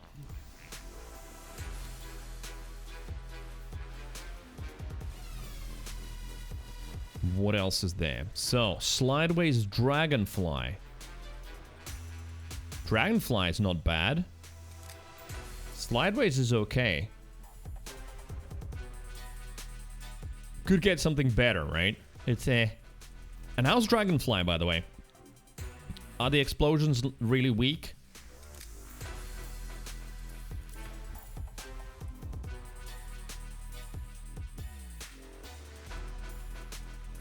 Bum, bum, bum.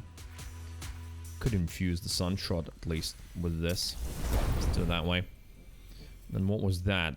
Oh yeah, the Deadweight Shotgun Feeding Frenzy Vorpal.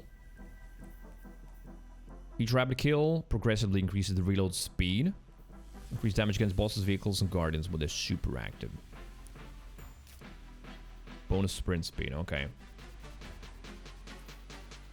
And handling. That's a fast shotty then.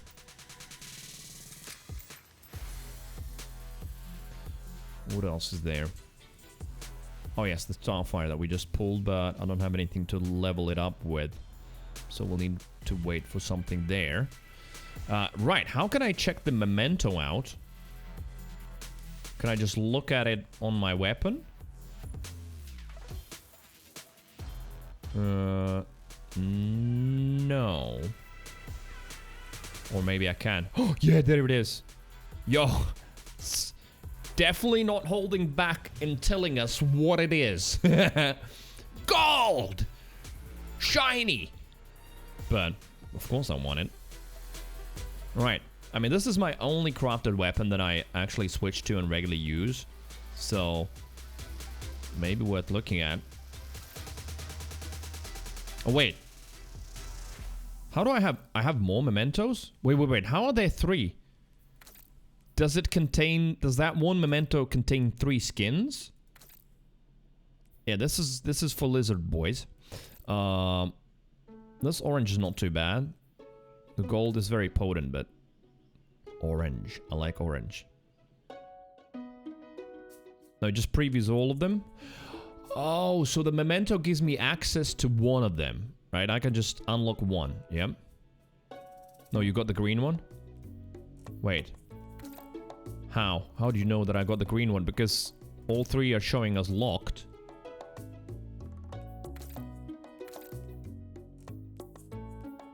Memento required, memento required, memento required. I don't see any difference. Because the Gambit memento is green. Okay.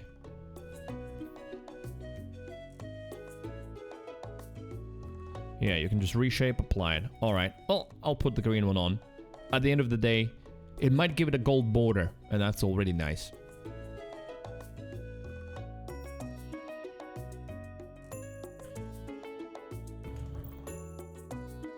Okay, solar shit.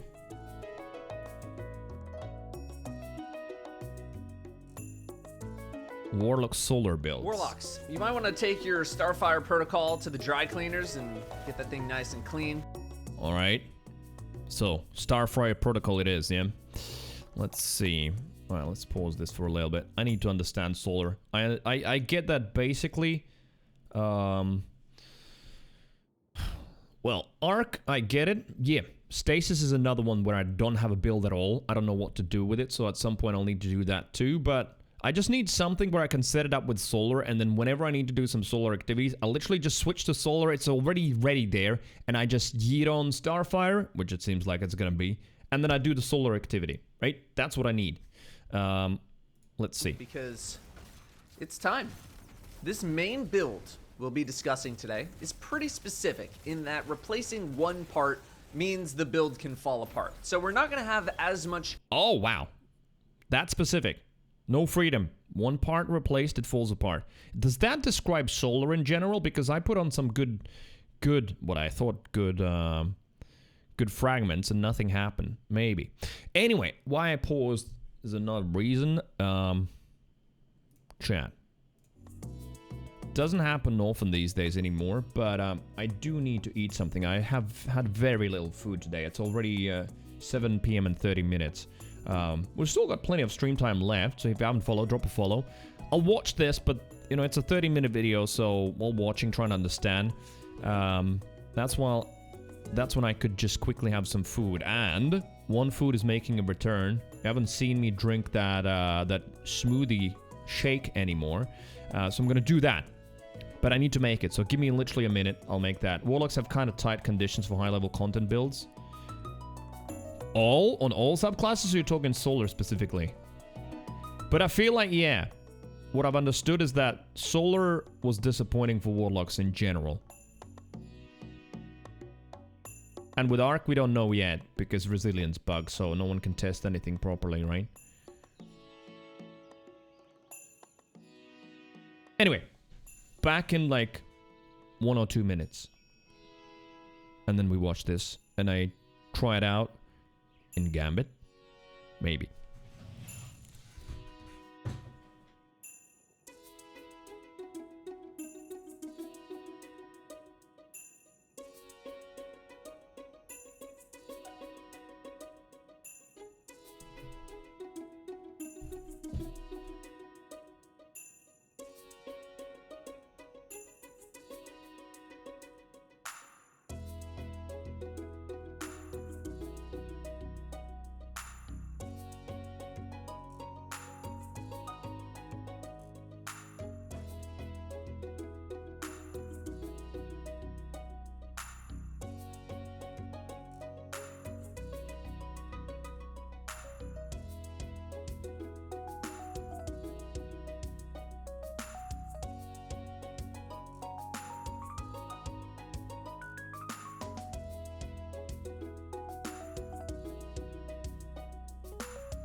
Man, making food when rushing, not good.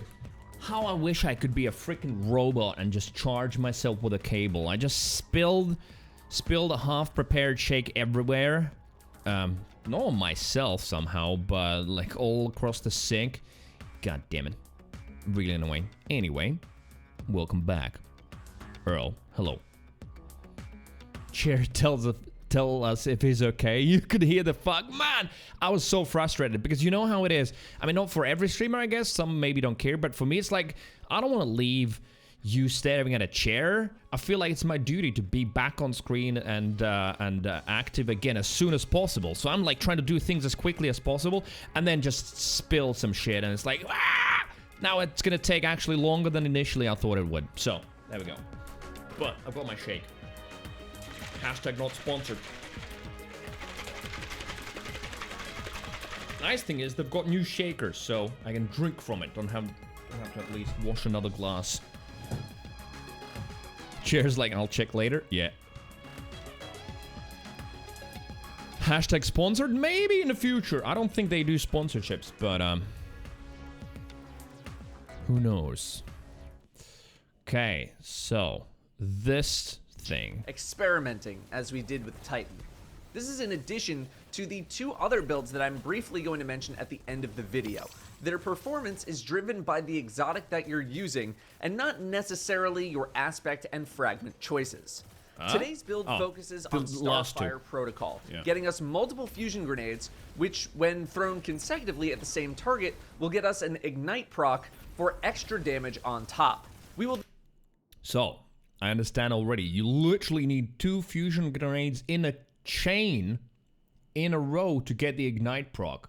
Yeah, that kind of is annoying. Then use Empowering Rift to get our grenades back, and then combine this with the Season of the Haunted mod, Classy Restoration, to make sure we stay healthy. This build will work without Classy Restoration, but you're not going to have that big boost of healing that you might really want to have. The aspects will be Ignite's supposed to be like an explosion, right? Where a target that has been scorched enough times stacks up those stacks and then they ignite and explode and do damage around them. But like from what I've seen so far, it's so difficult to actually get that working. Our Heat Rises and Touch of Flame. Icarus Dash is cool and all, but it is purely a mobility-based play, and it gives no other bonuses to this build at all. You could go without Heat Rises if you really want Icarus Dash, and I don't think you would end up losing a ton, but being able to farm melee energy simply from jumping is pretty nice to have.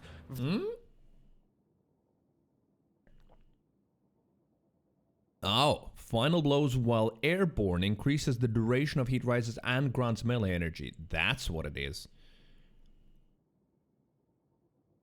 I didn't like Solar Warlock when I tried it out, and I still don't like it. It sounds idiotic. I'll have to be jumping around while shooting to create me melee. Oh, I guess maybe I can jump when I'm throwing nades, but still, it just all sounds so fucking stupid. Versus the nothing that you get with Icarus Dash besides the actual dash. Touch of Flame makes our fusion grenades explode twice. That's kind of a big deal for this build. You're gonna need that. Let's talk Makes stats. sense. You would think that with the build focused on class ability and grenade usage, that we would want to stack all of the recovery and all of the discipline as possible. And yeah, you're right, to a degree. Playing this build to perfection will actually not require those stats at all, but most people, I imagine, will want to have them as a backup because things are not going to go perfectly all the time. A fusion grenade kill fully restores your Rift energy when on Starfire Protocol. Wait. Was that him using the Parasite? Let me just see. No. Okay, if you're never mind. in a place where you can do a lot of chain killing, recovery is going to be almost irrelevant for the purposes of Rift cooldowns, especially when combined with Classy Restoration, which gives that healing. You're going to want recovery when Classy Restoration is gone, though, and in my experience, recovery was still a good thing to have, even with Classy Restoration. So where does that leave Discipline? I'm indecisive. You can start the combo back up with a grenade kill, but you can also do it with an Empowering Rift and a little bit of weapon damage. technically you can get away with barely any discipline at all, since 95 to 99% Yes. of your See, exactly. That already I have understood. That is my problem with this whole ignite thing, is that most of the things are dead before they even ignite. So weird. I don't like Solar Warlock. I guess I won't like it. I thought I don't understand it, but the more I understand it, the less I like it. your grenade energy will be generated solely through damage done while standing in an empowering rift. So outside of recovery and discipline, I want to say stack strength, but we'll be getting our melee back quickly through heat rises and getting kills in the air. Again, just spam jump while you're killing things, and you're going to get your melee back very fast. This leaves mobility, intellect, and resilience as the final stats, and I'm going to say a mix of intellect and If the resilience Scorch is the ignite when easy they die, call, I have no maybe idea. pushing a little bit more towards resilience. That'll be really We're not easy and gonna be nice, particularly but mobile, or rather we don't need to be because we're going to be standing in a rift. Well of Radiance, still plenty viable, and yes, it does count as an empowering rift for Starfire Protocol. So using our Well as a giant, longer duration rift is advised. Resilience, on the other hand, with its new buff, is a worthy stat to dump extra points into, especially when we start living in a world without Classy Restoration. Although even with Classy Restoration, you do still need to play a little carefully. You're not immortal like a Titan is. Fragments. We have 4 slots to work with. I'm pretty torn here, and I think the fragments are flexible based on what your current objective is. Originally, I had Ashes, more Scorch stacks applied, Blistering, Ignite kills give grenade energy, Searing, killing scorched targets gives melee energy, and it gives 10 recovery base, and Singeing, class ability, recharging faster when you scorch. Yeah, that's the part I didn't understand about the empowering rift and the Starfire. So then you would need your class energy back as soon as possible. Again, I mean, I honestly don't mean to be too critical, but it's just how it is. Like, I don't want to play a Warlock where I just have to keep spamming the well and standing in it. It just sounds so boring and annoying already. Stuff. And I think this is a pretty good starting point. It's very safe, but you have a lot of flexibility, and I think I'm going to make some changes. Searing is probably the first one I would rotate out for something else, as we're aiming to get melee energy back via heat rises. You could swap that out for Ember of Char, but I feel ignition procs will result in anything near the explosion to die, and thus not actually get any scorched stacks at all, at least in lower and mid-level content. In higher tiers like Master, stuff is not going to die as easily, which makes Ember of Char a lot better.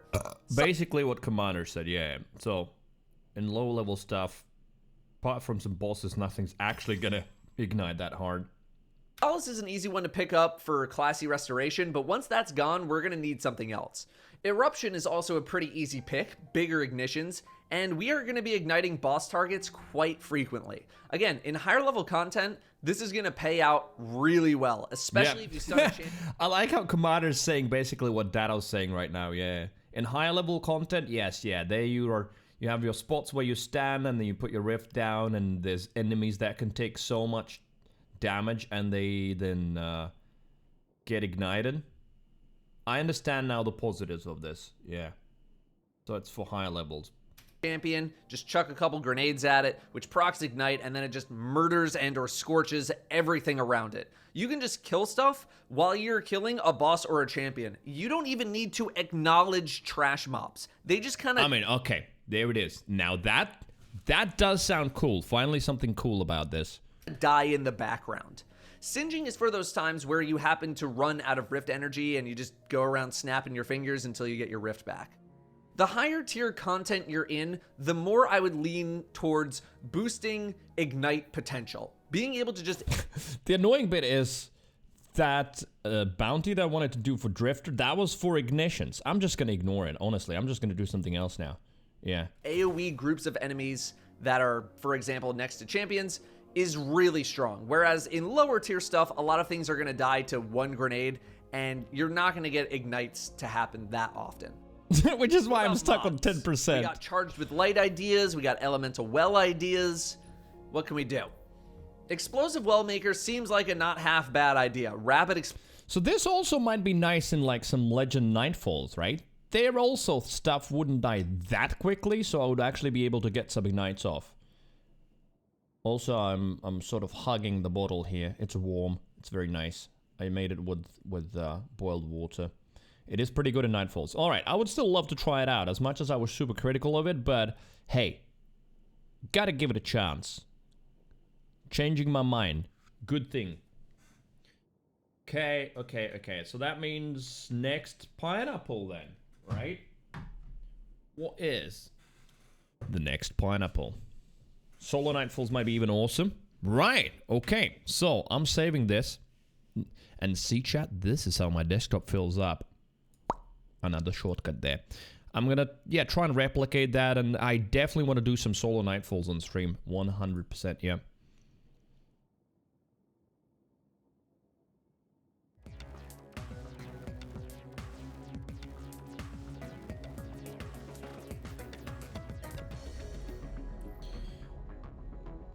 Three Crucible matches or Preservation mission on Mars. Wait, what is that? That's the next pineapples?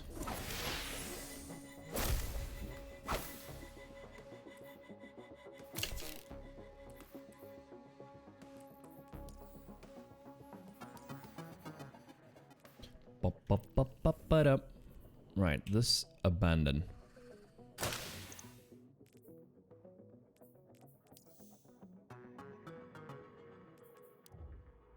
I don't think I got the pineapple from Strikes, no.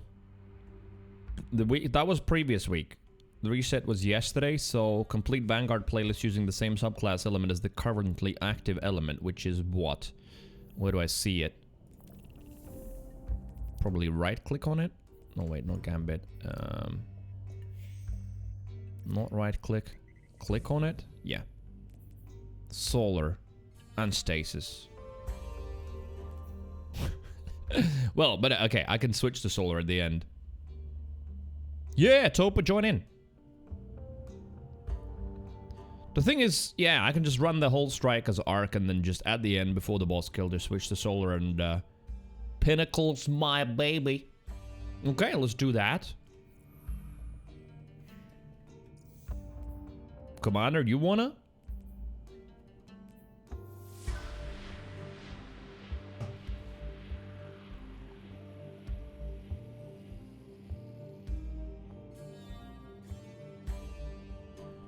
$15.81. Sweaty butt.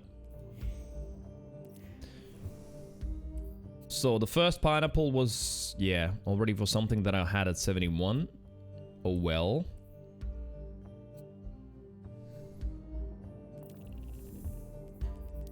Vanguard Ops launch.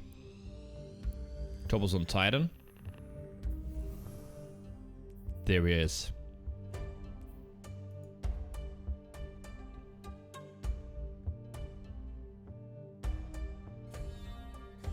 Not masterwork weapons. What is this? That's sloppy.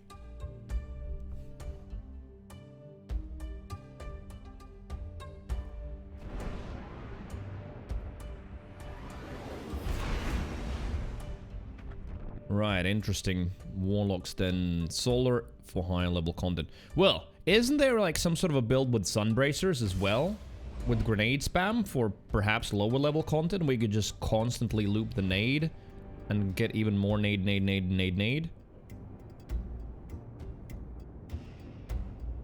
Maybe there is some sort of a lower level build as well for that.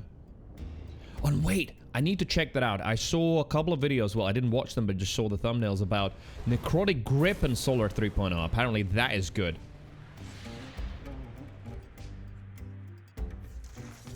But I haven't looked into what that actually needs.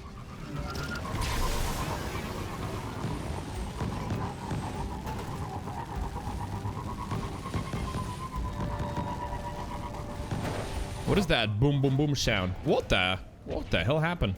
Alright, I somehow got stuck. Dado mentions it at the end. Alright, yeah. I'll check that video, the rest of it off stream.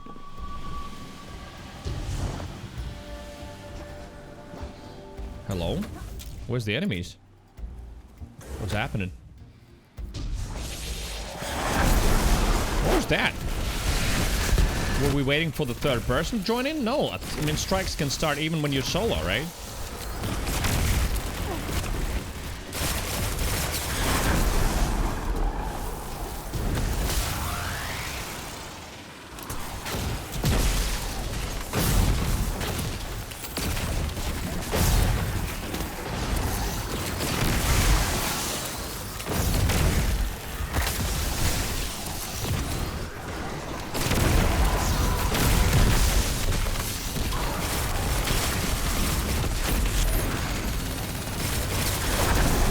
This pulse is excellent. I love it.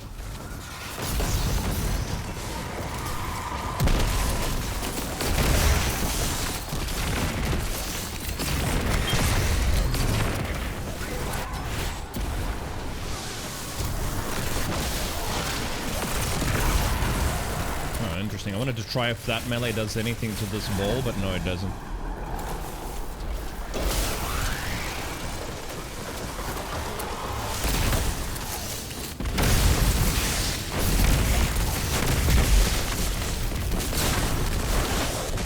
Third person was already ahead, waiting for you to join. Oh, okay. All right, let's see if one of them tries to do the shortcut. Topa's trying, I think. No, we're going the normal way. Is there a door that doesn't close until, like, people come closer to it or something? Ace did that shortcut yesterday and I was amazed at it. He was, like, towards the end of the strike already. But he had to wait. Anyway. Carls, what's up?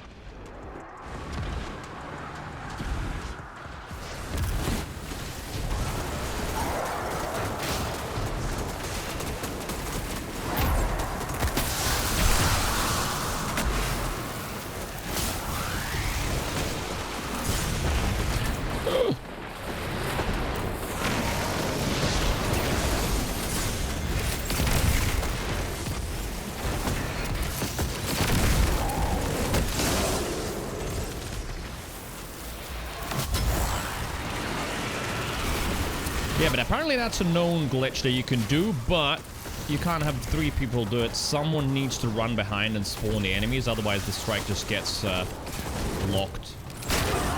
And, you know, you get stuck.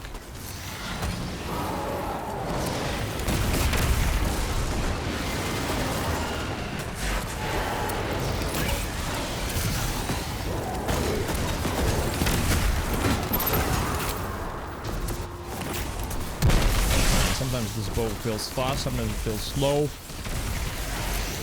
Has it got the tempo thing that speeds up when you shoot more, maybe?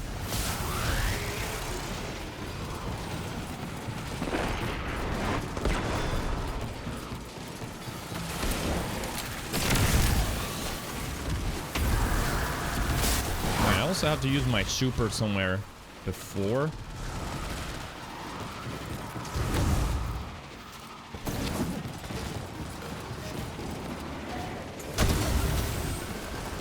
This boss fight already.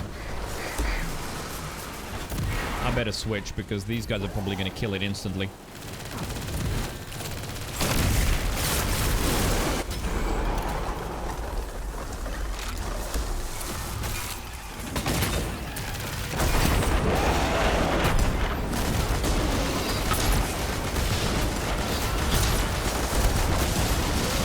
It's as if he knows which angle I'm trying to take. Constantly shield in front of him.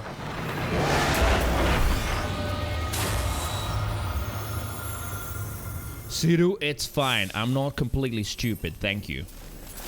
It's kind of a little bit insulting to babysit. Now go to orbit, now switch class. It's fine. I appreciate the help, but not to that level. Thanks.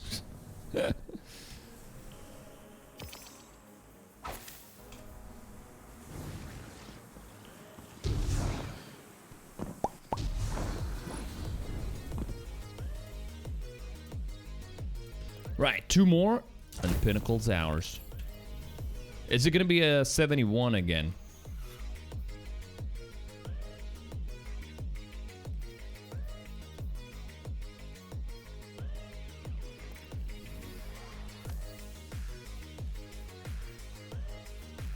Yep.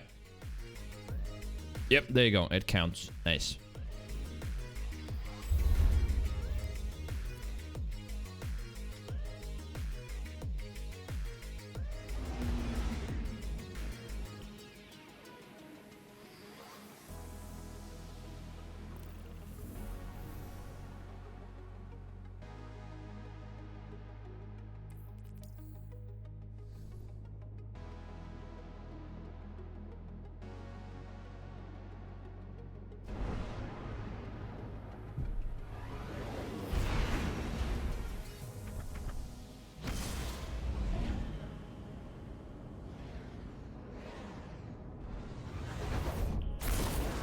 And that's something new, isn't it? Green for me is like witch queen. It is. All right.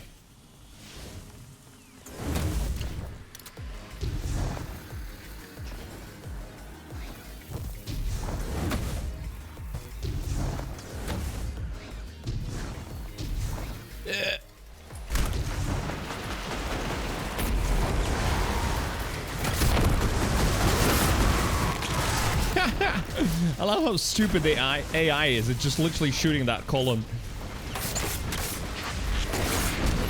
I gotta remember, I'm squishy. I'm squishy.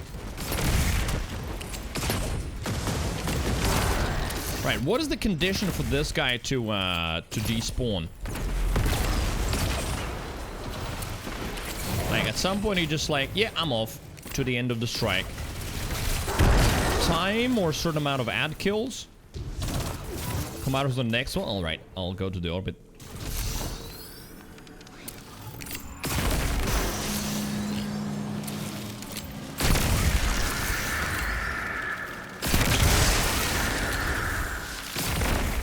Some amount of damage. Okay, on him or...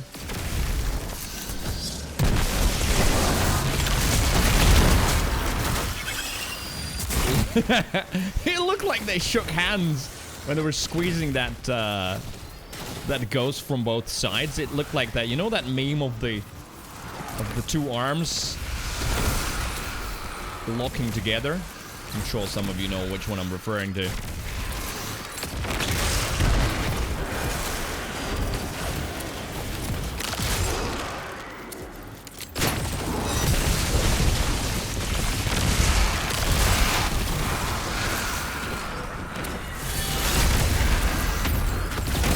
So cool though to see an NPC, or I guess, you know, an enemy do that guardian thing, going into their super, doing that animation, but it's not another player. That still seems cool to me. There's two conditions, either all ad kill or some DPS on him. Alright, so the best option is just to focus on him, right? Put some damage on him so he fucks off. 6-9, hello.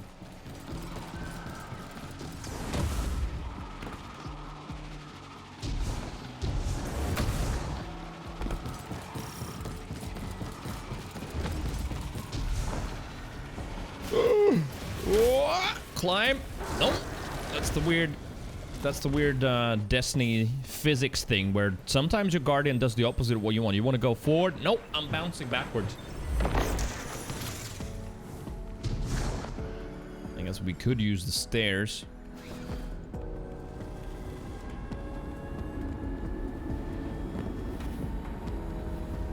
Yeah, like the Guardians with light were way more interesting and fun than stupid champions.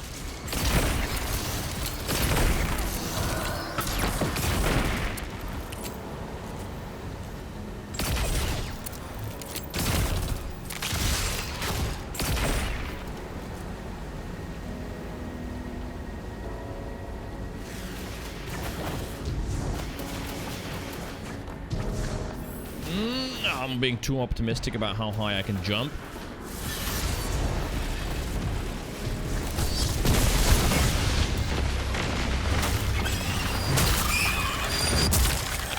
Like the two people can do it twice. Well, legendary mode, they're probably a beast, right? Well, on the legendary campaign, though, I did finish the legendary campaign. Yeah. It wasn't too bad. It was fun, though. It was fun.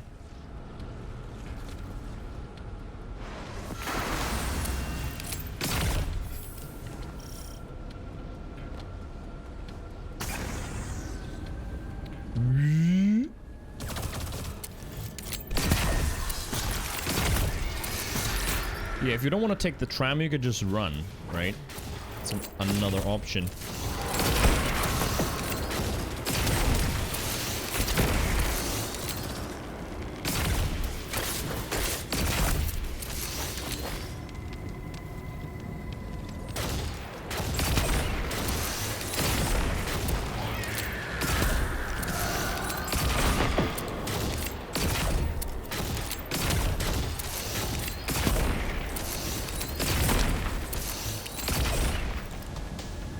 This is one of the toughest strikes on Grandmasters. Because of the light-bearing guardians? Or something else?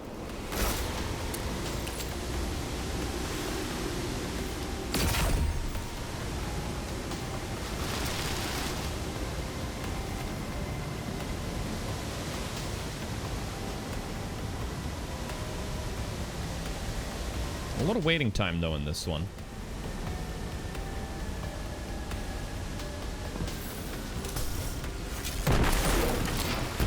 A little bit late with the nade.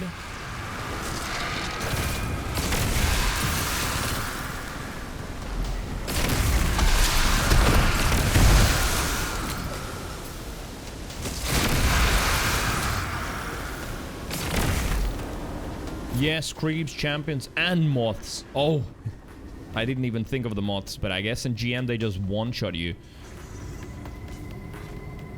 And yeah, fuck, this forest where you can only move slowly. That one as well.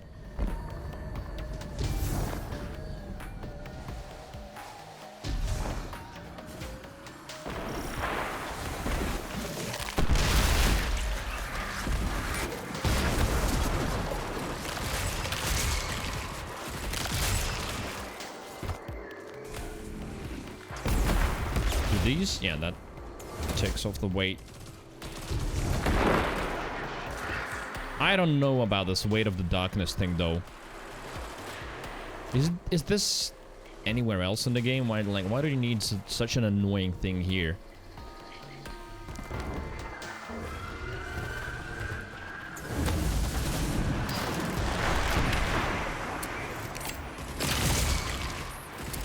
You know, I understand jumping puzzles and shit like that, but let's just make the Guardian or the player not able to move and stuck to the ground. Like, how is that cool?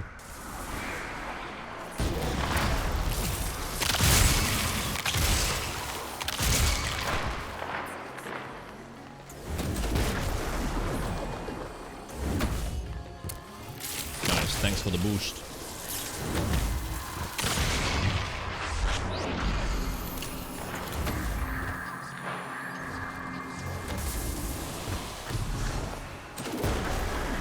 This is from a Destiny 1 raid. Oh, okay.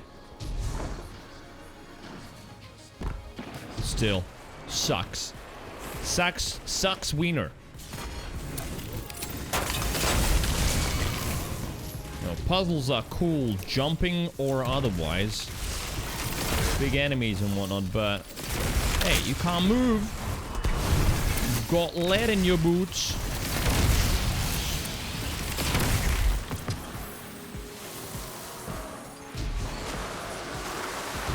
I gotta use my super because I can't use it at the end since I'm switching to solar, so I might as well use it here.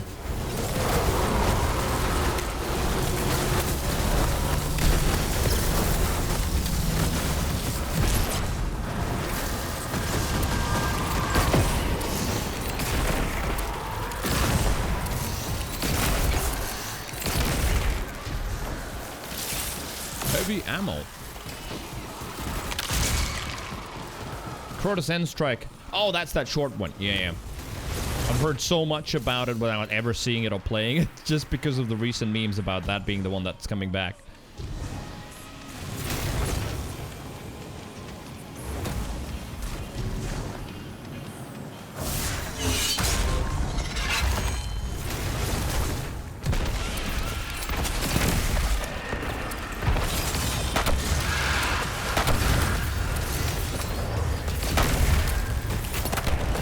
damage? Yes.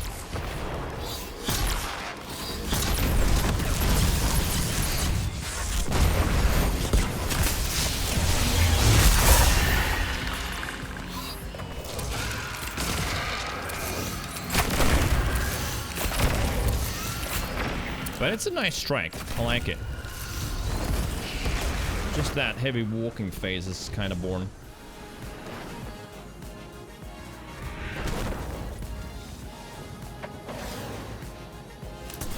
Ah, shit. I thought he was going that way.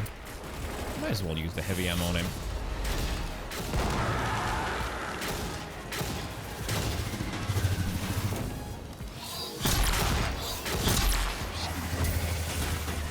The harder they fall bounty complete as well. Nice. What was that jump?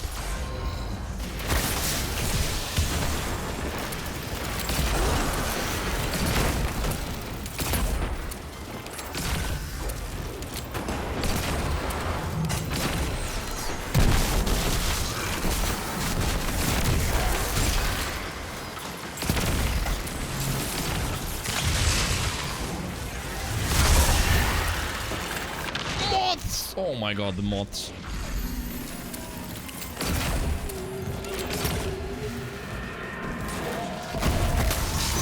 Yeah, that was me failing at sliding. Fucking hell.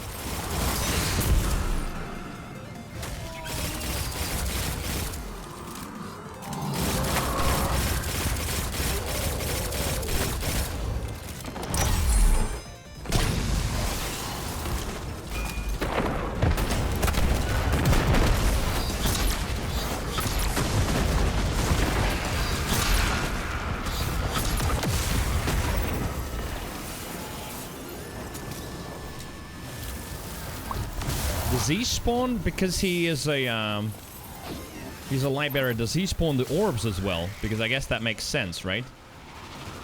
He's doing a super, so he spawns the orbs. Oh, I also forgot to switch. I was like, Shiru, you don't have to remind me. But it's fine, honestly. I don't need to be reminded. I'd rather make mistakes than be backseated full on. I'll switch next time.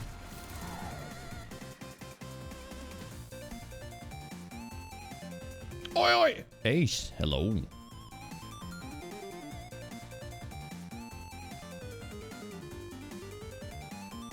Oh yeah, Commander wanted to join, right?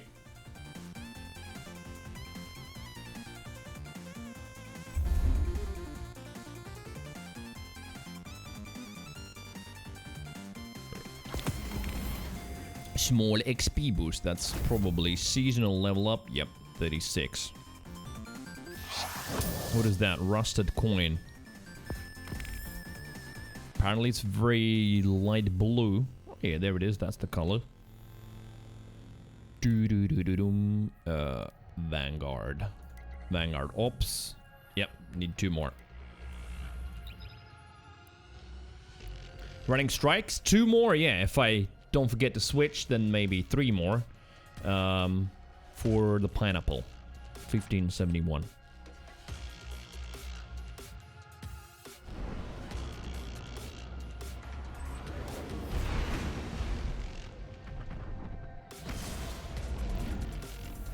What do we get?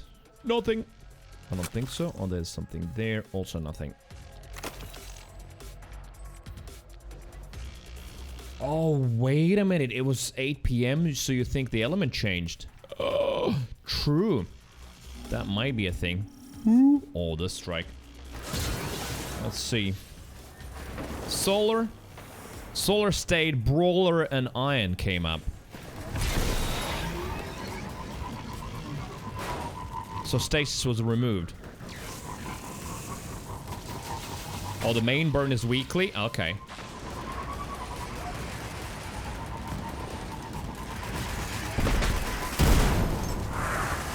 Commander has got my favorite sparrow, the tiny one.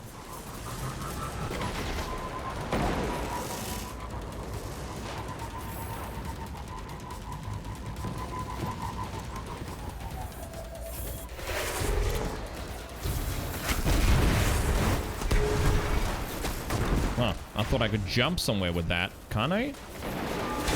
There you go.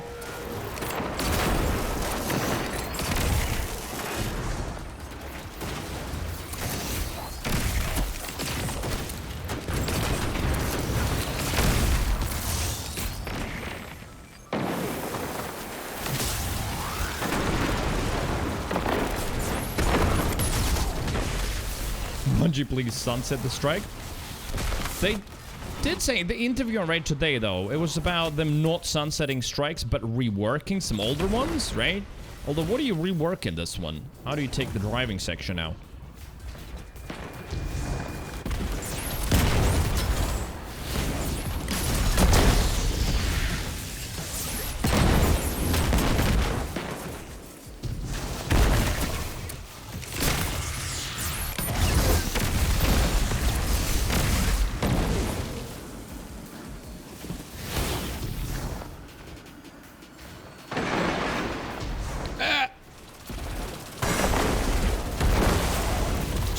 Thank you for stretching.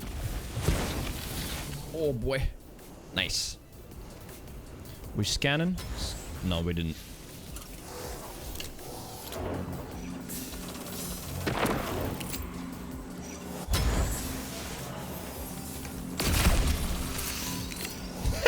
Like, look at that thing. I love it.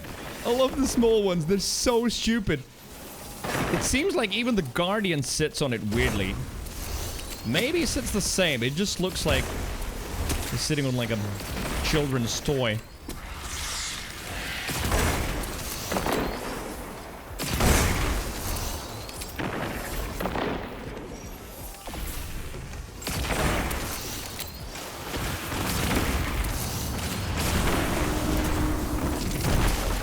How many times that servitor teleported?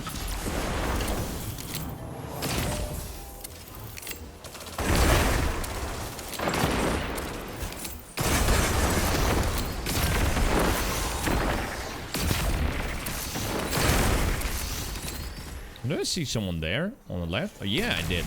Hello.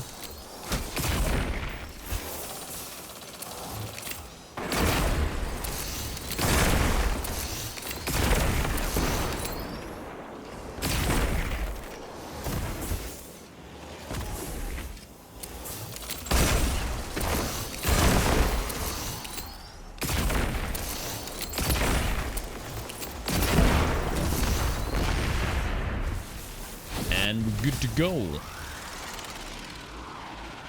Got rid of the stupid beginning part where you sparrow through the glowies. Isn't that like a bit in the middle as well, though? How do you remove that? Put a teleporter in? Maybe. This one here.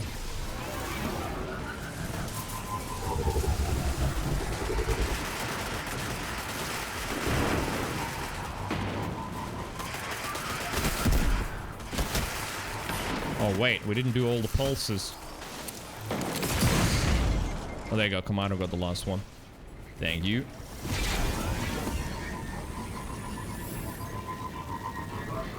But yeah, I agree. It just pads it.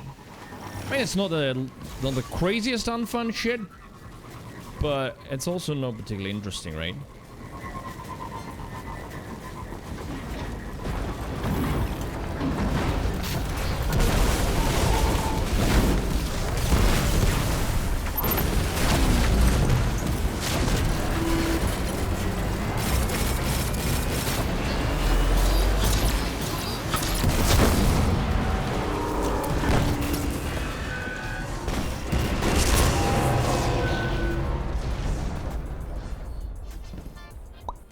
Sudo, I'll see you later. Thank you for the help.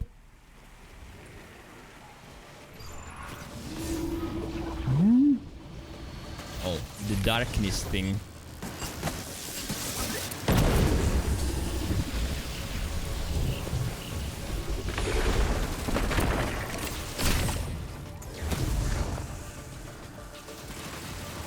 Uh-oh. Commander's got a long way back.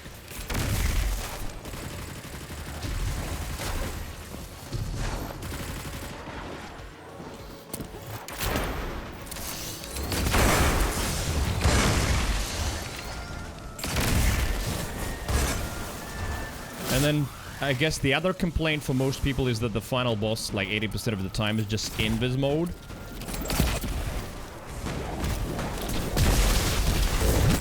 I can even use the super because I know he's just gonna fuck off in the moment, so I can switch to solar.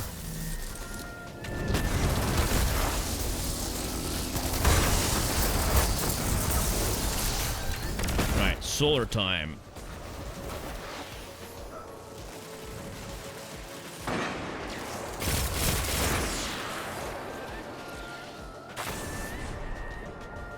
You can one-shot him? Oh, okay. Didn't know. I thought he was like, he always will go through these motions.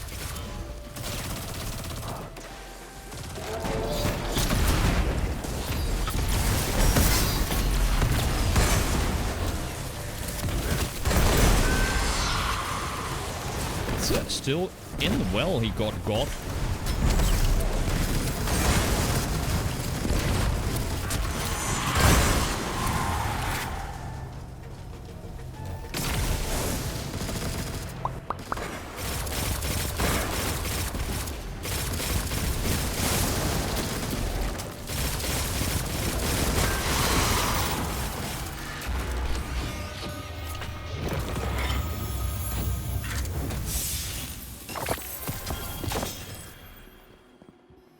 Pure poetry. Okay. 2 done. Back to Ark. What are you? Ambitious assassin, pugilist. Shred. Damn, at least I'm getting some cores today. That's good. 19.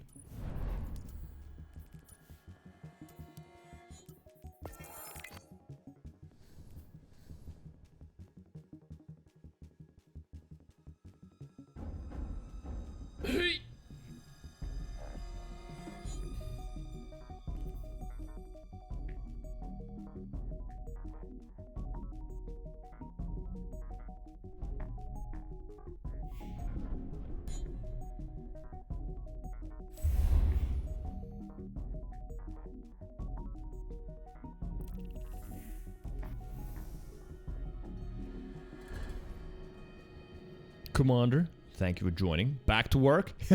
Nice though, right? Get a strike in the middle of the working day. Feels good, man. Thank you.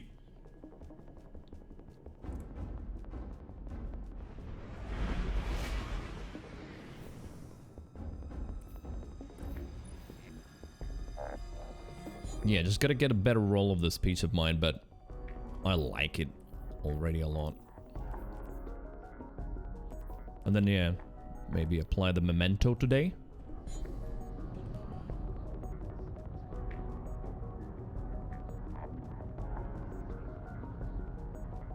Are these exhaust jets that some people have, like all kinds of cooler and shinier traces? Is that a separate thing that you get, or they're linked to the ships?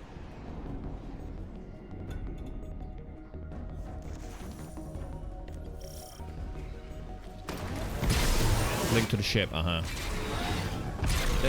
shit. Yeah, I haven't done this strike. I'm not even exaggerating.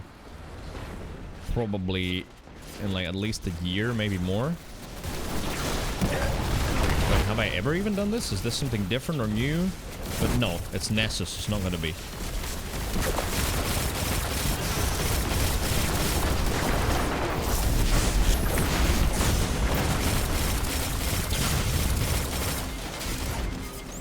Supposed to like hack this shit or what?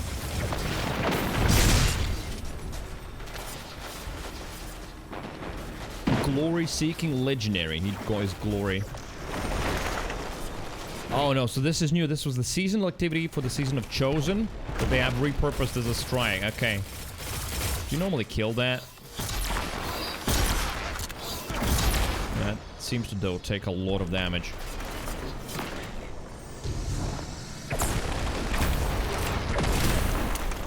Not even sure. What am I supposed to do? Stop the Cabal advance. Alright, how? Where?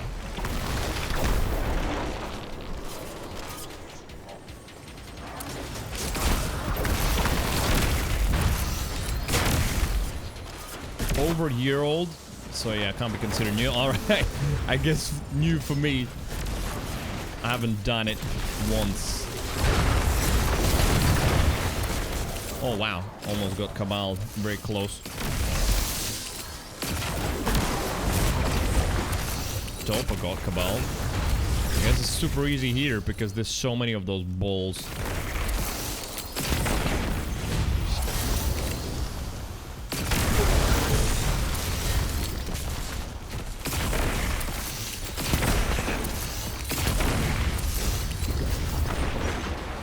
But you know what? I like the idea of seasonal activities being repurposed as strikes. That's not a bad idea.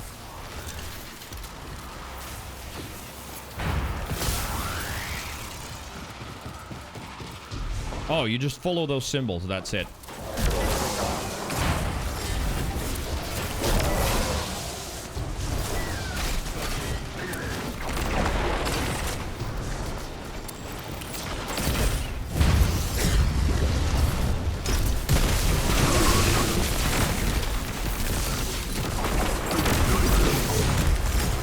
Yep. Alright. This was the Get Caballed strike. I guess at some point you can learn locations of every single landing. But there seem to be plenty of them.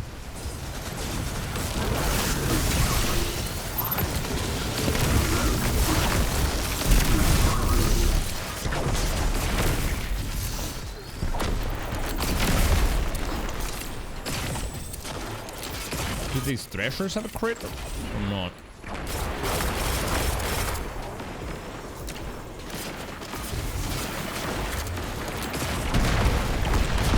Don't go further than where you spawn back in, yeah. Seems like that.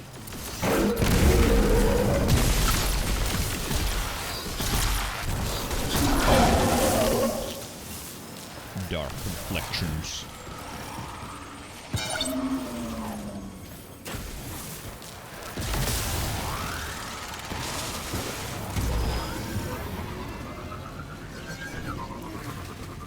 Everyone's enjoying their dinner. Yodis, thank you. It's Yodis's day today on stream. Top cheers, top tips. Thank you, man. Are you working now? You probably are. Well, I'm just speaking in the background of your work day, being Crew Radio.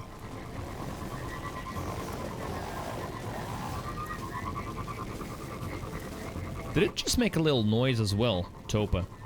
The little sparrow, just a little. I think it does make a slightly different noise.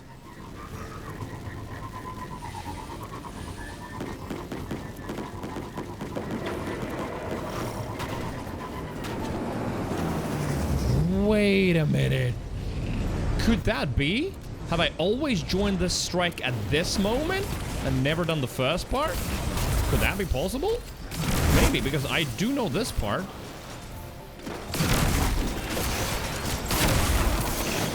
Unless I'm confusing it with something else.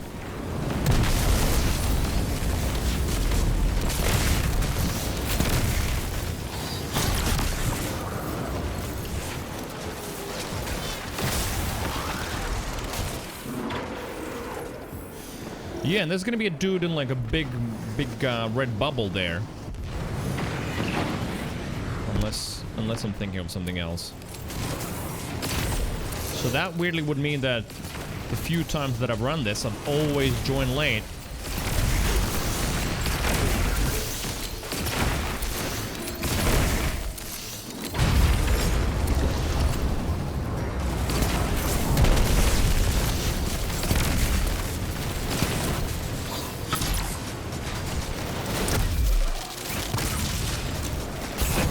Yeah, it is the battleground. Yeah.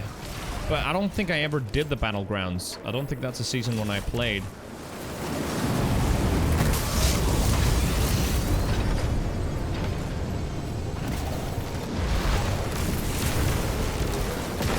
So maybe then the battleground that I was talking about earlier at the start of the stream, that was something else.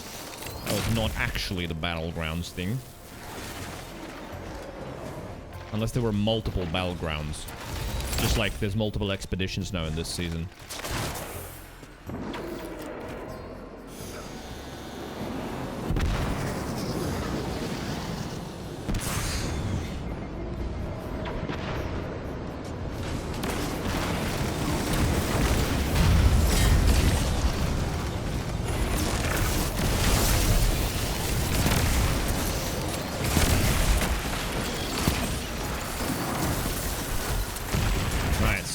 Pick that up. Where do you dunk it?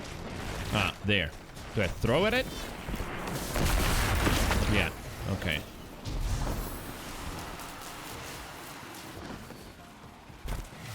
Objective complete.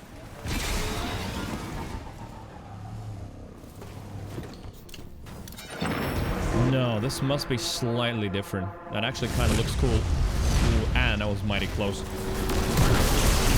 Wait, those are friendly cabal? The blue or not? No, they're not. Oh, that's the commander. No, wait, so this is different. So this is the same location where another strike, I think, takes place. And this is like just the middle point of it.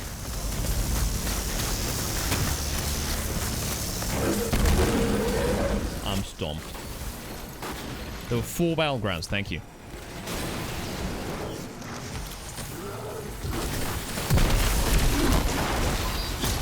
Oh, he's immune now. Alright, what happens now? Wait for some ball bearers to spawn. The dudes that carry his balls.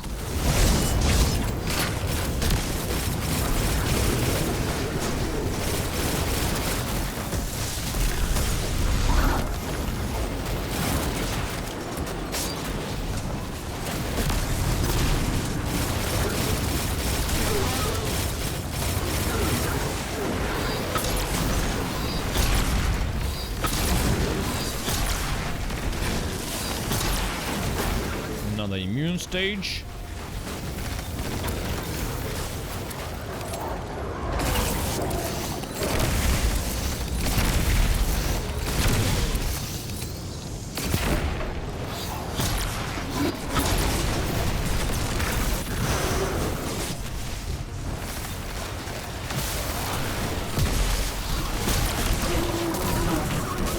So at least you don't have to throw any balls at him. But yeah, there's one where exactly in this location, like some dudes come out of that door and then he stands there in a big orange glowy thing. I can't remember whether that's a strike or something else.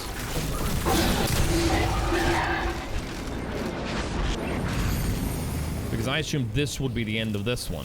I'm gonna keep going on. Yeah, there you go, mission complete. Shrimp. Hello.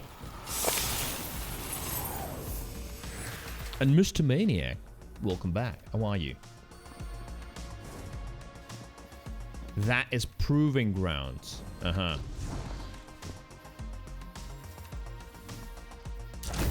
Got so carried away thinking about it that I didn't switch. It's fine. I'm at least enjoying my time. One more.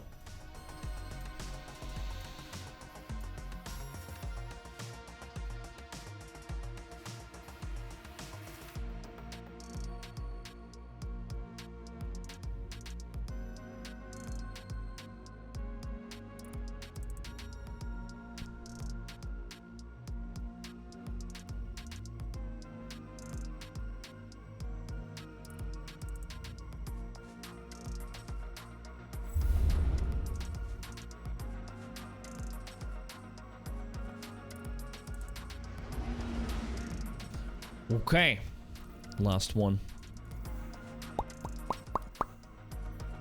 What would be the next pineapple after that in terms of how easy it is to acquire?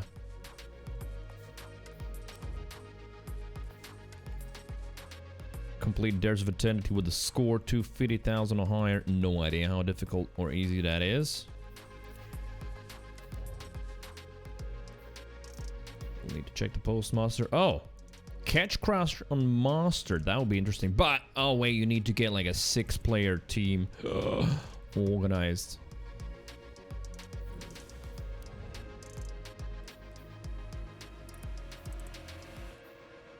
Crucible control matches, seems like. Okay.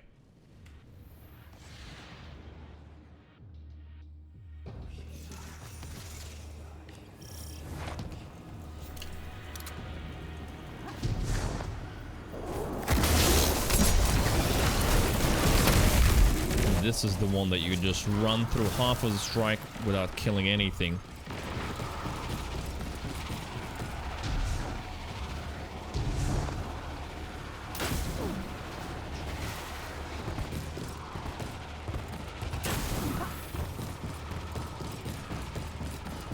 Boo.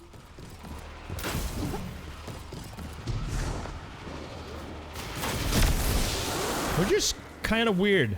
I must say, I would consider that a design flaw, that you can just ignore all the content and just keep running.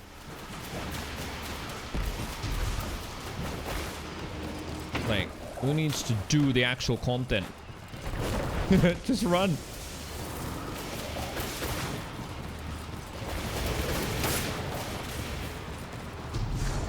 And then here it's a little gate, but also nothing too difficult.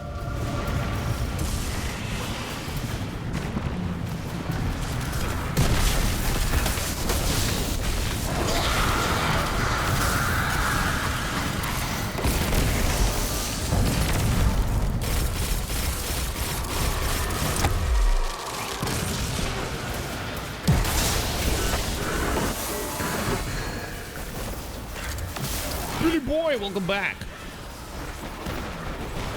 Austria is a weapon that I can reshape. It can't modify, as I need to get the DLC despite the fact that I've completed the entire Witch campaign. Maybe, I guess there's still some limitations. So you don't have the weapon reshaping, I think. That might not be available to you, right?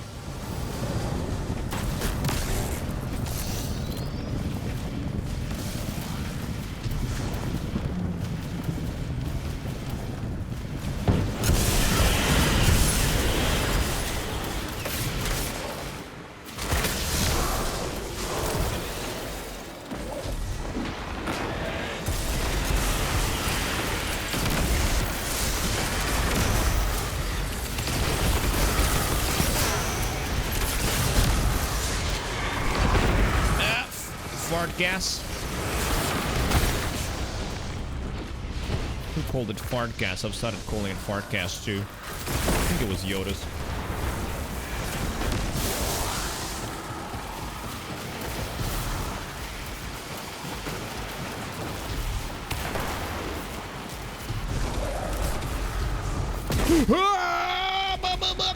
Ooh, saved. Almost fell off.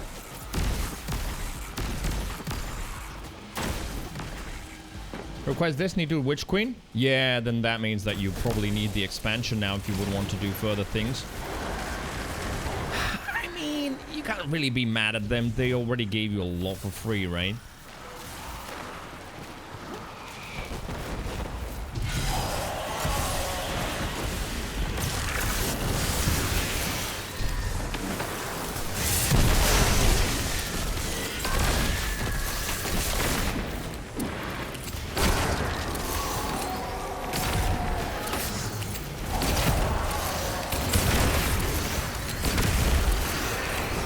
Yeah, it's unsurprisingly so, but it's kind of interesting that, like, as soon as I am running some content that I know, like this, it just feels so much easier because I know what's happening, I know where to look, and it feels so much more enjoyable and less frustrating.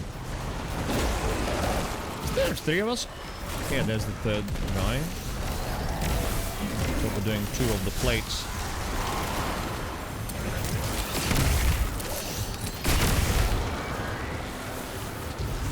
Weapon how I wanted when I got it to 15, now it's laying as an extra.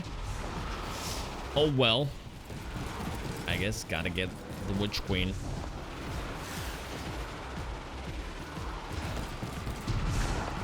Can I make it? Can I make it? Yes, speed boost allows me to.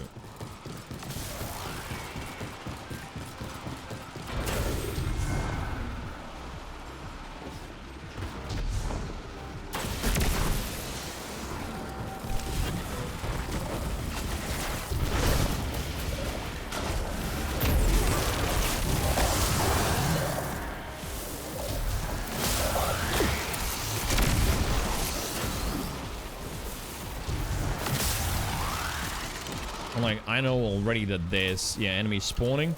Just kind of, I understand how people play this. I'm getting the idea when you just learn all the spawns and everything. But when you are the one along for the ride in something like this, it's so unfun because you're like, yeah, I'm just playing catch up.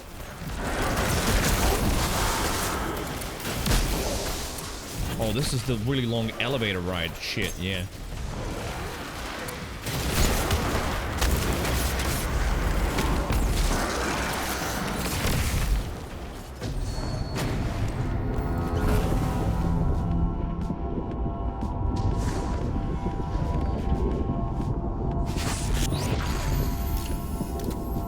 The rift doesn't stay with me, it just goes down.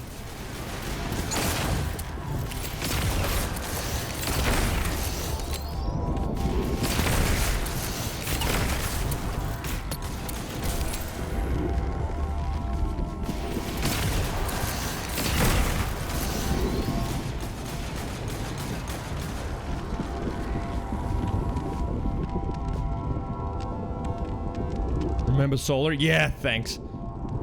I need to remember Solar. Well, we're not the boss yet, but... still got 2 floors to cover, right?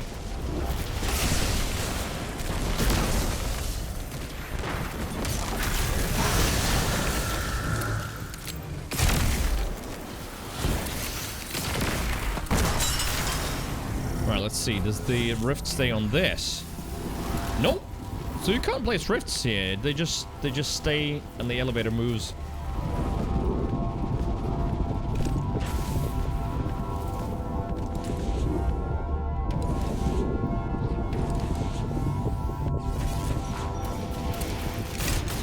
Oh, let's use a new pulse.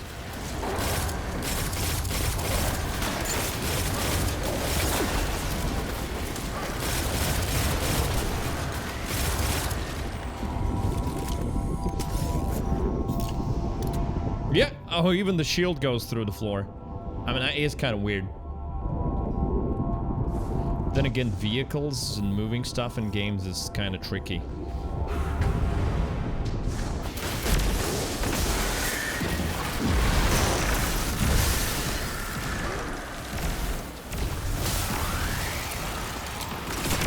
Oh, wait a minute. His name is Fox Mulder. That's the X-Files dude. It's my childhood.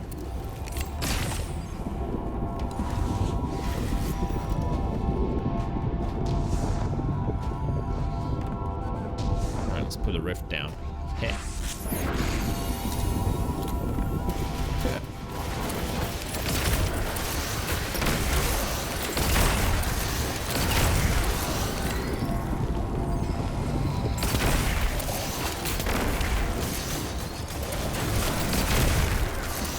That trace can't find its way to me.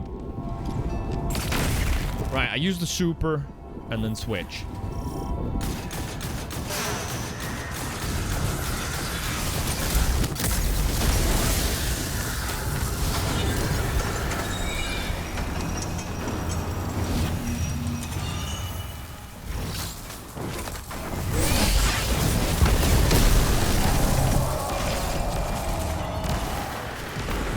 Abilities as well.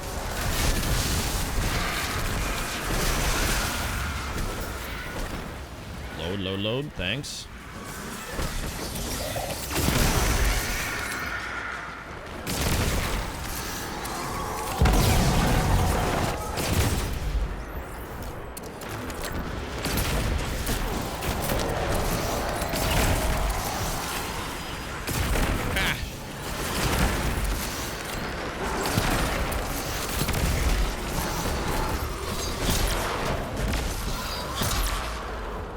He did.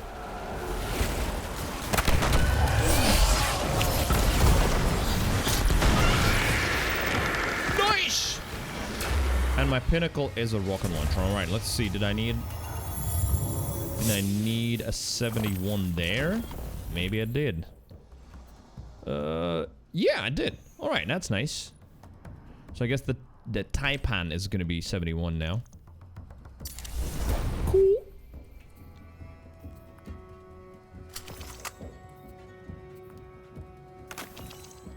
Phoenix, you have missed everything. How are you? Welcome back. Starting at 1577. Nice. Okay, so that's that. Thank you, Topa, for running these with me. Do you want to come to Crucible?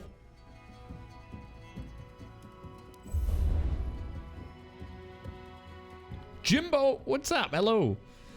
Titan main seeing other classes win quests by using guns instead of fists. Well, Topa was Titan. He was punching. How are you, Jim? How's life? Anyone know what the Ascendant Challenge? Oh boy, it's better to Google it. Like, to try and explain that in chat is going to be very difficult. Just have a look. There's multiple locations depending on where it spawns each week. Unless you already know the locations, you just need one guide. Right. So, we need 3 matches in any Crucible playlist. That's it.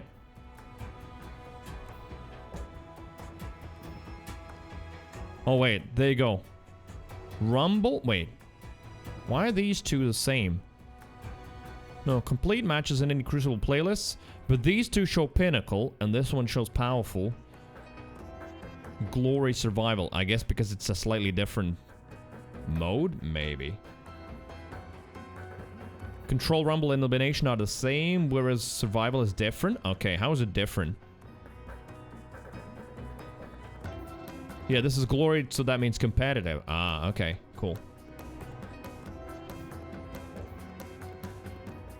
Right, I guess.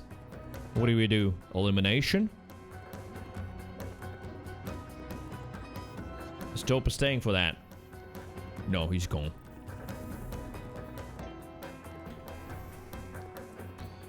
Well, let's see. What is there to shred? Give me some to shred. Control at least has some loose skill-based matchmaking. Alright, we can try Control. The EchoCast thing that shows your gear is cool, but why does it not close when I click on the thing? No idea. It's a Twitch extension. It's probably buggy. Oh yeah, Toba, if you want, join in. Join in. I probably should, though, free up space for some engrams. I don't want to run out. Although they will go to Postmaster, right? Do Umbrals also go to Postmaster? Bum, bum, bum. Right, so, for this, what should I put on? 2 pulses or something? Right, back to... Although, playing, what's it called? Playing PvP as Arc is stupid, right? I'm just setting it up to lose, because I'm gonna be more squishy. Resilience does matter in PvP. Need to grind Gambit for the new pulse. Just, you know, open a bottle of whiskey or something and do it. Yeah, the peace of mind you need to give it for a whir. Seasonal challenge is Crucible arc kills. Oh, all right. Thanks for that. Then in that case, I don't mind dying as long as I can get some arc kills. And it's only a PvE resistance bug specifically. Oh, thank you. Okay. In that case, just do arc logic. I will still do peace of mind mostly. Right, anyway. I'm gonna pee first before I do anything in PvP. Before you PvP, go and pee. I'll be back.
Important question. Do you like your own farts?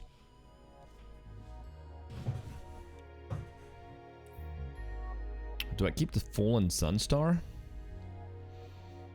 Or do I like try and do an action loadout? Ah, it doesn't matter. Why would I do a special loadout for PvP? Who cares? Can still go with a bow as well because why not? Dim is slow? Yeah, well, but it's not dim. I'm sure you probably know it's Bungie.net. Right, Crucible, so Control you say, yeah? Matchmaking prefers similar skill. There it is. Oh wait, Arc Souls? Ah, that's kind of nice for PvP. Although the uppercut melee, I've managed to get a couple of people with that as well. Just teleport and boink. But the Arc Soul at least is for everybody in my team, right? Or run both. Because Jolted, Blinded, Ionic Traces are not gonna matter, right? That much.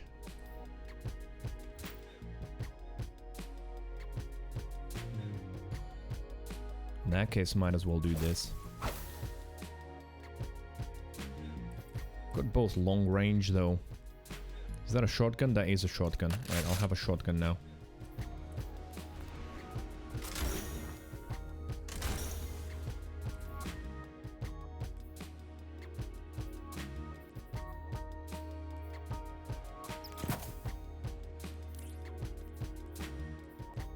Warple.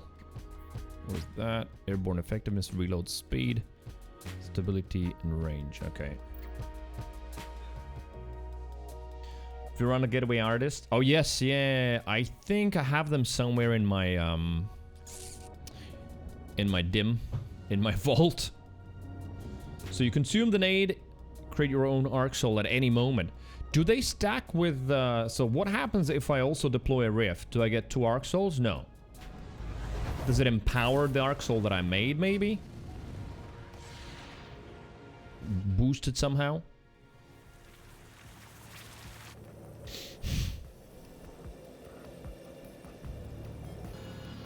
No, it just replaces, refreshes duration or something, okay.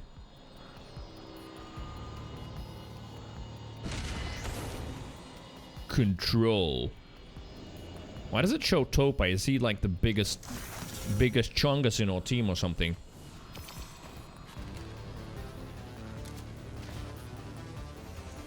Alright, so we're going for A first. Yep. Okay, okay, lads.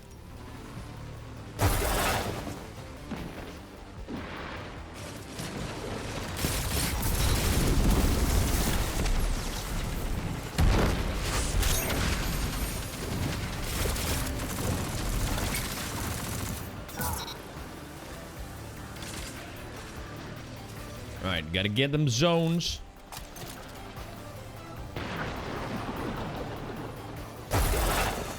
We got it. Now the fight is for B now.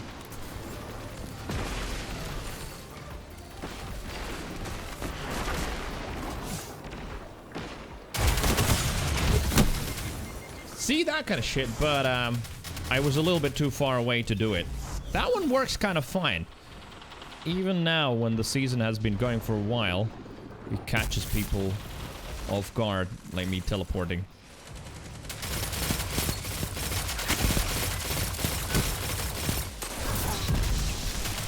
Shit.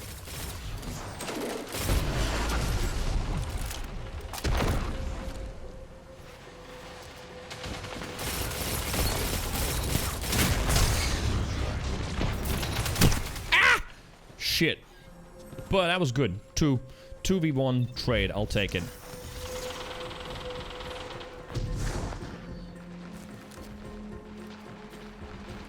Alright, where's the fight for? So we're taking B. A is still ours, but I think being taken.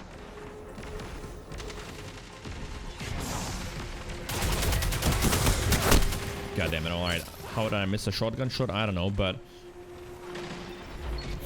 at least my hearing is still there. I heard him teleport over me. It just took me a moment to process. What is that sound?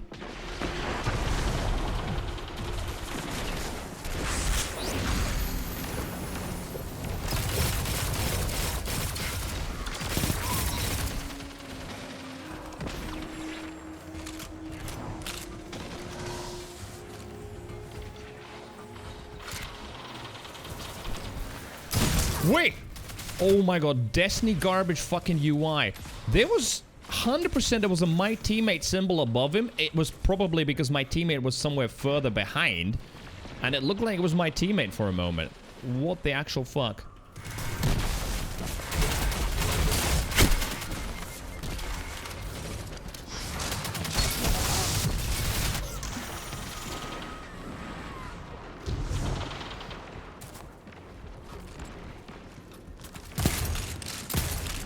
Shotguns are not that powerful, I guess. Man, the slowdown while you're getting shot is kind of painful.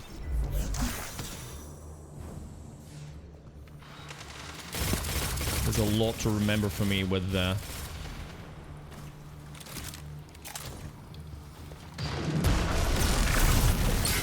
he was not there. Shit, alright, we still got him.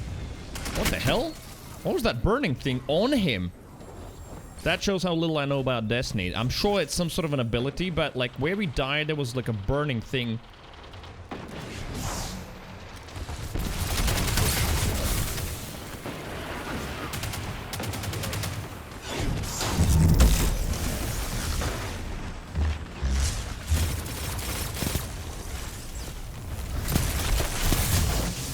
Alright, great. Immunities. It just looks so idiotic.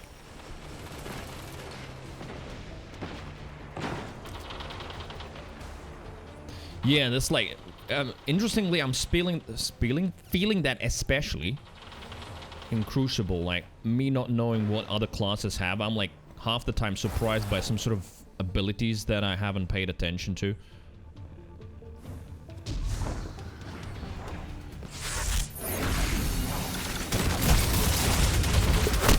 And I wasn't reloaded, I guess.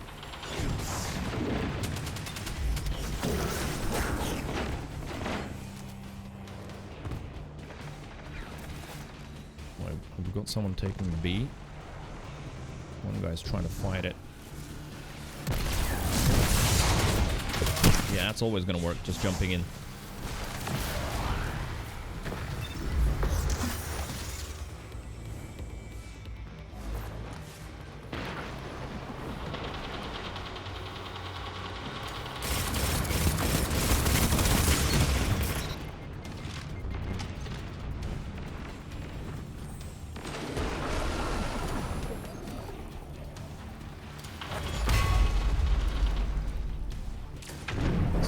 Sound.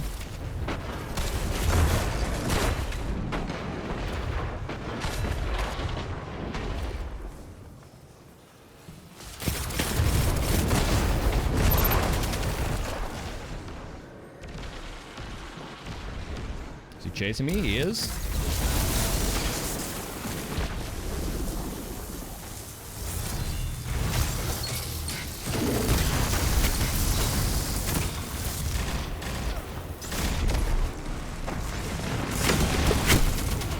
Fucking hell, everyone's on B.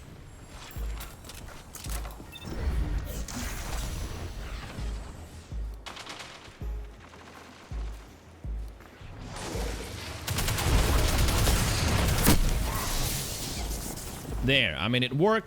It just is a shame I died first. But, that melee is kind of nice. Alright, 120. Somehow we're still in the lead, so Taupe was probably slaying. Alright, take an Arc Soul. Let's go. Bad angle.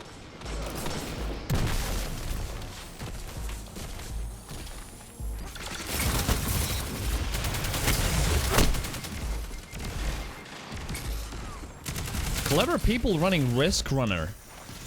Running Risk Runner, because, right?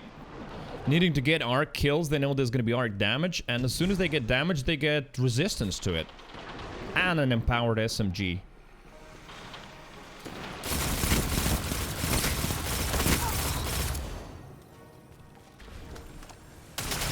need shotgun ammo because I've got it, but I'm dead. Man, why is my nose itch? What the fuck? It's more hair growing in my nose. If there's anything I hate about aging, it's that.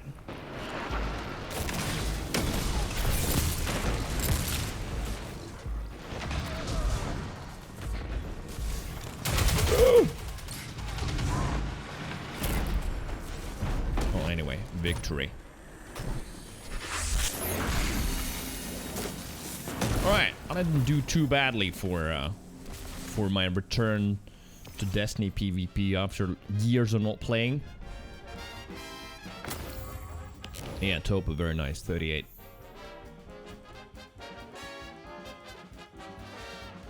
More! Gotta do more.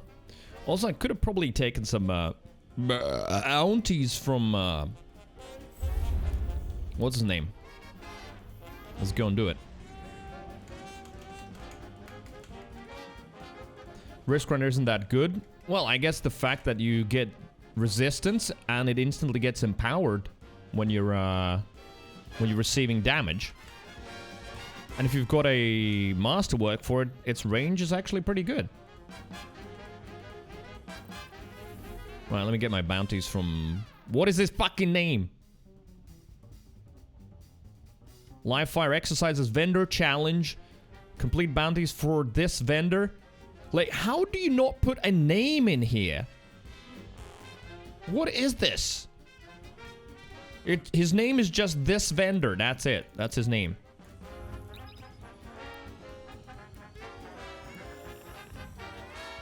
Shax. There you go. I remembered, but still. Like, come on. New Twitch Prime bundle out for Destiny 2. Ooh. Right. Let's see.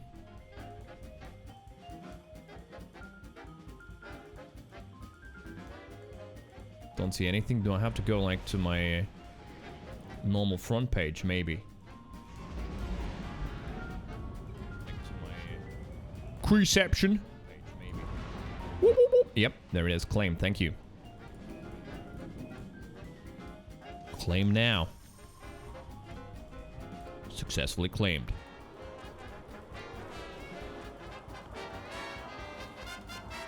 Well, there you go. We can unpack some engrams as well while we're at it.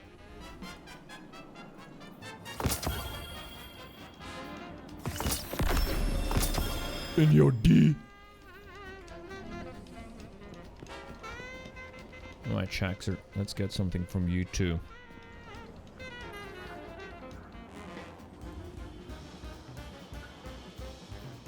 What is that? Just opponents defeated. Arc, sure.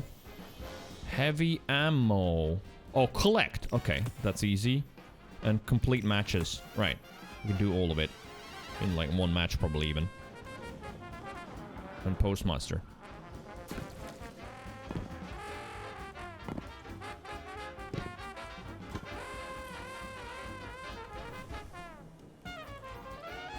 Shred.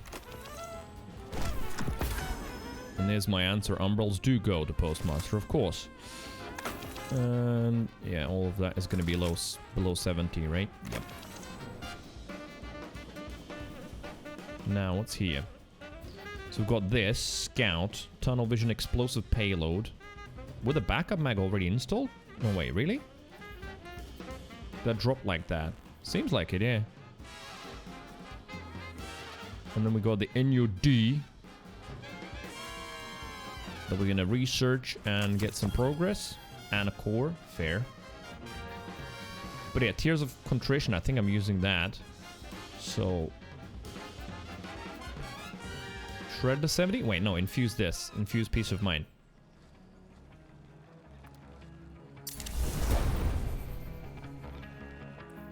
Yeah, Peace of Mind's nice. Would Vigilance Wing still be better than it, though? Because I used to run Vigi all the time. Actually, why not try it again? Where is it? There.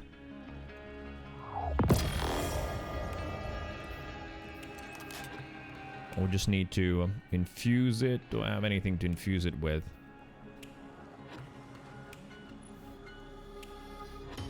Oh yeah, this submachine, I'm not going to use it. I'll try it. I'm not going to use it, so we can use that as a donor. Where are you? This one? Yep.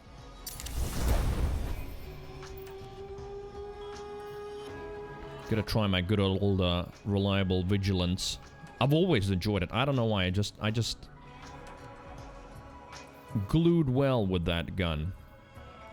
Okay, I got my bounties. Let's go.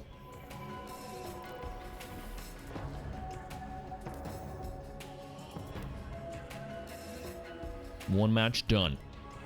Launch.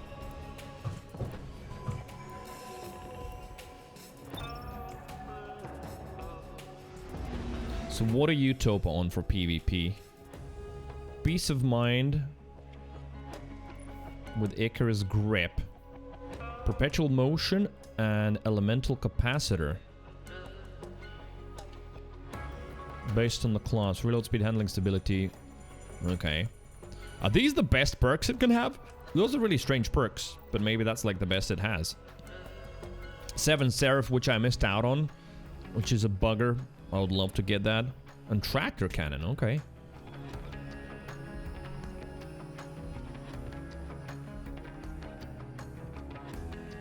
Oh, it's just all of those perks are taken for handling. Oh, so it's insanely fast to equip and very, very stable.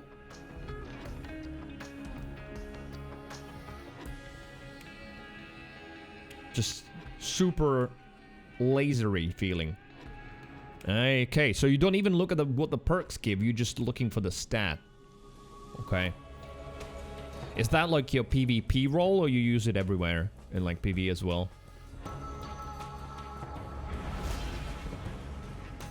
It's specifically PvP, alright.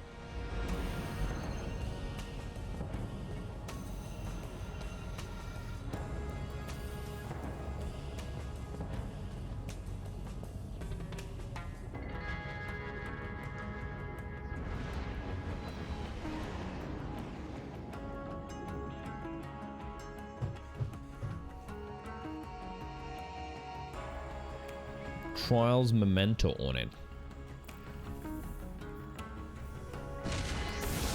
Oh, that's gold? Okay, yeah. That does look cool.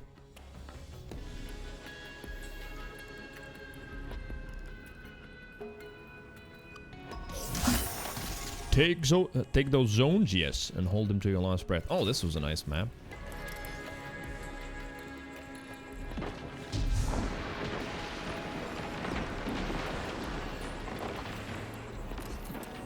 Right, Vigilance Wing. How will that feel?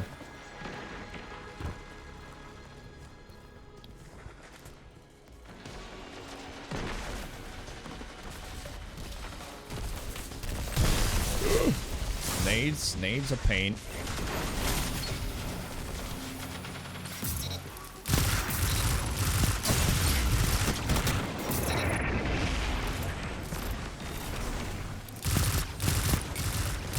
Yeah, Vigi feels good. Still feels good.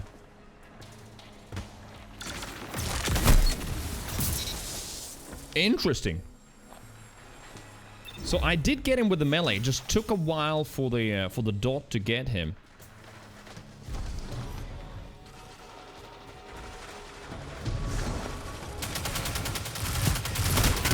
Alright, that is just me being rusty on aim.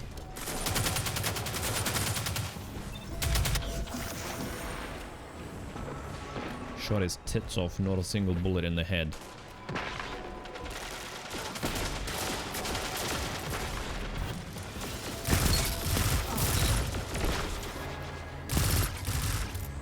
Yeah, but Vigilance Wing is excellent still. Oh my god, he's one. And someone right behind me, because footsteps don't exist in this fucking game. Right, 39-21. We're taking C. We are taking C.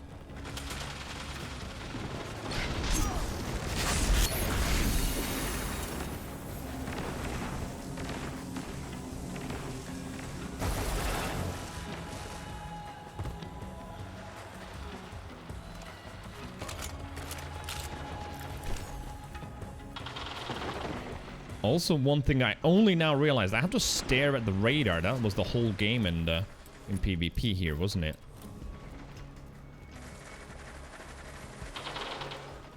Gotta be just eyeing that radar up all the time.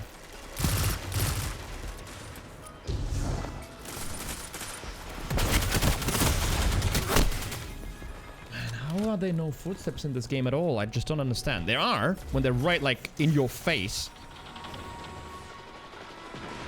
But I guess radar. Just stare at that.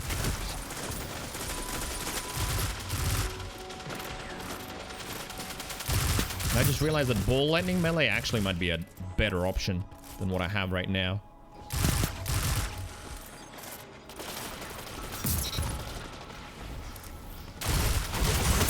Man, that dude just keeps dipping out with 1 HP left. I guess hunter thing.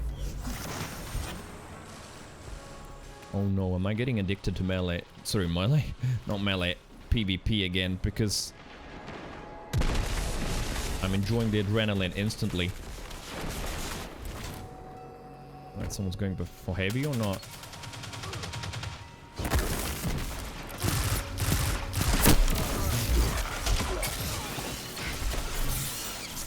Yes, shotgun slide is still a thing, and I should be doing it too.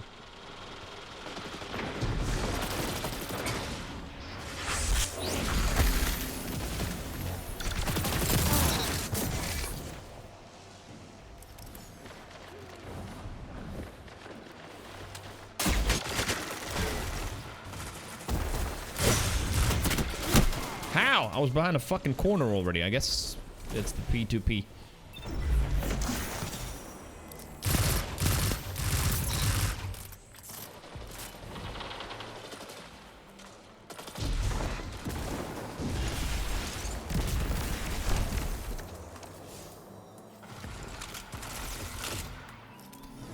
Blum, blum, blum. 89.55. Alright, so we good.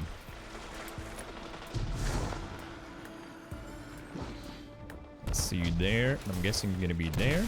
Maybe. Nope, waste the nade. Oh. That was a cheeky one. That peak. Are they double supering? I think they are, yeah.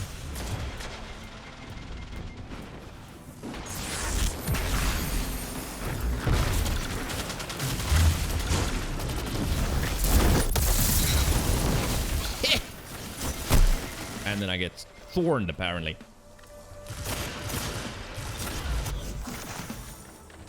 But still, I'll take the 2 kills with the super.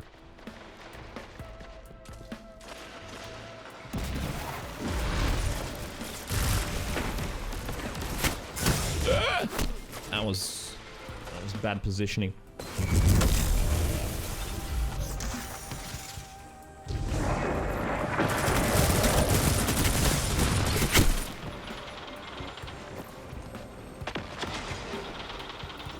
Get him! What's his name? Fully as.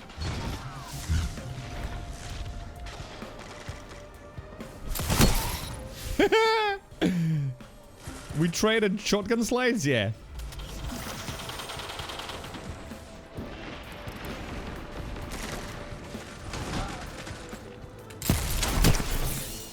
No, we didn't. Man, this shotgun that I have, the range is non-existent, it feels like. Like, if the enemy's where that wall is, then, yeah, not doing much.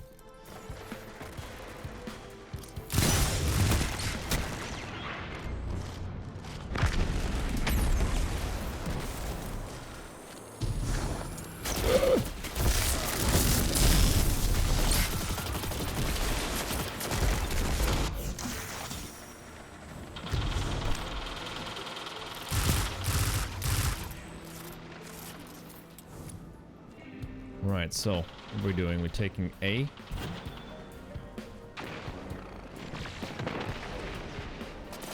Dope is still on A.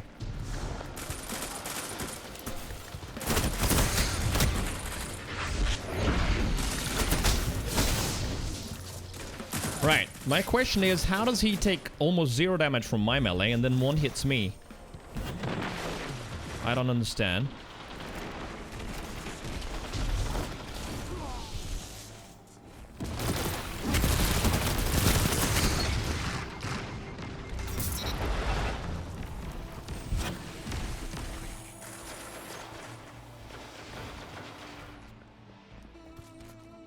And I had an Arc Soul on, but he still one-shot me.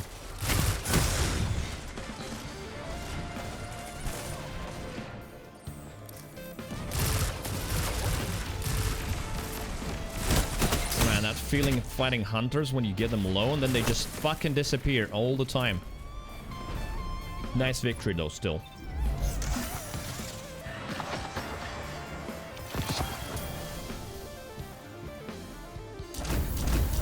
The only thing I didn't get is, yeah, some heavy ammo. So, one more match. 1570, what are you? Out of bounds, demolitionist, rangefinder. But it's a 1570, so might as well, I don't know, infuse this. Although, do I have a better shotgun? 7 Surf, wait, I have it? Quick draw. Excuse me? What the fuck?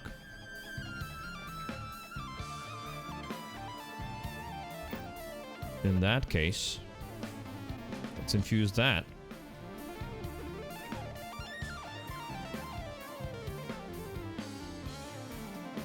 Is it transferring? It is. It's just fucking slow.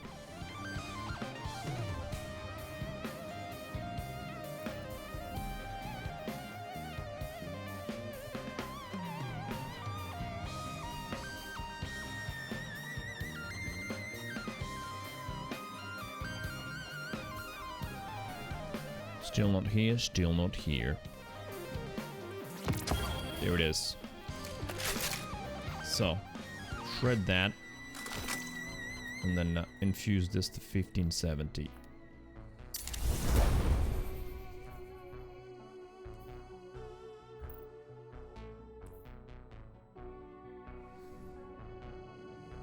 Paramedic, yeah, right? This is a new artist that I've just discovered. They released this track yesterday.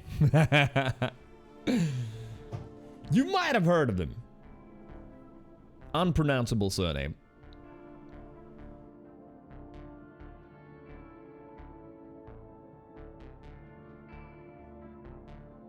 It's the Chris Stophilus. Sounds Greek.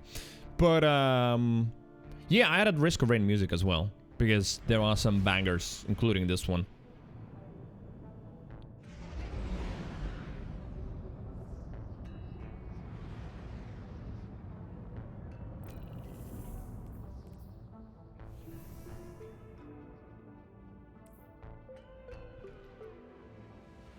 Yeah, I'm gonna definitely do like a full setup for a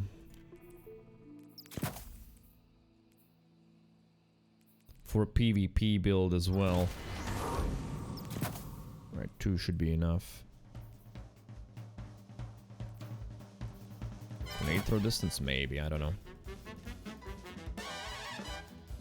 Try Deadbolt, that's even better. Oh, if you don't mind, like, drop it in ideas, tag me or somewhere. I will check it out tonight and see if I can add it. So yeah, I don't know if you heard, but basically what I've got is a new playlist. New playlist on Spotify now for the stream.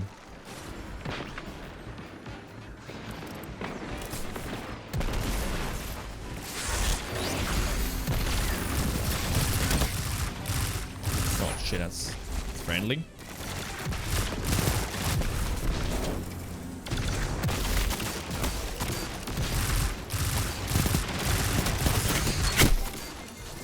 Yeah, I gotta get my aim warmed up and back. I haven't played Destiny PvP in such a long time. I can see those moments where I just fuck up, like just now.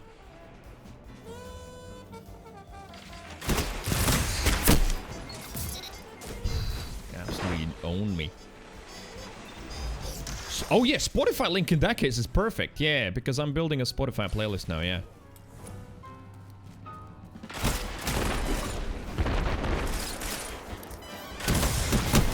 Man, what are we playing against? A full stack or something? Oh, the goat is a stack, because they seem very organized.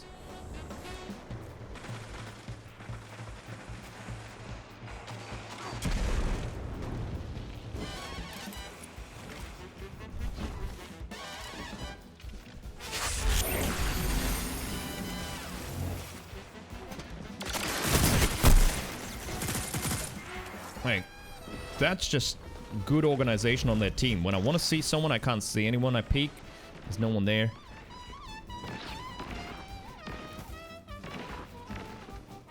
$18.25 though. But yeah. I'm at the bottom. I feel like I haven't done anything.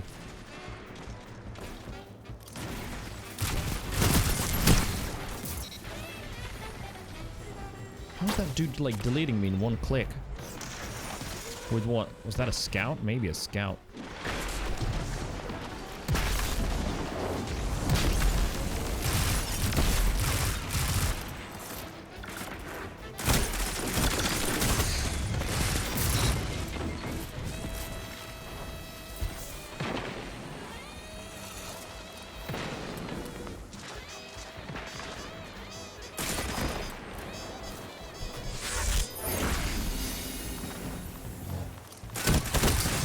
Dude, that fucking head glitch is just disgusting. Camping, he's got the right name. Piece of shit.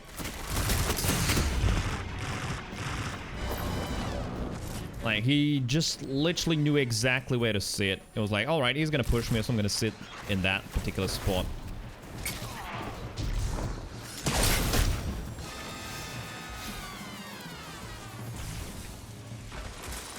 It's kind of weird how sometimes just some matches don't go the way you wanted. This one have just felt completely useless. I just can't do anything.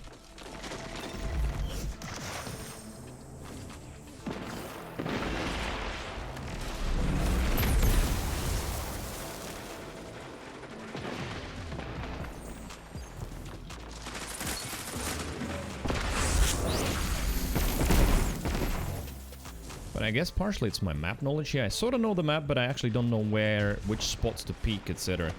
So just end up looking at the wrong shit.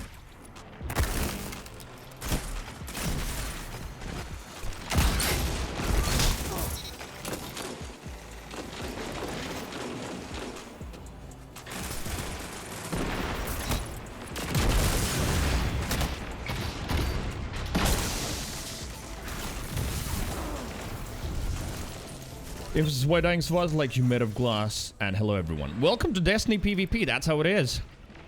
Certain abilities, etc. Yeah, you will die fast.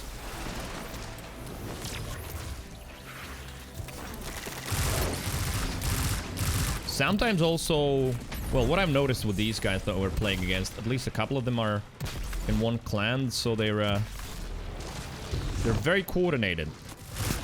So there might be multiple people shooting at me at the same time. An info. Hello there. How are you?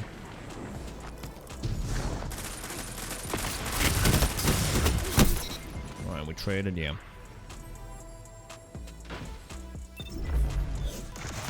But this match hasn't been mine. The previous two were better, but this one has been just utter disaster. It's fine. We'll recover.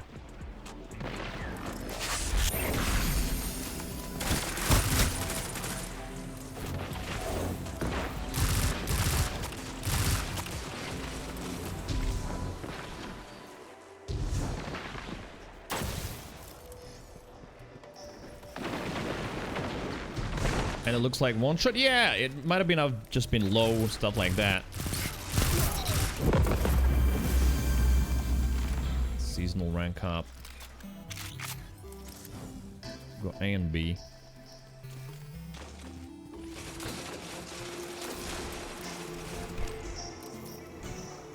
Yeah, Destiny PvP definitely takes a little bit to get used to, but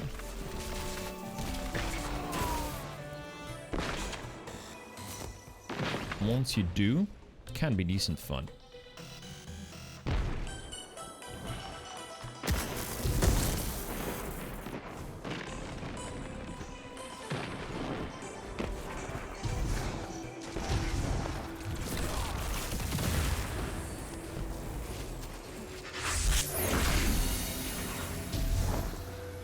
Dark Souls. Oh, what the hell? I haven't seen that super in PvP.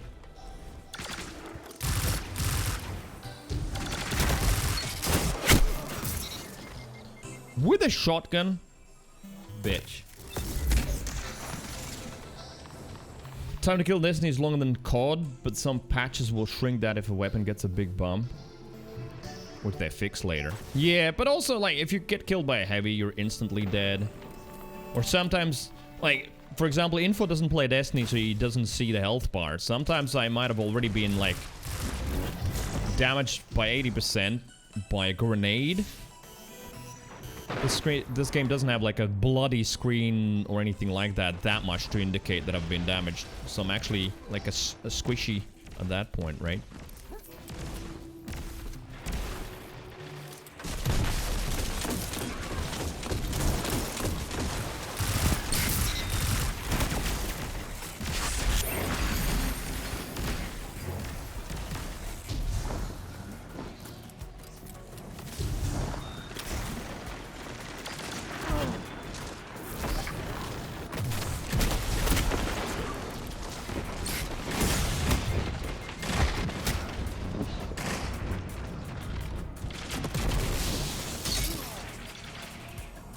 Spreadsheets maintain weapon time to kill is a while? Sure, absolutely, I can imagine.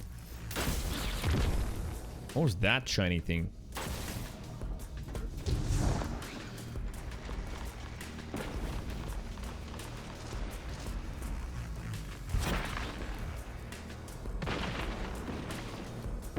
I guess, yeah, Arc Warlocks don't have, like, a great super for PvP. Both Chaos Reach and this are kind of shit. Crucible playlist challenge completed. Nice. Yeah, I mean, this match was terrible. Let's try another one. See, that is the issue. I play PvP and I'm like, I want more PvP. It's like beer.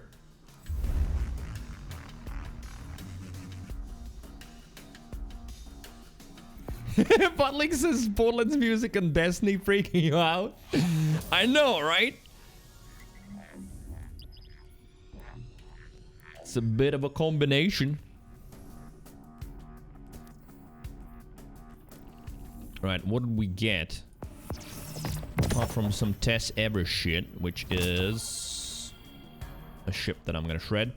But 71 Bond, okay. I'll take it. 71 Bond, that is good. And then bonk. Wait, last line was open. Oh, never mind. Well, it's done.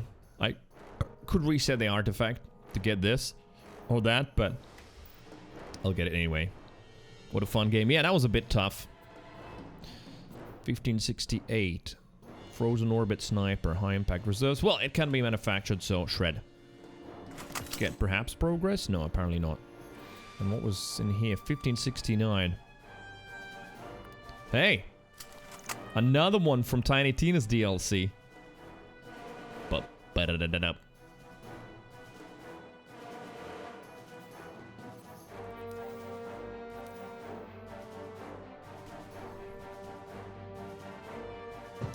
it's good music though for the control. Look at that. Warships flying out into a mission. Grenades, rockets, super time to kill wasn't really what you're talking about. Yeah, so it's just, I guess, primary secondaries only, right? Although grenade launchers being a secondary, also one-shots.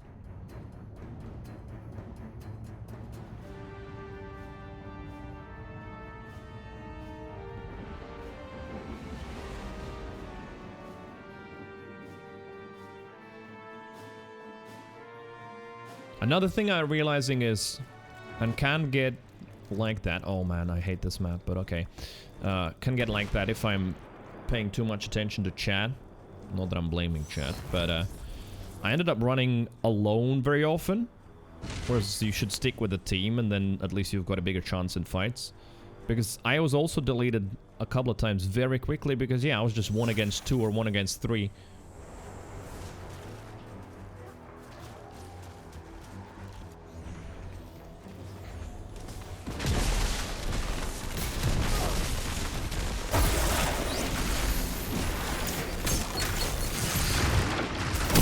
What the hell? That dude was just running in.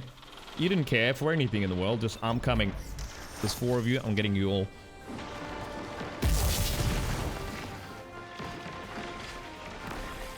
getting B? We're getting B, yeah.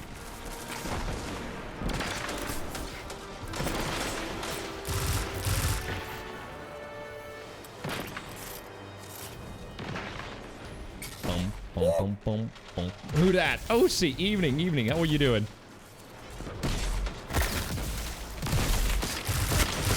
What the fuck is he?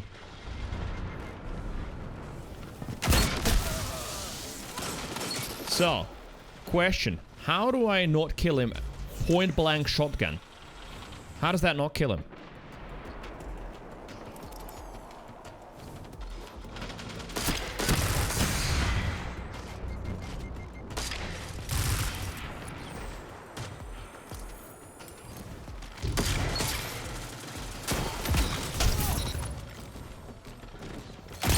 Right, this time it does.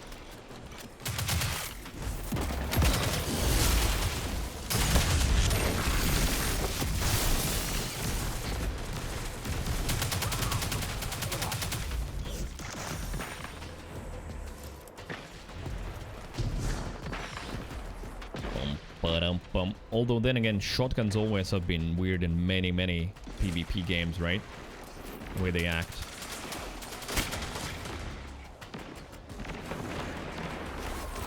The reason I don't like this map is my own shortcomings, as in I just never know where to stand on this map and where to look at. It's just a million different angles. That dude has no idea where I was.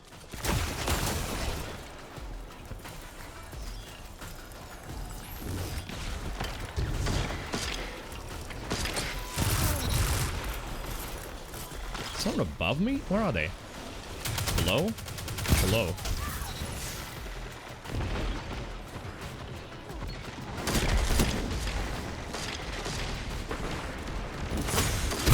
Right, did I just throw my nade into the ceiling? No.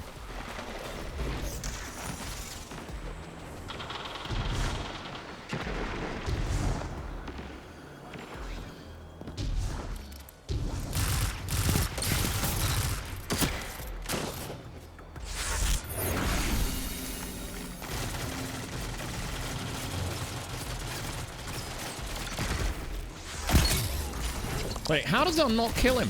How does that not kill him? Please, someone clip it. I want to watch it in slow-mo, so I might be doing something wrong and I could learn from it. But, like, I shoot him at this kind of distance with a shotgun, and he's just standing there. His shield isn't even taken half. Halfway off.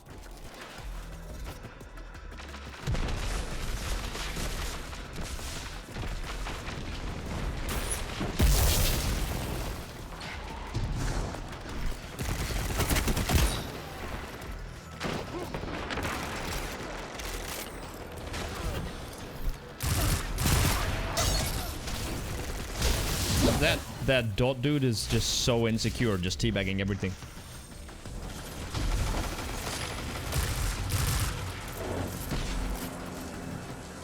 Wait. Getting C as well now.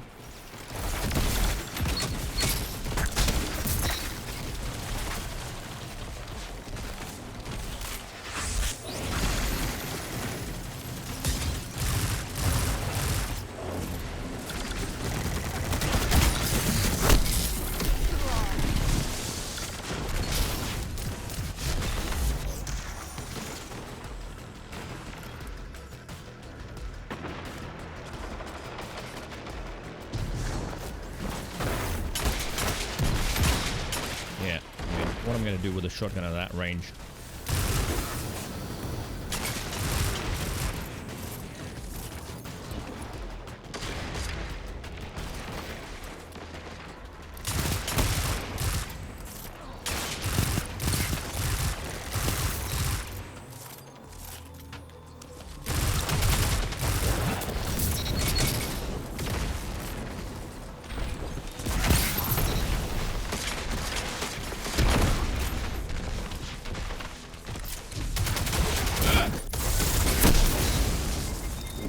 That was one? Yeah, just one. Like, look at him just teabagging all the time. Like, how... I wonder, like, what happens in a person's brain when they're so keen on just showing that to everybody. That is loads of insecurity, right?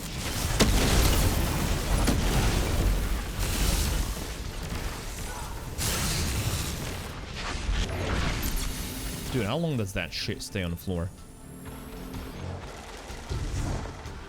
Like, I get people who teabag now and then, but that dude's like every opportunity, even when he doesn't kill anything.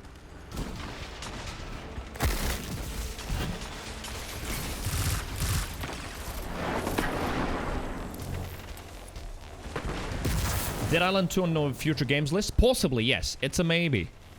I've heard that it might be something worth picking up. I've never played the first one, but...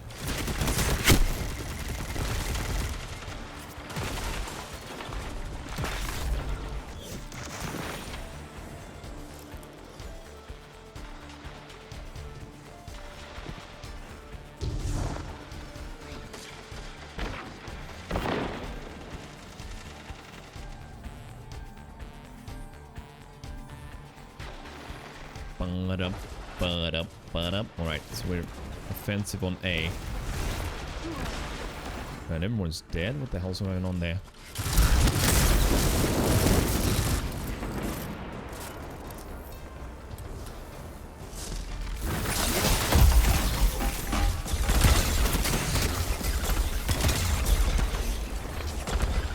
That's one of those little moments where I don't know what happened. Some new supers and shit that I don't understand.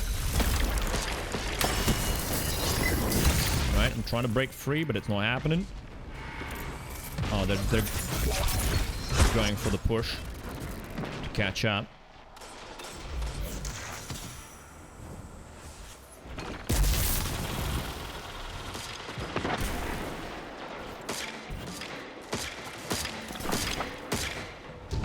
I completely missed that nade, didn't I?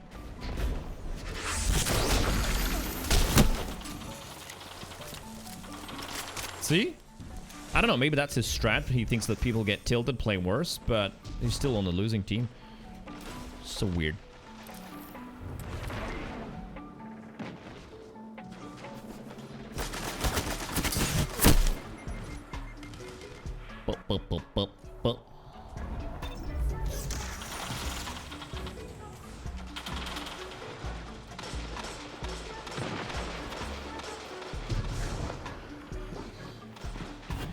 Dude, you're not standing on the point. That's not on the point.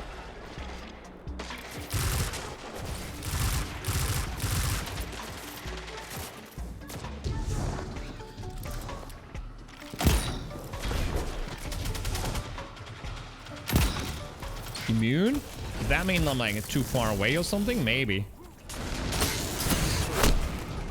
Right, this is why, like, and that's my problem. But I don't fucking understand this map. Just everywhere. You can get shot from literally 360 degrees.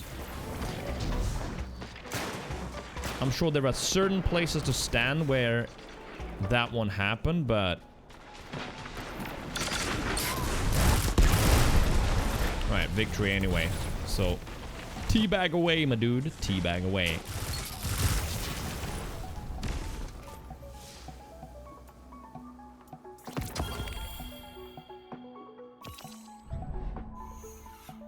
I started okay, but then fell off.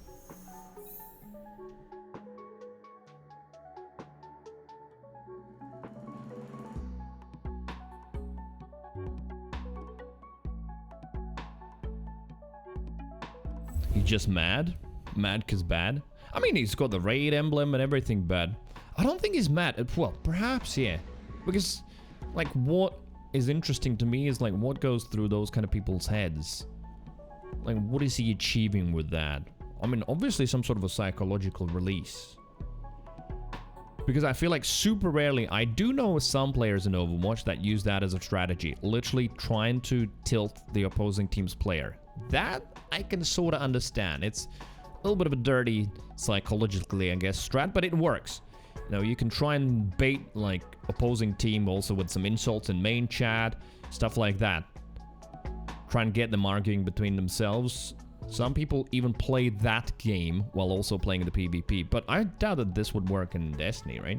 It's just probably someone who's just upset about something. I need to get some water.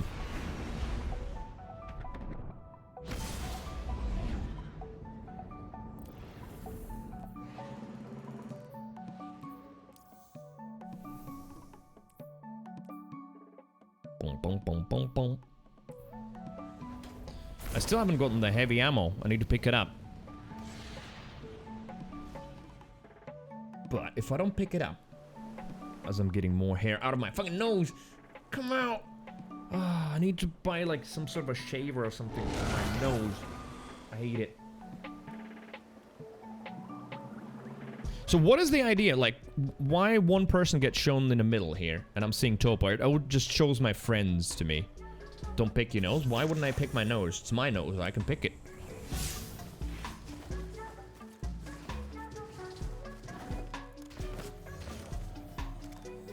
Right, this map is actually good.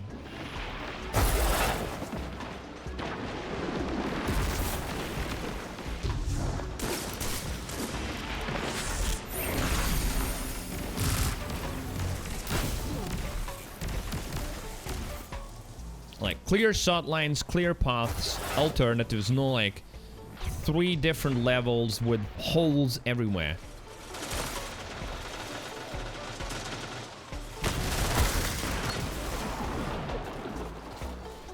I need to also figure out... What is that? Lightning surge. Just double killed. That was the dude that was playing with us last match.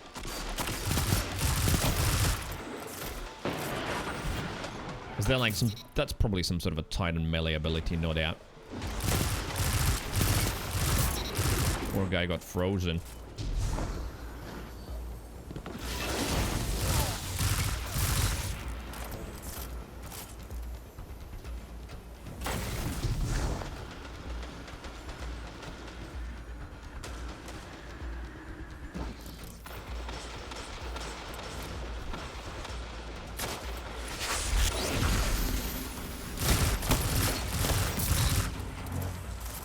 Got him. Let's take A.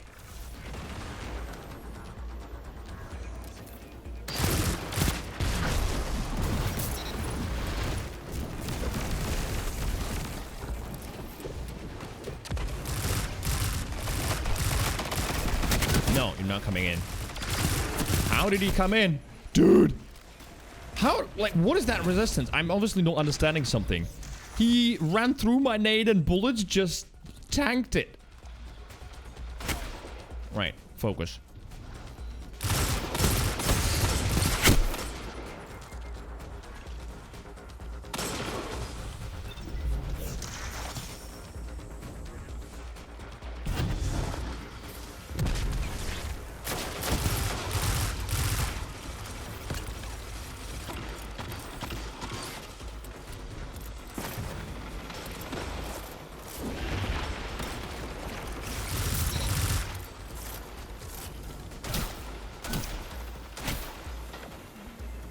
Where is he? Oh, there he is. He doesn't even fucking show up on the radar. Forerunner. What is that? That you killed me with? Wait, is that the scout rifle? That slug scout rifle? Because it looks like a small pistol, but there's no way he killed me with a pistol from that distance.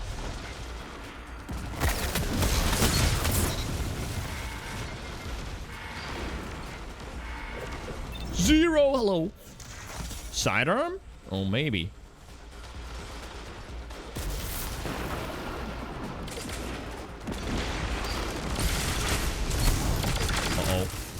Everybody's here. And their little arc souls.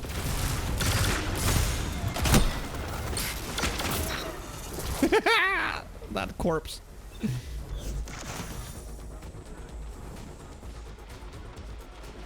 Right, is there anything on the UI where I could see all 3 held points immediately, or I just have to look at them separately on the map?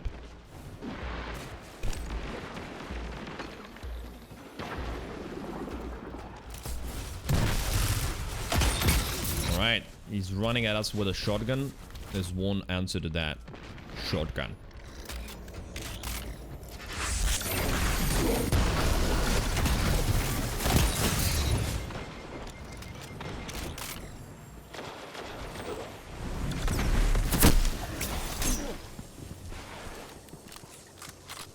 Might have been a Dares of Eternity thing. Yeah, I already forgot the name of it, but yeah. He killed me from so far away with it.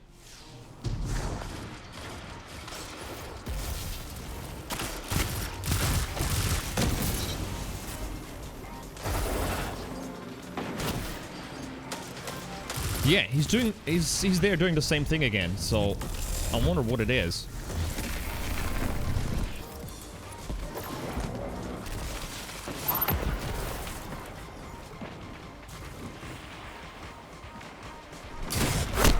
What?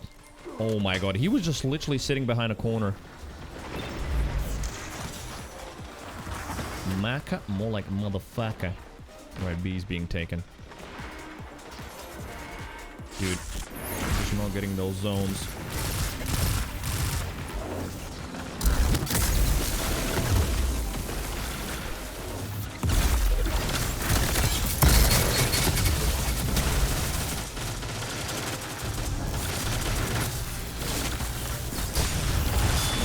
The fuck?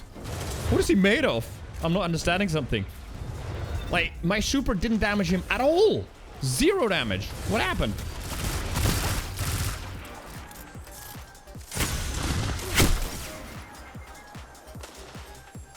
Is that the old reliable vigilance swing? It is! It still works really well. Even with some other pulses on the map. I tried this and yeah, it still works really well.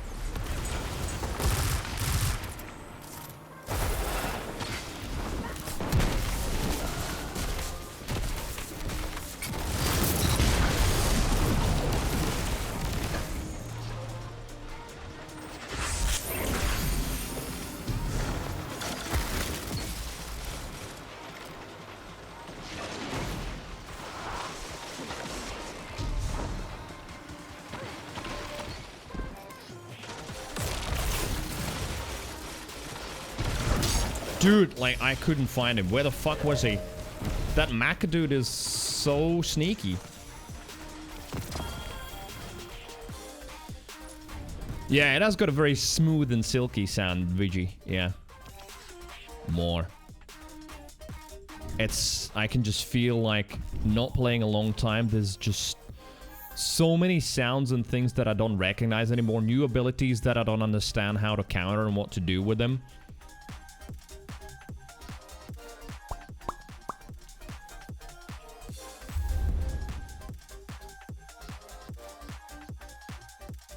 But yeah, I still don't understand how that dude took 0 damage from my super. Like, he just tanked it and then shot me. Topus is going on Hunter. Oh, okay. Wait, then I'm gonna go to the orbit.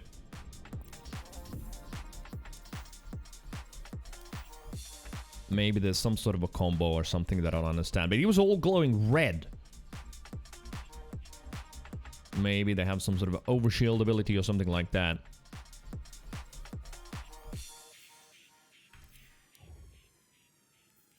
Survival, that's just powerful. Right, what do we have? Fusion. No, it's a fusion rifle that he used. I think it's this one? Maybe, maybe not. Because it was really small, but it didn't look like a sidearm.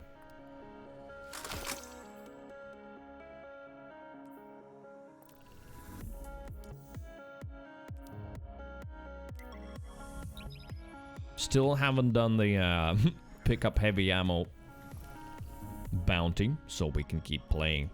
Can keep it never finished, so there's always a reason to do PvP. Right, anything else to shred? Doesn't look like it. It's called Foreigner. It's a Halo-looking sidearm. Okay. How the fuck does it kill from such a long distance? Yo, Sido, hello, welcome back. How's it going? I got stuck on Crucible. I hate it. Stuck not because I can't do something, but it's just because it's the adrenaline of PvP and I'm a sucker for it. But then again, like, I don't have much else to do today, so I'm just gonna play some PvP. It's interesting to get back into it a little bit because, man, it feels like 50% of shit I don't recognize anymore because it's like a load of new stuff, a load of stasis stuff. I wish you were here for a couple of moments where I don't understand what happened. Like, a Hunter was glowing red, I was in his face with my Tickle Finger super and he took 0 damage. For like a good 3 seconds, and then they killed me. I don't understand.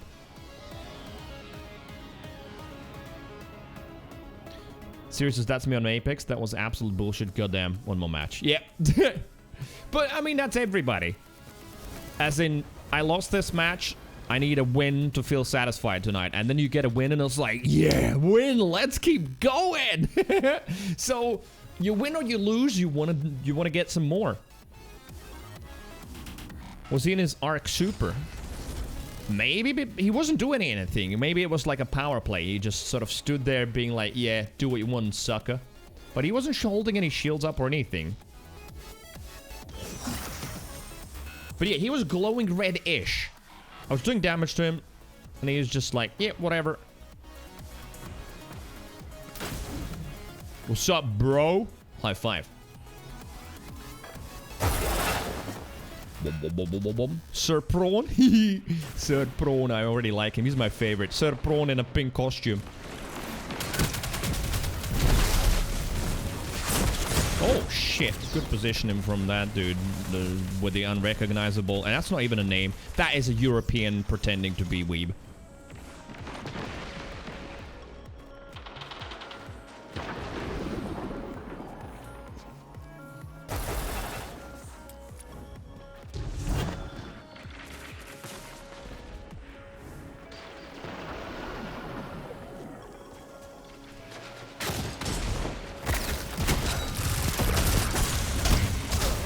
Right, okay, so that ball lightning melee does fuck all. I don't understand it. It feels like it doesn't do anything. He was in the well? Oh. Oh, well. So what, like the,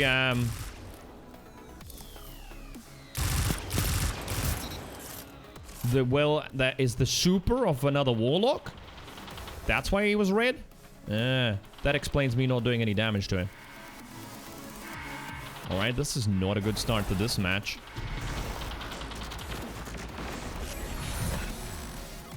Yeah, that well, right? You're just literally gonna hold that corner, so there's no point in pushing through there.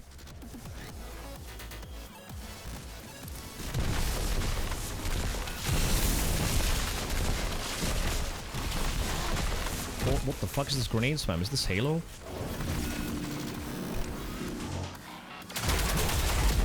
That's not where I thought he was. What the hell was that jumping? That's Risk Runner resistances. So yeah, you're right. Just what we saw, the Warlock Rift. I didn't realize that because we're in PvP. They're enemies, so it glows red. It makes sense now. So he was in a Warlock Rift, so I couldn't do shit to him. With my weak tickle fingers.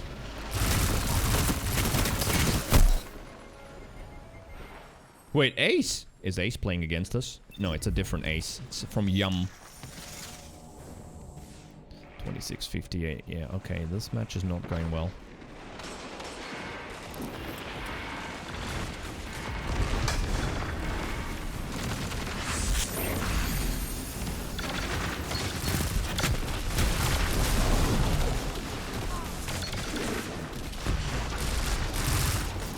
Here, another Vigilance Wing user. No, don't jump up like that.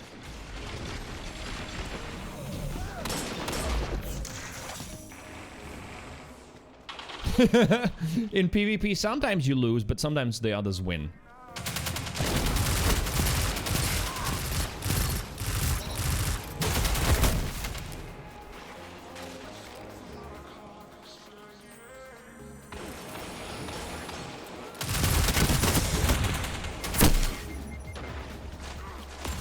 Risk Runner again.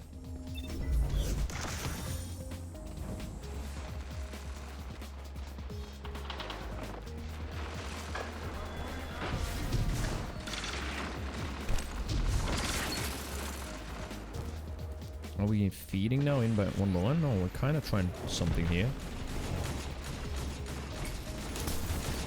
Oh my god, move through the fucking door already. We need to take the zones first. No, mine. Although he's almost dead. Oh, jeez.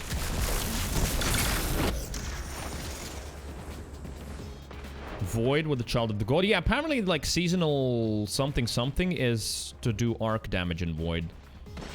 which is why I'm on this.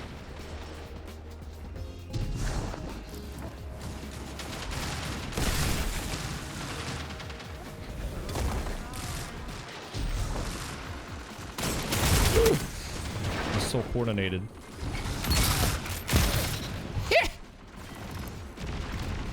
No ammo, no ammo.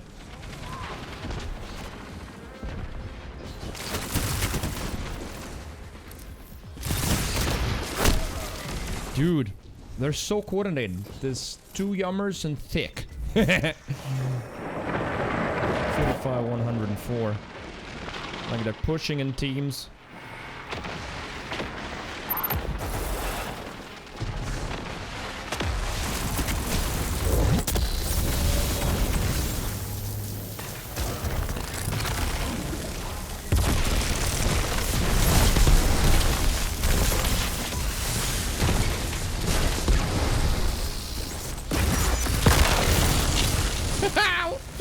God damn it.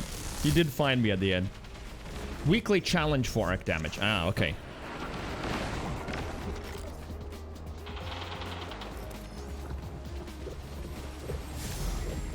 Wob, wob, wob.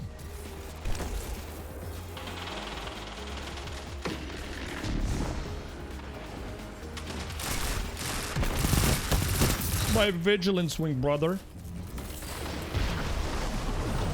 We exchange pleasantries. Wait.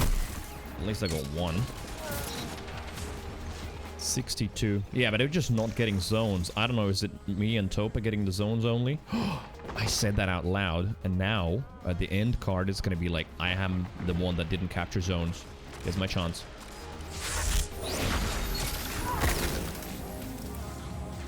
Yeah, maybe this ball lightning is actually bad in PvP.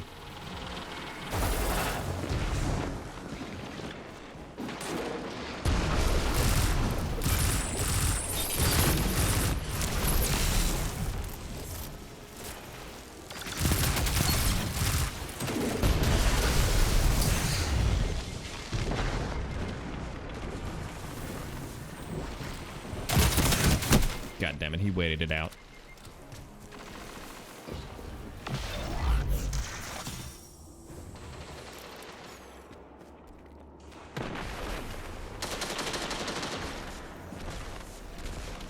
Wait, it might be people not capturing zones. Like, how we not even have the zone that we spawn in on regular basis? Just people probably spawn in and just keep running immediately.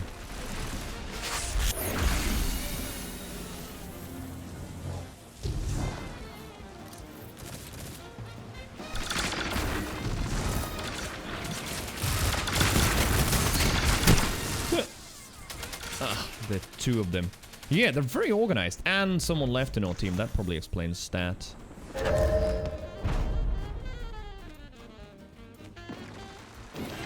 I mean, I guess Vigilance Wing still has to be good at least this, because it's only a PvP weapon, right? And Pulses did get a buff. I think even in PvP. Yeah, this was tough. 1 man down. Alright, let's see. Zone captures. Whew, look at me. 8 zones captured. Topa 5. The rest of the dudes once or twice. That explains why we wouldn't get the points.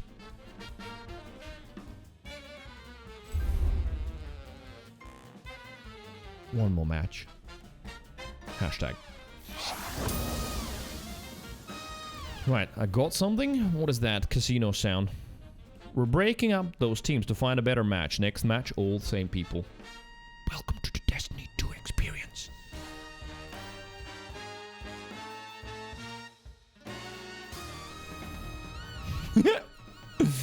Perfect part in the music as well. Right, how does this compare? So let's see. Yeah, lower impact, slightly higher fire rate. 540 versus 530. But yeah, 5-round burst as well. Heals on ally death. Nah, Vigi is better. Bigger mag. More stable. Better range. Better handling.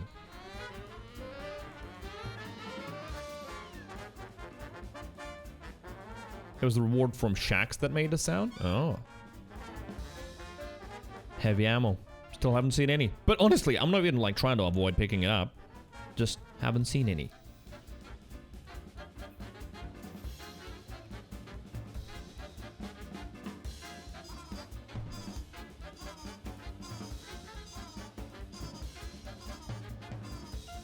Oh, was it this leveling up? This thing here, the 1979. Maybe. Also, if there's anyone new lurking, drop a follow if you haven't followed. Thank you for lurking. Who was that?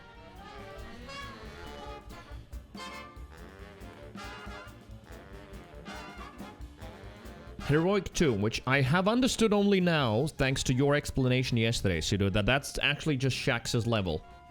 Right? Described in needlessly stupid terms. It could just be a number. What is Heroic 2? In Destiny's language. Is that level 4? 5, perhaps?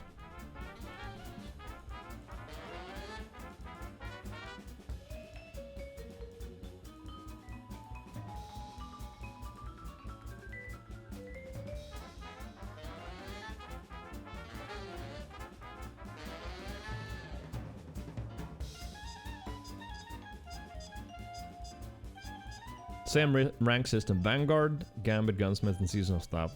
Sucks ass. I mean, yeah. I just don't see the point of it apart from just pretending to be cooler and more, I don't know what. Just use a number.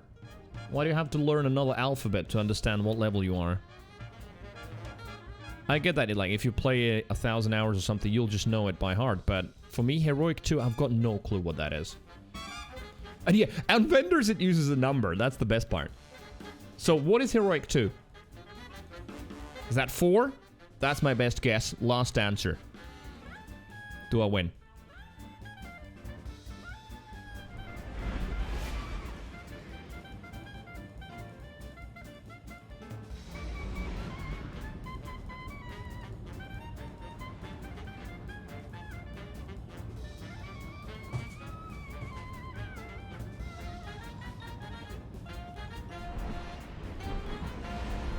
Eight. Damn it. But Sido says, I think... Eternity, unknown space. That is one big asshole. Where are we?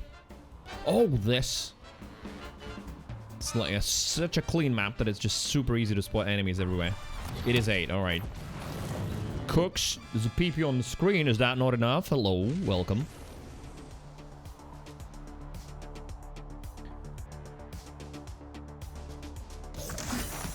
Move in and take those zones. There are your life.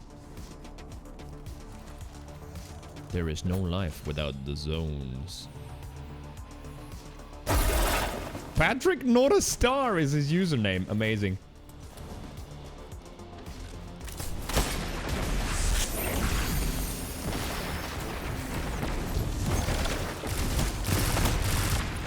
Oh! Ah! I know maps, I promise, but only some. Right, okay, so while everyone was fighting, I was just busy not falling off the map. Look at that melee, it hits that wall so hard.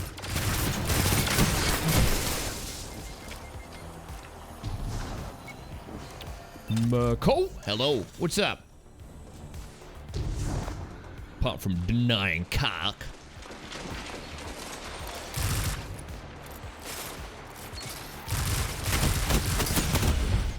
Dude. I need to figure out where I need to look. Apart from the frickin' radar.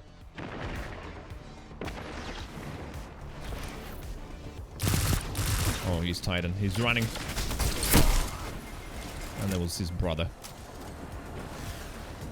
Well, Sidu, I was told that resilience bug is not existent in PvP.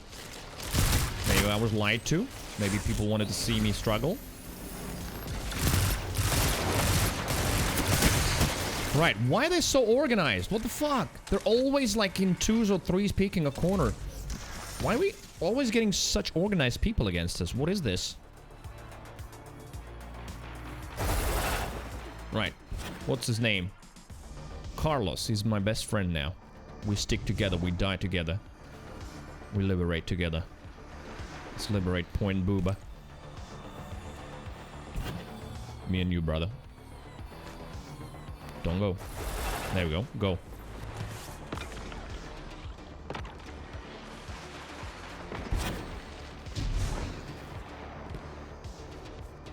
Haven't seen anyone on radar for days. Running around with Carlos. My combat diary. I've got a feeling we're just going in circles with enemies.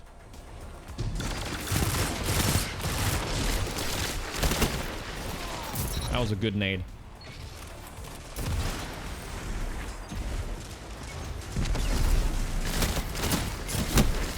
Right, this is a spot where I don't understand where to be. I'm dying here again.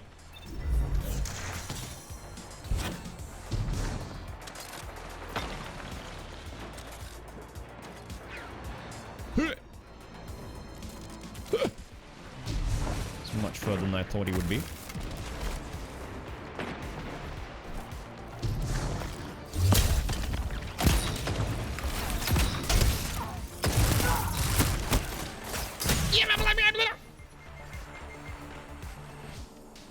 Just blame Topa? I completely forgot about that option.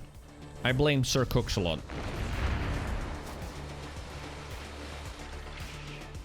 It's not all lost. That said, there's Carlos, my friend.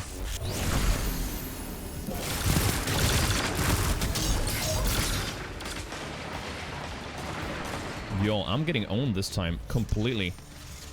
I sort of have played on this map before, but somehow it's not working out.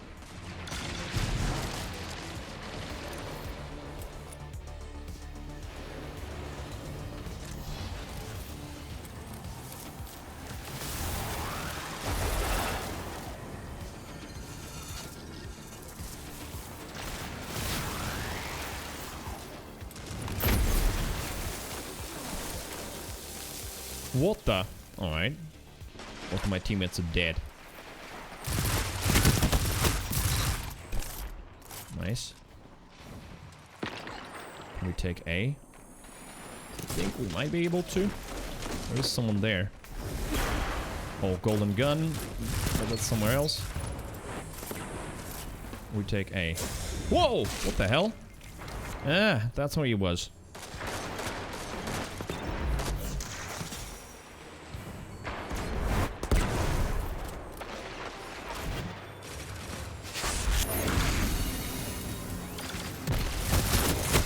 Fucking hell, we're getting pinched is the move, I think, called.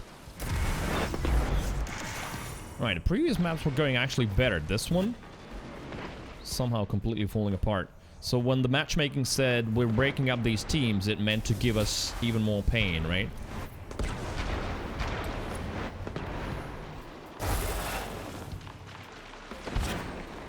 Carlos, my friend, we go together. Oh. Really? Just freeze him like that in his super. Right, I didn't expect to see that many of them there.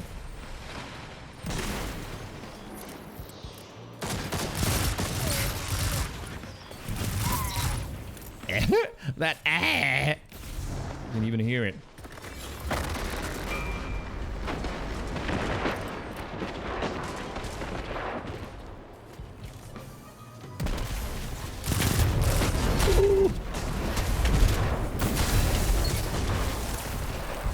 I'm burning, but just a little bit.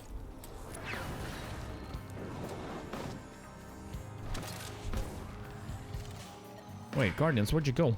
We need to catch... Okay. Right, anyway, that dude didn't care about this. Boop.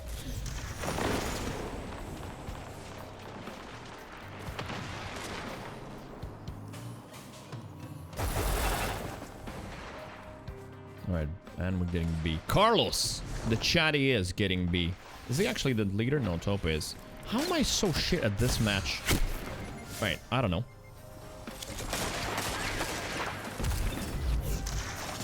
Any room for a small mod? A small what? Nice. Dude, okay. Right. I know where the problem is.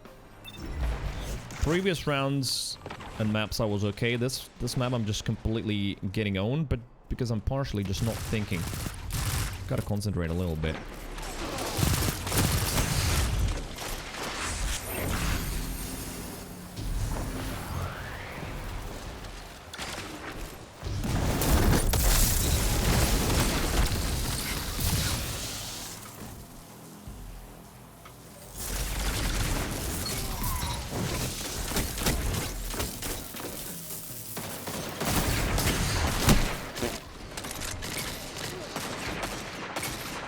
Gypsies! Hello, what's up?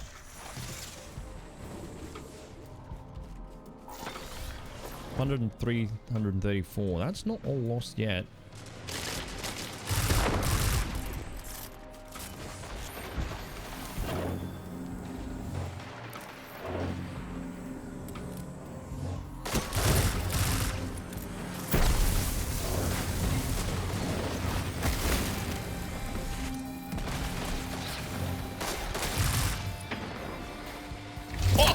Fuck's sake. Oh, also I got frozen, okay.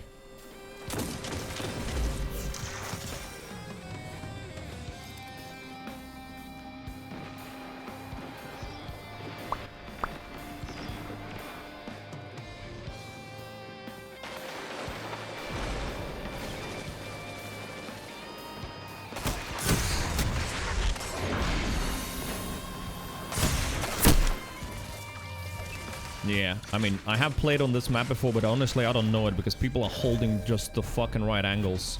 I felt completely useless in this.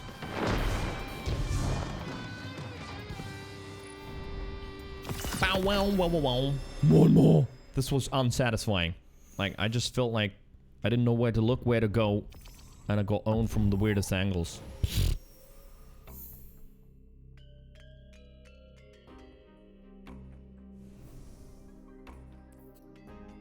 1570. Shred. Oh yeah. Risk of Rain is in the playlist, yeah. Risk of Rain 2 is in the playlist. What is that? Oh yeah, it's that. Shredded.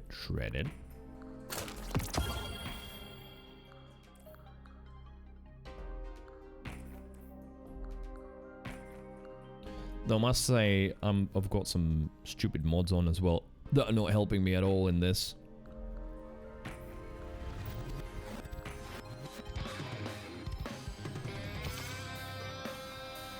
Cooks, I'm alright. How was you though?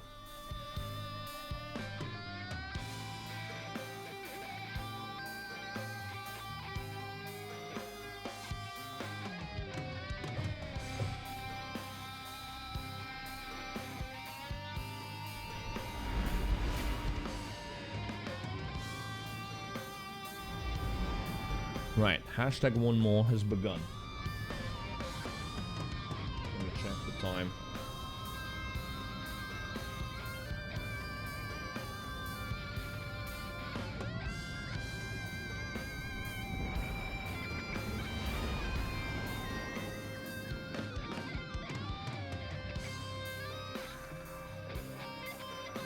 Hashtag one more, yes. Five games to open. We've played like six or so one more games.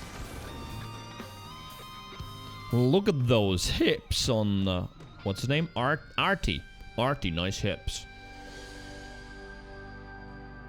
Shrimp, hello. What am I doing? I'm just stuck in the PvP quagmire. I'm doing hashtag one more game. Just one more game. Just one more game. Well, I don't have a sniper for this. Why am I even doing it? And see, he's got it.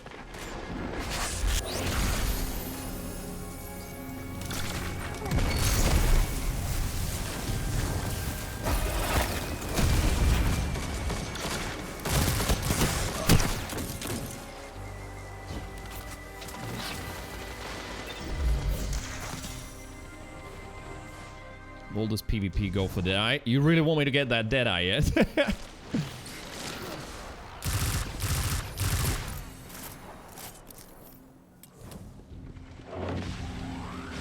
get them zones, though.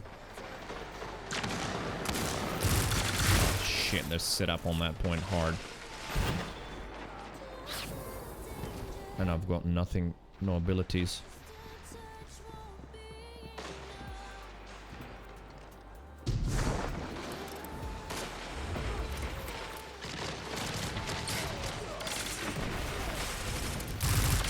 What is that red thing? What the fuck is that? As I hear not a single footstep from this guy, he just shows up, that's it.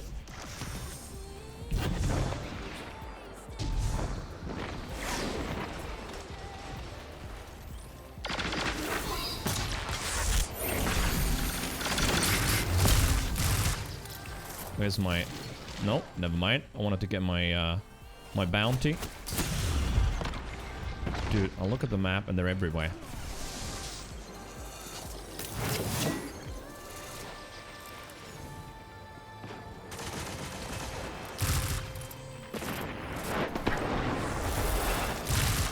Okay, that's a sniper. As I peek again.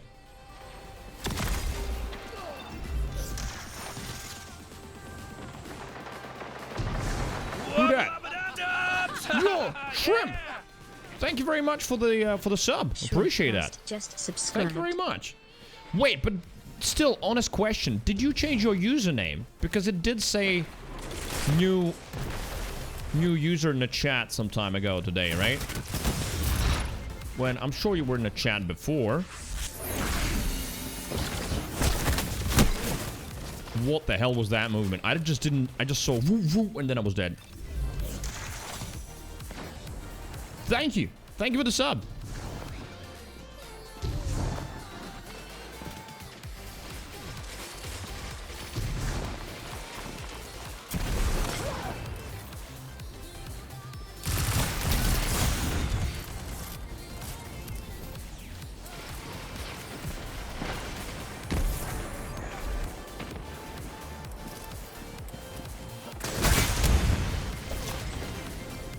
You look at the radar and they're everywhere, and then I die. Didn't change it, so no way we got 2 shrimps in a row. 2 shrimp? Well, I mean, maybe it's possible. We literally had a shrimp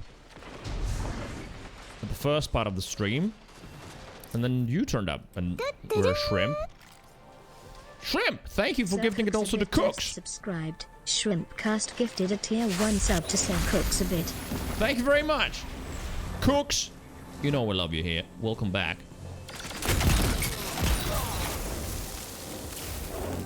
Right, he probably was the same as me some moments before, where I'm like, how did that not kill him? Shrimp! Thank you very much. Whenever you see a play going red, it means they're buffed somehow. Yeah. Like this, I said that before, but I'll repeat myself. It's that because I haven't played PvP in Destiny in like a good, I mean, easily year. Like, seriously. There are so many new abilities and things that I just don't even expect to know. Like the whole Titan thing where they melee and then there's like a spinning fire around them and shit like that. I don't remember seeing anything like that. So I get caught off guard constantly by shit like that.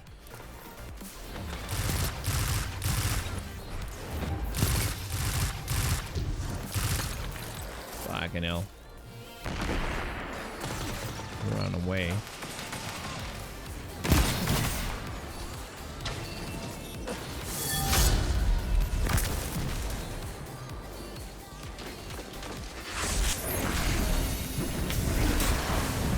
Right. All the supers get pulled out.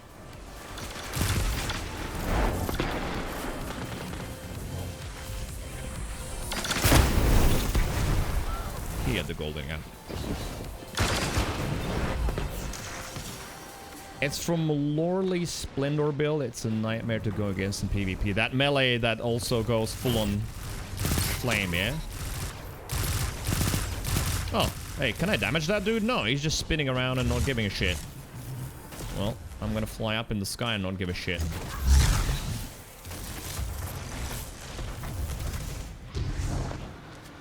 I'm floating.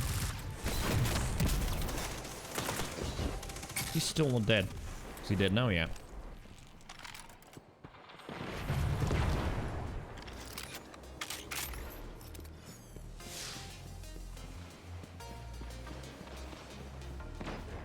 $76, $79.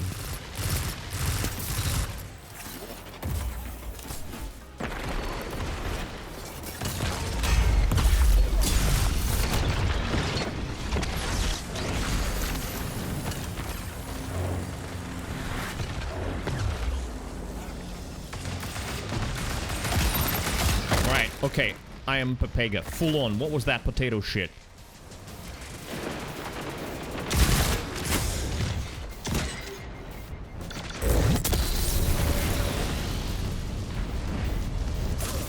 Oh, he threw a nade. I didn't notice it.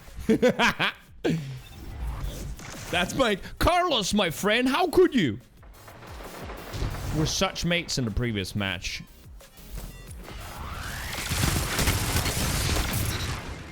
Fuck you and your oxhole, and no more heavy ammo.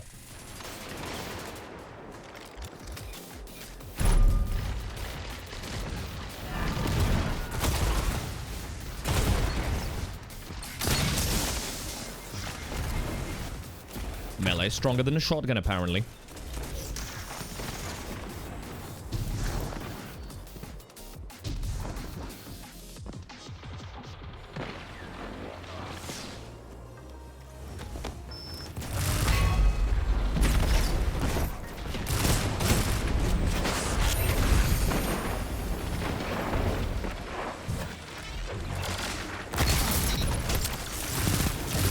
He was still here.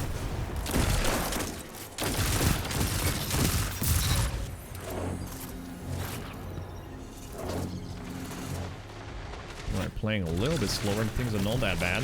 That was an excellent nade. Yes, nice.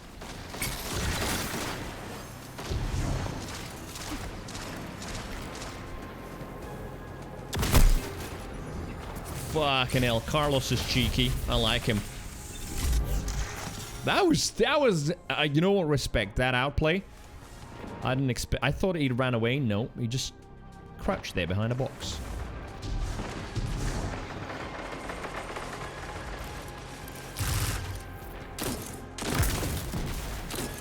Three of them coming in there.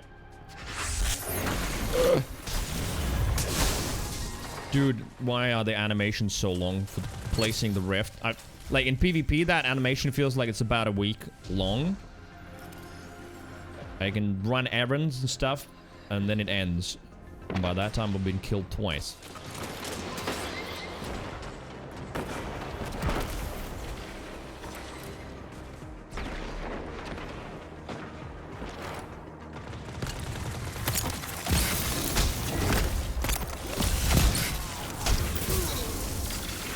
See, he was still red.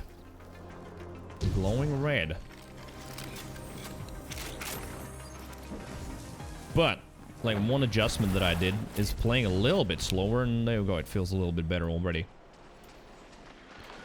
And Shrimp, thank you once again for the gifted subs. Thank you very much. This was a little bit better, and obviously, as soon as we get a little bit of dopamine from, you know, doing slightly better, that moment, I want to play another one. I've still got time, though. We can definitely play another one. Which one do you prefer, Gambit or Crucible? Difficult question.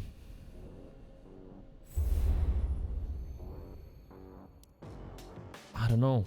Probably, weirdly, still Crucible, as much as I don't really want to play it, but today I just, you know, gave the devil my pinky and it took my whole cock, so tomorrow I'll be back to PvE. Yeah, I don't want any carry, Shrimp. I dislike carries strongly. No offense. Thank you, you're very kind to offer, but that is one thing you must know about me. I'd rather struggle and be in pain, but do things myself and learn from that than like, hey, streamer, I can carry you. It's so boring.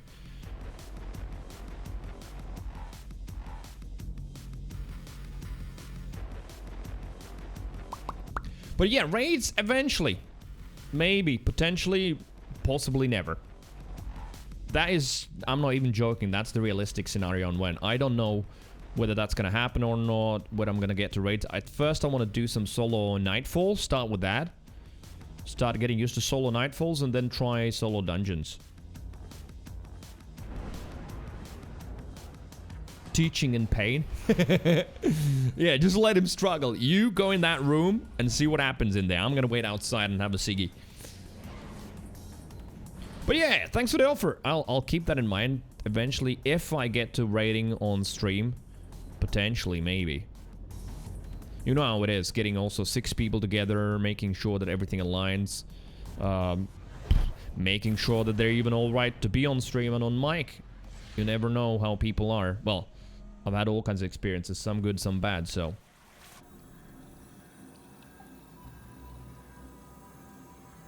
But solo Nightfalls and dungeons, that I would want to try. Still some more. I did try that one solo dungeon, almost got it done. So it wasn't too bad.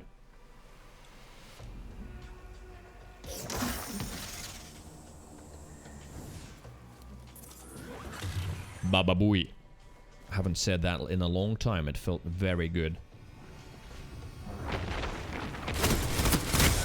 Right, there was no reason for me to jump.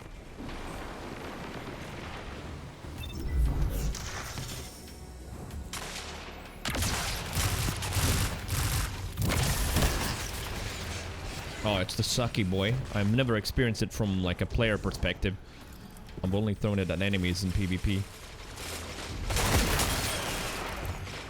Yeah, that melee, I've thrown it so many times. I don't think I've done any damage with it a single time, so probably still better to have the chain landing if I'm with many enemies around me. At least I could chain it.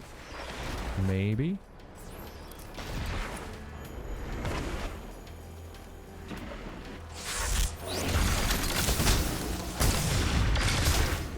Dude, how? I can only assume higher resilience or something.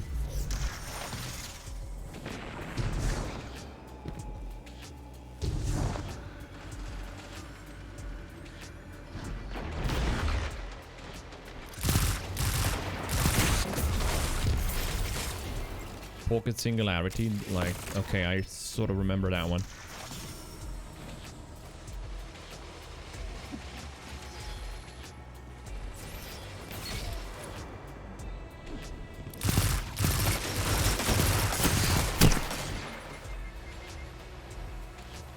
I'm constantly ending up in 2v1 duels, so again, it's probably my fault for not checking where my teammates are. Again, 2v1.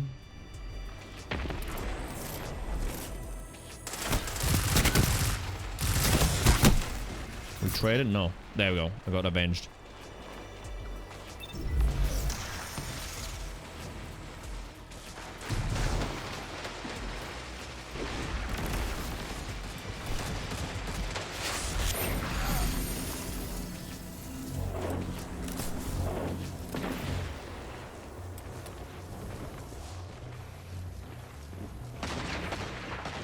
Where's my team? I gotta focus on that. That was like not saying the team's bad, but I need to look out for where the team is. Right.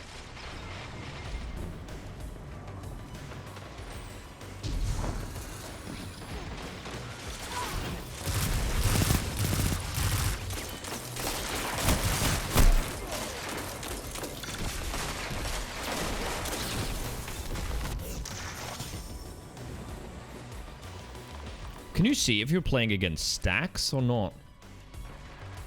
I guess there's 2 Fly and Tuz that are in the other team.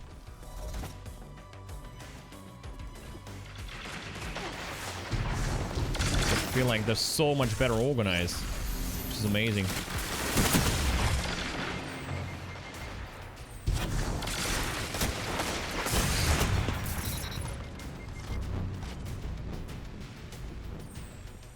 Bum bum ba-dum.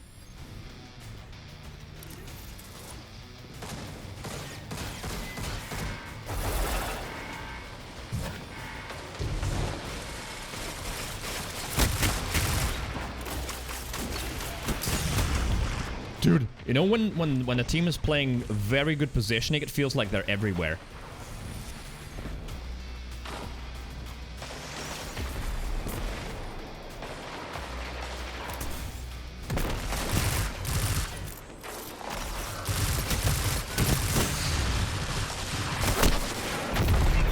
Wow, what was that?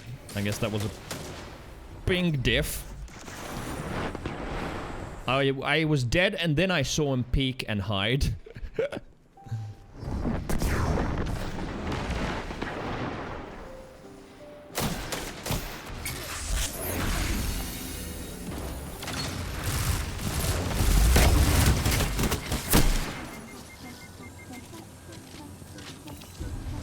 Yodas, hello there. Come gag with us.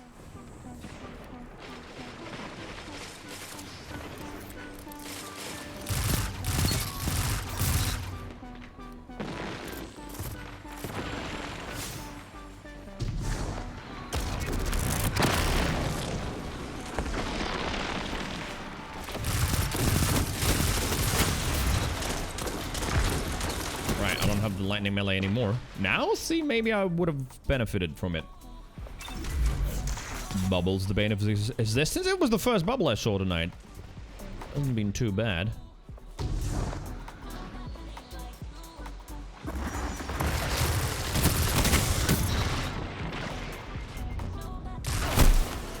Yeah, maybe don't peek with 1 HP. Note to self. There's a lot of Crucible knowledge, just like what I said to myself, that I just have to get back in my brain if I want to play that.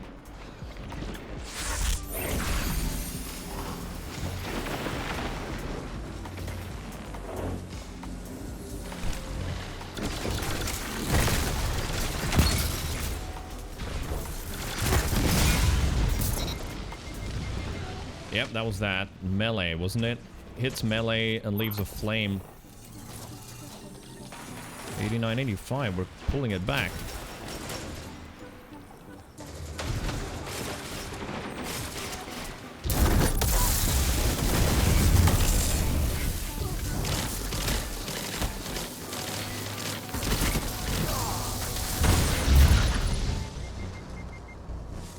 Double Tickle Fingers got one Void Hunter super? I think so.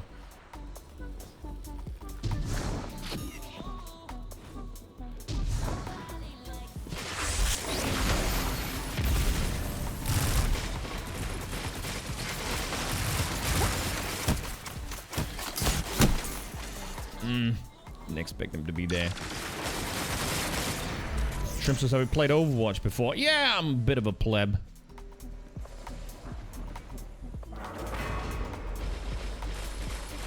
But yeah, Overwatch is actually my go-to PvP. Weirdly, I enjoy that the most. And I managed to throw a nade. Sort of, yeah. What's my season peak? Not high. 2800? Something like that, DPS. But it's average, where basically most people are.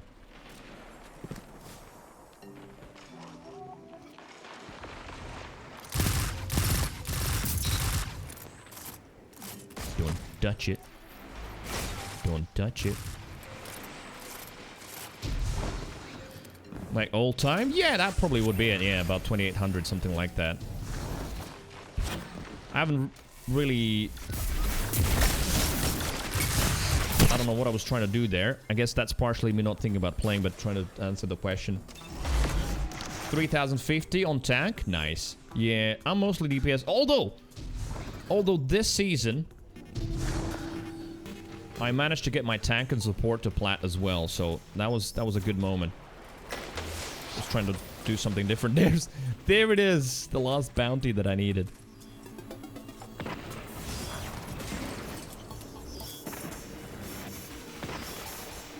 The radar, excuse me, checking though is still awesome in this game.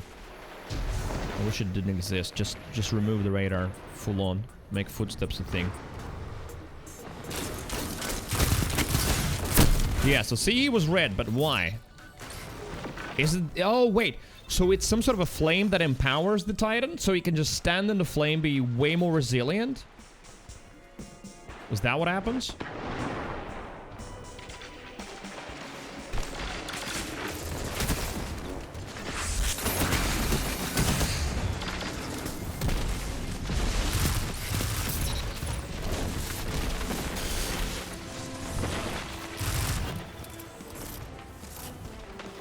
Red boost of restoration where you constantly heal. Oh. Sounds even worse. Alright, maybe we should get closer through here.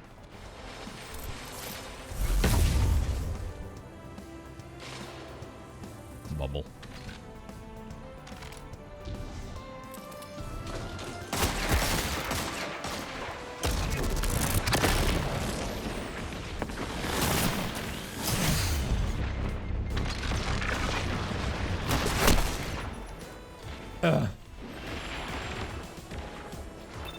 With the lore, at least, I don't know what the lore it is. Titans cast a flame on low health, which heals them and stuff. Oh, okay.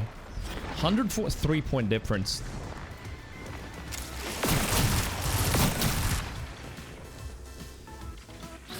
No, I need another one. I'm not satisfied. I need more. I need more practice.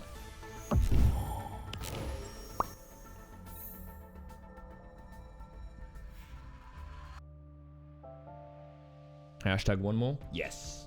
We've still got about 22 minutes. Something like that.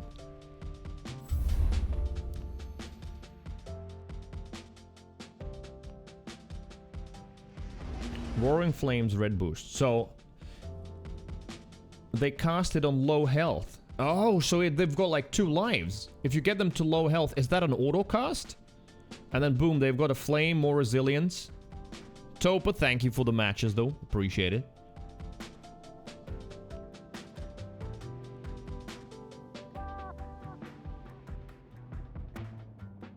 If the class ability is up, yeah, auto casts. Oh, cool.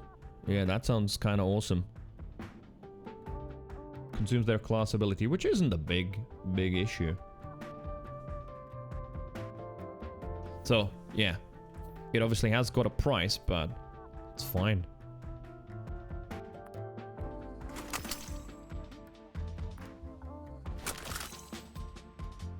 What else we could shred? Oh, this baby here.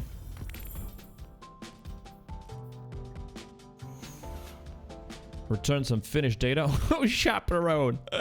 Look at old shit on this warlock. Yeah, with 100 resilience. Oh, of course. Because resilience is the new stat. Actually, Titans benefit the most, right? Because they also boost their class ability region with that. Yeah.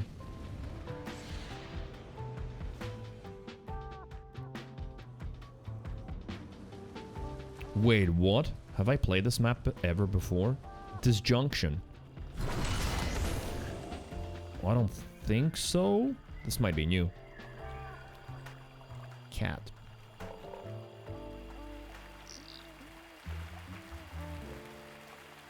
New map added last season. Uh-oh. Right, I've never played this one before.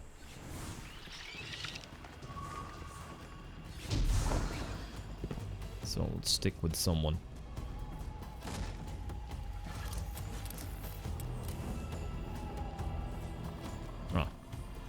Maybe let's not stick with that guy. I don't think he knows what he's doing. Maybe with orange. Flame Keepers. Drop kick, yo! No, never mind. Orange is dead. So we're fighting for B.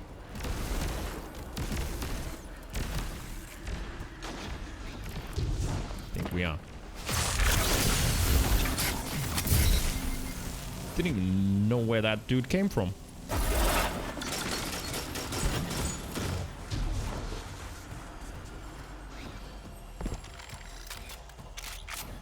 So now we get A.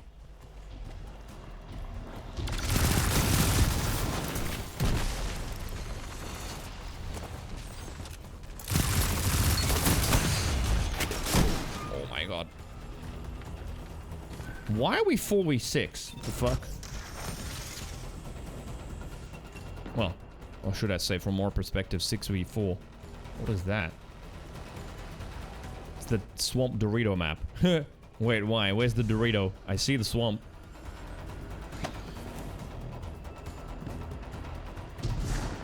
Eh.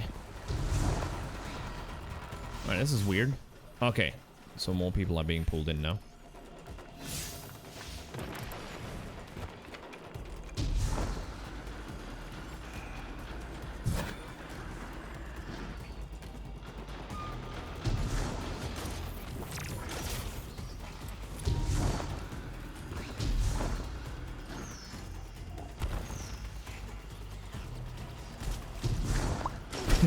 This map is called the Long Boy. It is one long sausage.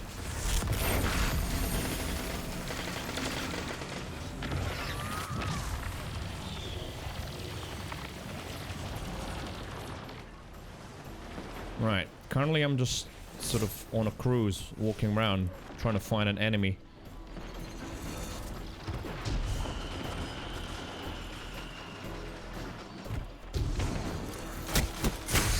Found one. It's too far for me to do anything. And don't peek with 1 HP, I guess.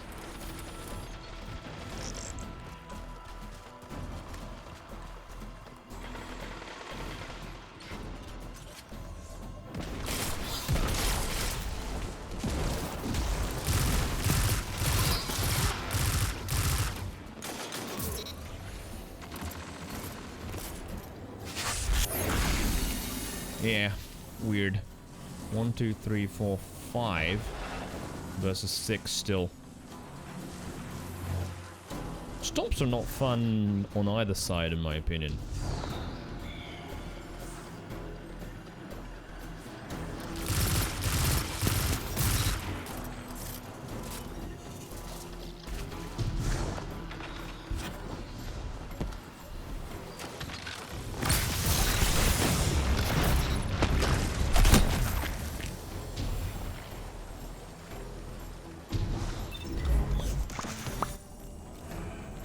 You gonna raid tonight, or you're getting ready for Friday?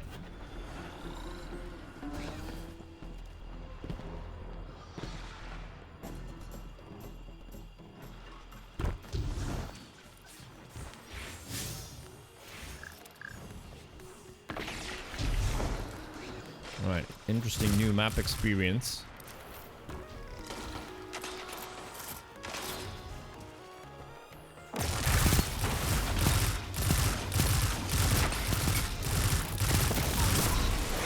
So many targets. Got confused. But yeah, fucking hell, aim's super rusty. I would need to play some more. Yeah, this was a dumb game. Need to play some more shooters. PvP shooters.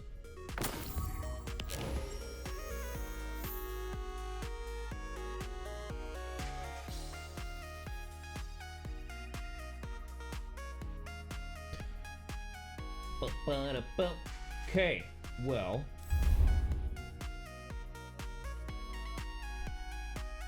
One more? Yes, at least. Let's just get a good game. Because losing badly is not good, but also just running around while everything is killed is also not good. Any more shaders, by the way, in here?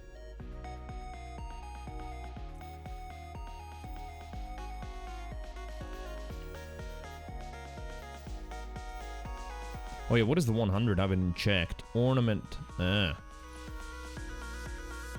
I do like it. Very different from how it looks now. Shape same, but... What is it called? Avant-garde? Yes.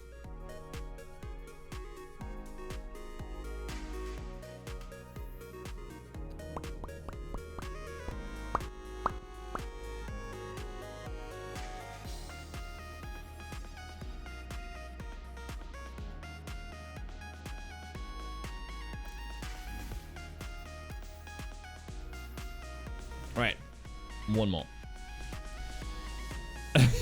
Ace is gonna be honest, I don't know what that means. And what is it? It's Cree was a need to find people is hard to do. Yeah, I also don't know what that means. Oh, I think I know what it means. I said, like, it's... In general sense, I was talking, not about you guys specifically, but that it is difficult to find, like, 6 people to raid with, make sure to arrange times, but I think what Taupe is saying, that it's not a problem for you guys.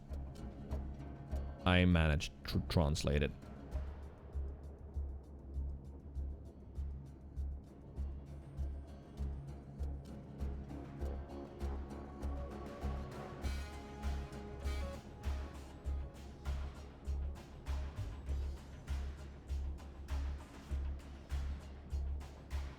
When you've got a team, sure. It's not difficult. Borderlands OST? Yeah. All of the Borderlands soundtracks have been added to the play rotation. I went through them, picked the songs that I liked. This is the good old Borderlands 2. Don't remember which area, but do exclamation mark song, it will tell you which area it is.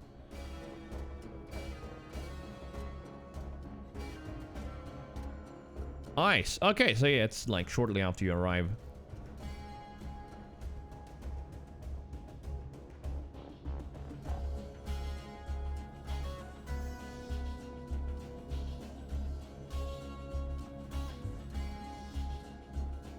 Evaluating Guardians. One missing. It's evening. Why is it so difficult to find people to play with? Or maybe it's because it is SBMM. So it takes a little bit longer.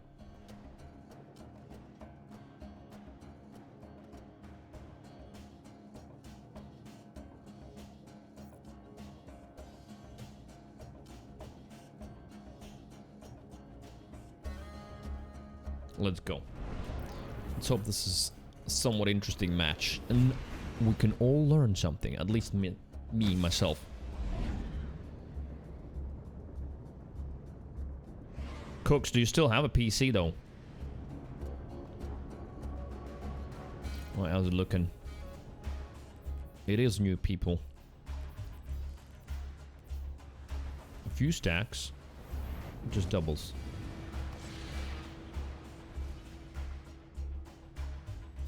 Midtown, the lost city. Oh yeah, okay, I remember this map.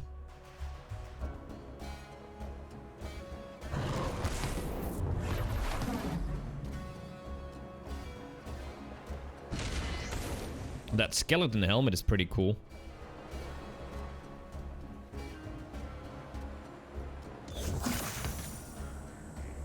No, I'm wrapping up the stream very soon. It has been 7 hours 40 now. I need to make some food.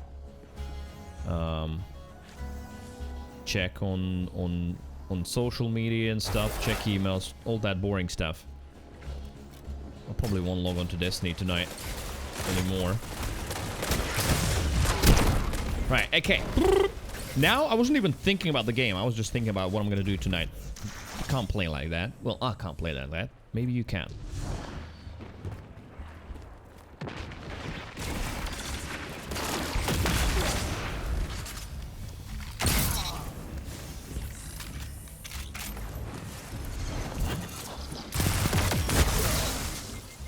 Warlock melee ability? There he goes. He killed me, but okay.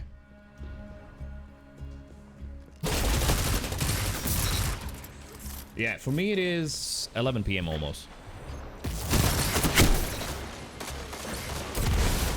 Oh man, felt like it was one shot to the head from the Thunderlord.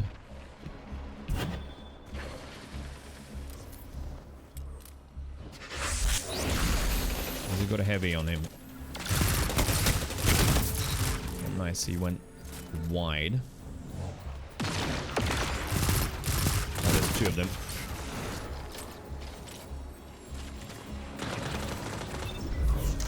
Toba, thanks for the games to you as well. I'll see you later. Yeah, still some more Destiny tomorrow. I need to not to get stuck in PvP, but I thought like last part of the stream, let's do a little bit of it. Alright, you can't go there. I'll say I know this map.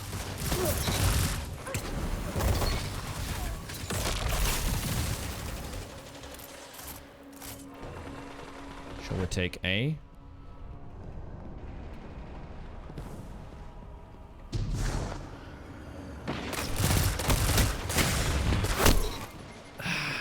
aim was a little bit better, I would have won that.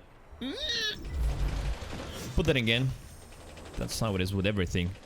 If you were a little bit better, you'd get this or that.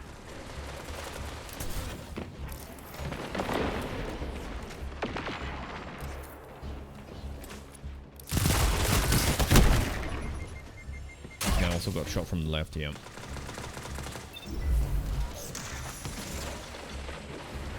Alright, so what are we even trying to do?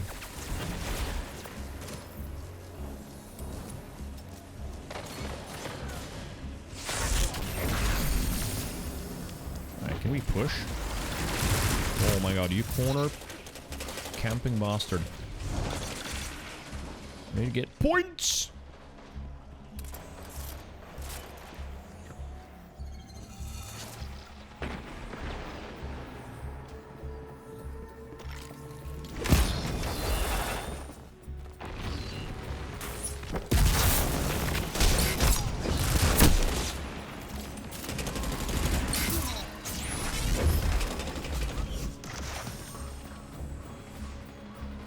Right, weird.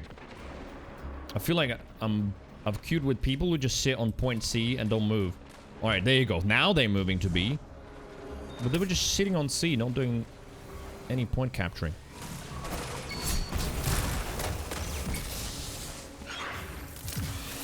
Got it, got it.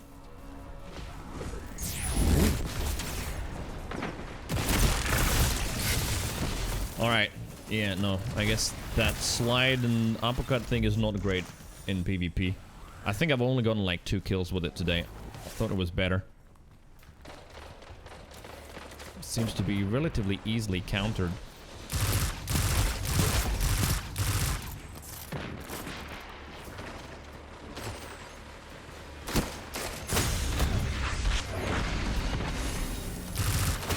Dude, I couldn't even see him.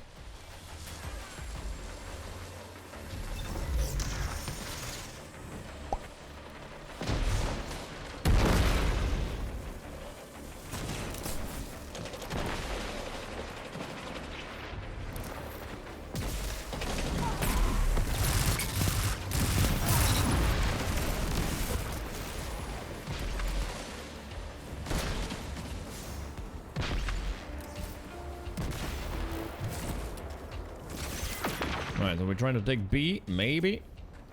Or not? There's one guy there, 2. And those are just sitting on C, not moving.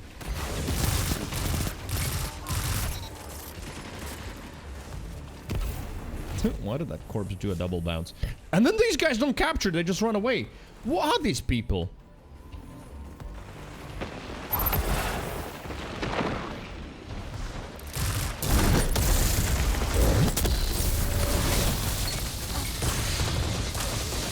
Tickle fights, he wins.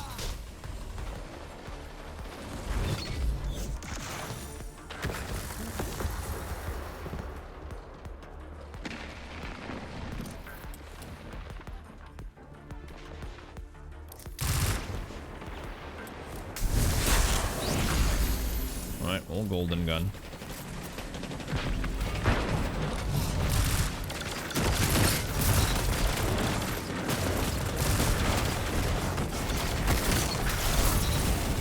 There you go, my 3rd kill with that ability.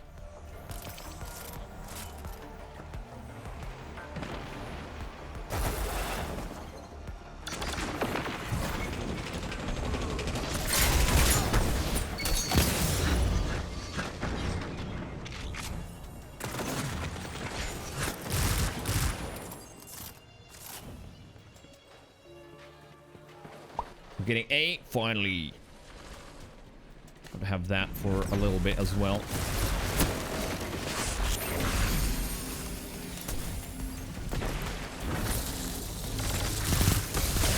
Yeah, I'm dead here. What happens is that if someone redeems Zip It, then I shut up for 3 minutes and don't say a word, and it feels very awkward. Mostly to me.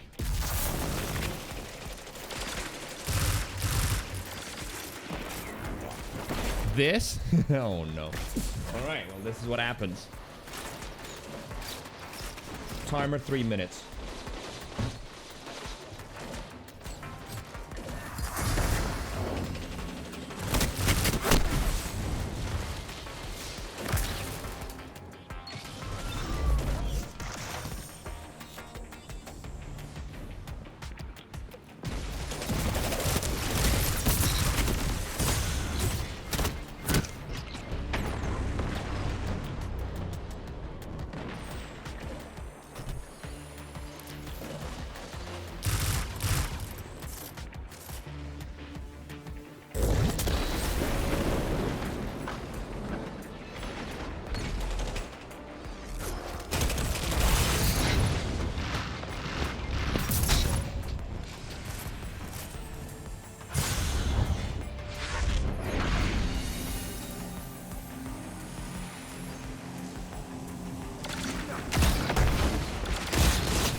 Finally, there we go. I can speak again. And the first thing I would like to say, thank you, Ace, for the demonstration. Two, dude, I don't remember that happening that often as I experienced today in my, like, well, over a year away from Destiny PvP. So many times, people have, like, they just all glow red and fucking get resilience and don't die from shotgun shots and melees. I guess that's like some sort of a new meta or something that I don't understand, where there's all kinds of resilience buffs and shit. I don't remember that happening ever before. Now it's a different world, yeah. It's no more like you land 2 melees and a shotgun shot and it's gonna be fine. No, they just glow red and suddenly yeet me to hell, so... yeah. Well, shotguns, I did miss quite a few shots, but sometimes, honestly, well, maybe I'm too far away sometimes. But no, like, I mean it. I don't remember that thing happening that often, just people glow red. Like, that point, what was that? Point B, where I was fighting with that dude? I hit him with a shotty, even with a half shot, and then a melee, and then he just all glows up red and shakes it off. Yeah, so, that kind of sucks. That is Solar 3.0 shit. Okay, I see. It's the old Radiant stuff? Is that what it is? I think I know the keyword there. Well, anyway, it was interesting, but Overwatch still is more fun in PvP. That said, more Destiny 2 tomorrow. Yes, still more. There's still some stuff to do. Next week, most likely, I'm gonna switch to something else for a little bit. But hey, D2, I'm gonna keep an eye on. So far, I've had a lot of fun. You know, PvP, no, it was just, you know, me just being an addict. That I'm ready to admit. Was it like a lot of fun and interesting? Nah. Destiny PvP is stupid. Like all the abilities and all that garbage. If you want to play PvP, there's plenty of dedicated PvP games out there. But PvE, I want more. I definitely want more of that. It's called Restoration, not Radiant. Oh, okay. Can be Radiant, but it may be Resilience Fragment on Arc as well. Ah, there we go. See, there's plenty of ways of making yourself way more resilient. Which I might do, but what's the point of investing time in that when you can have fun in PvE where the meat of the game is? If you haven't followed, drop a follow. If you're on YouTube, make sure you subscribe if you haven't subscribed. Exclamation mark YouTube, by the way, for those of you in the chat. Back tomorrow, 1 p.m. UK, 8 a.m. East Coast. Exclamation mark Discord for any new members as well, if you wanna. And yeah, I agree, Cito. PvE is the best part of the game. It's just that dopamine adrenaline loop of PvP is so addicting. And I thought, why not? Towards the end of the stream now, let's just extend it by an hour or two.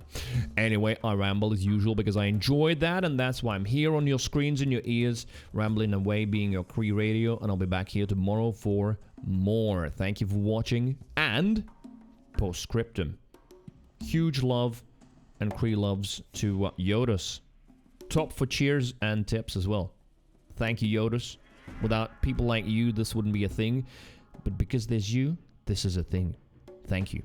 And good night. Bye-bye.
searching for some sunshine.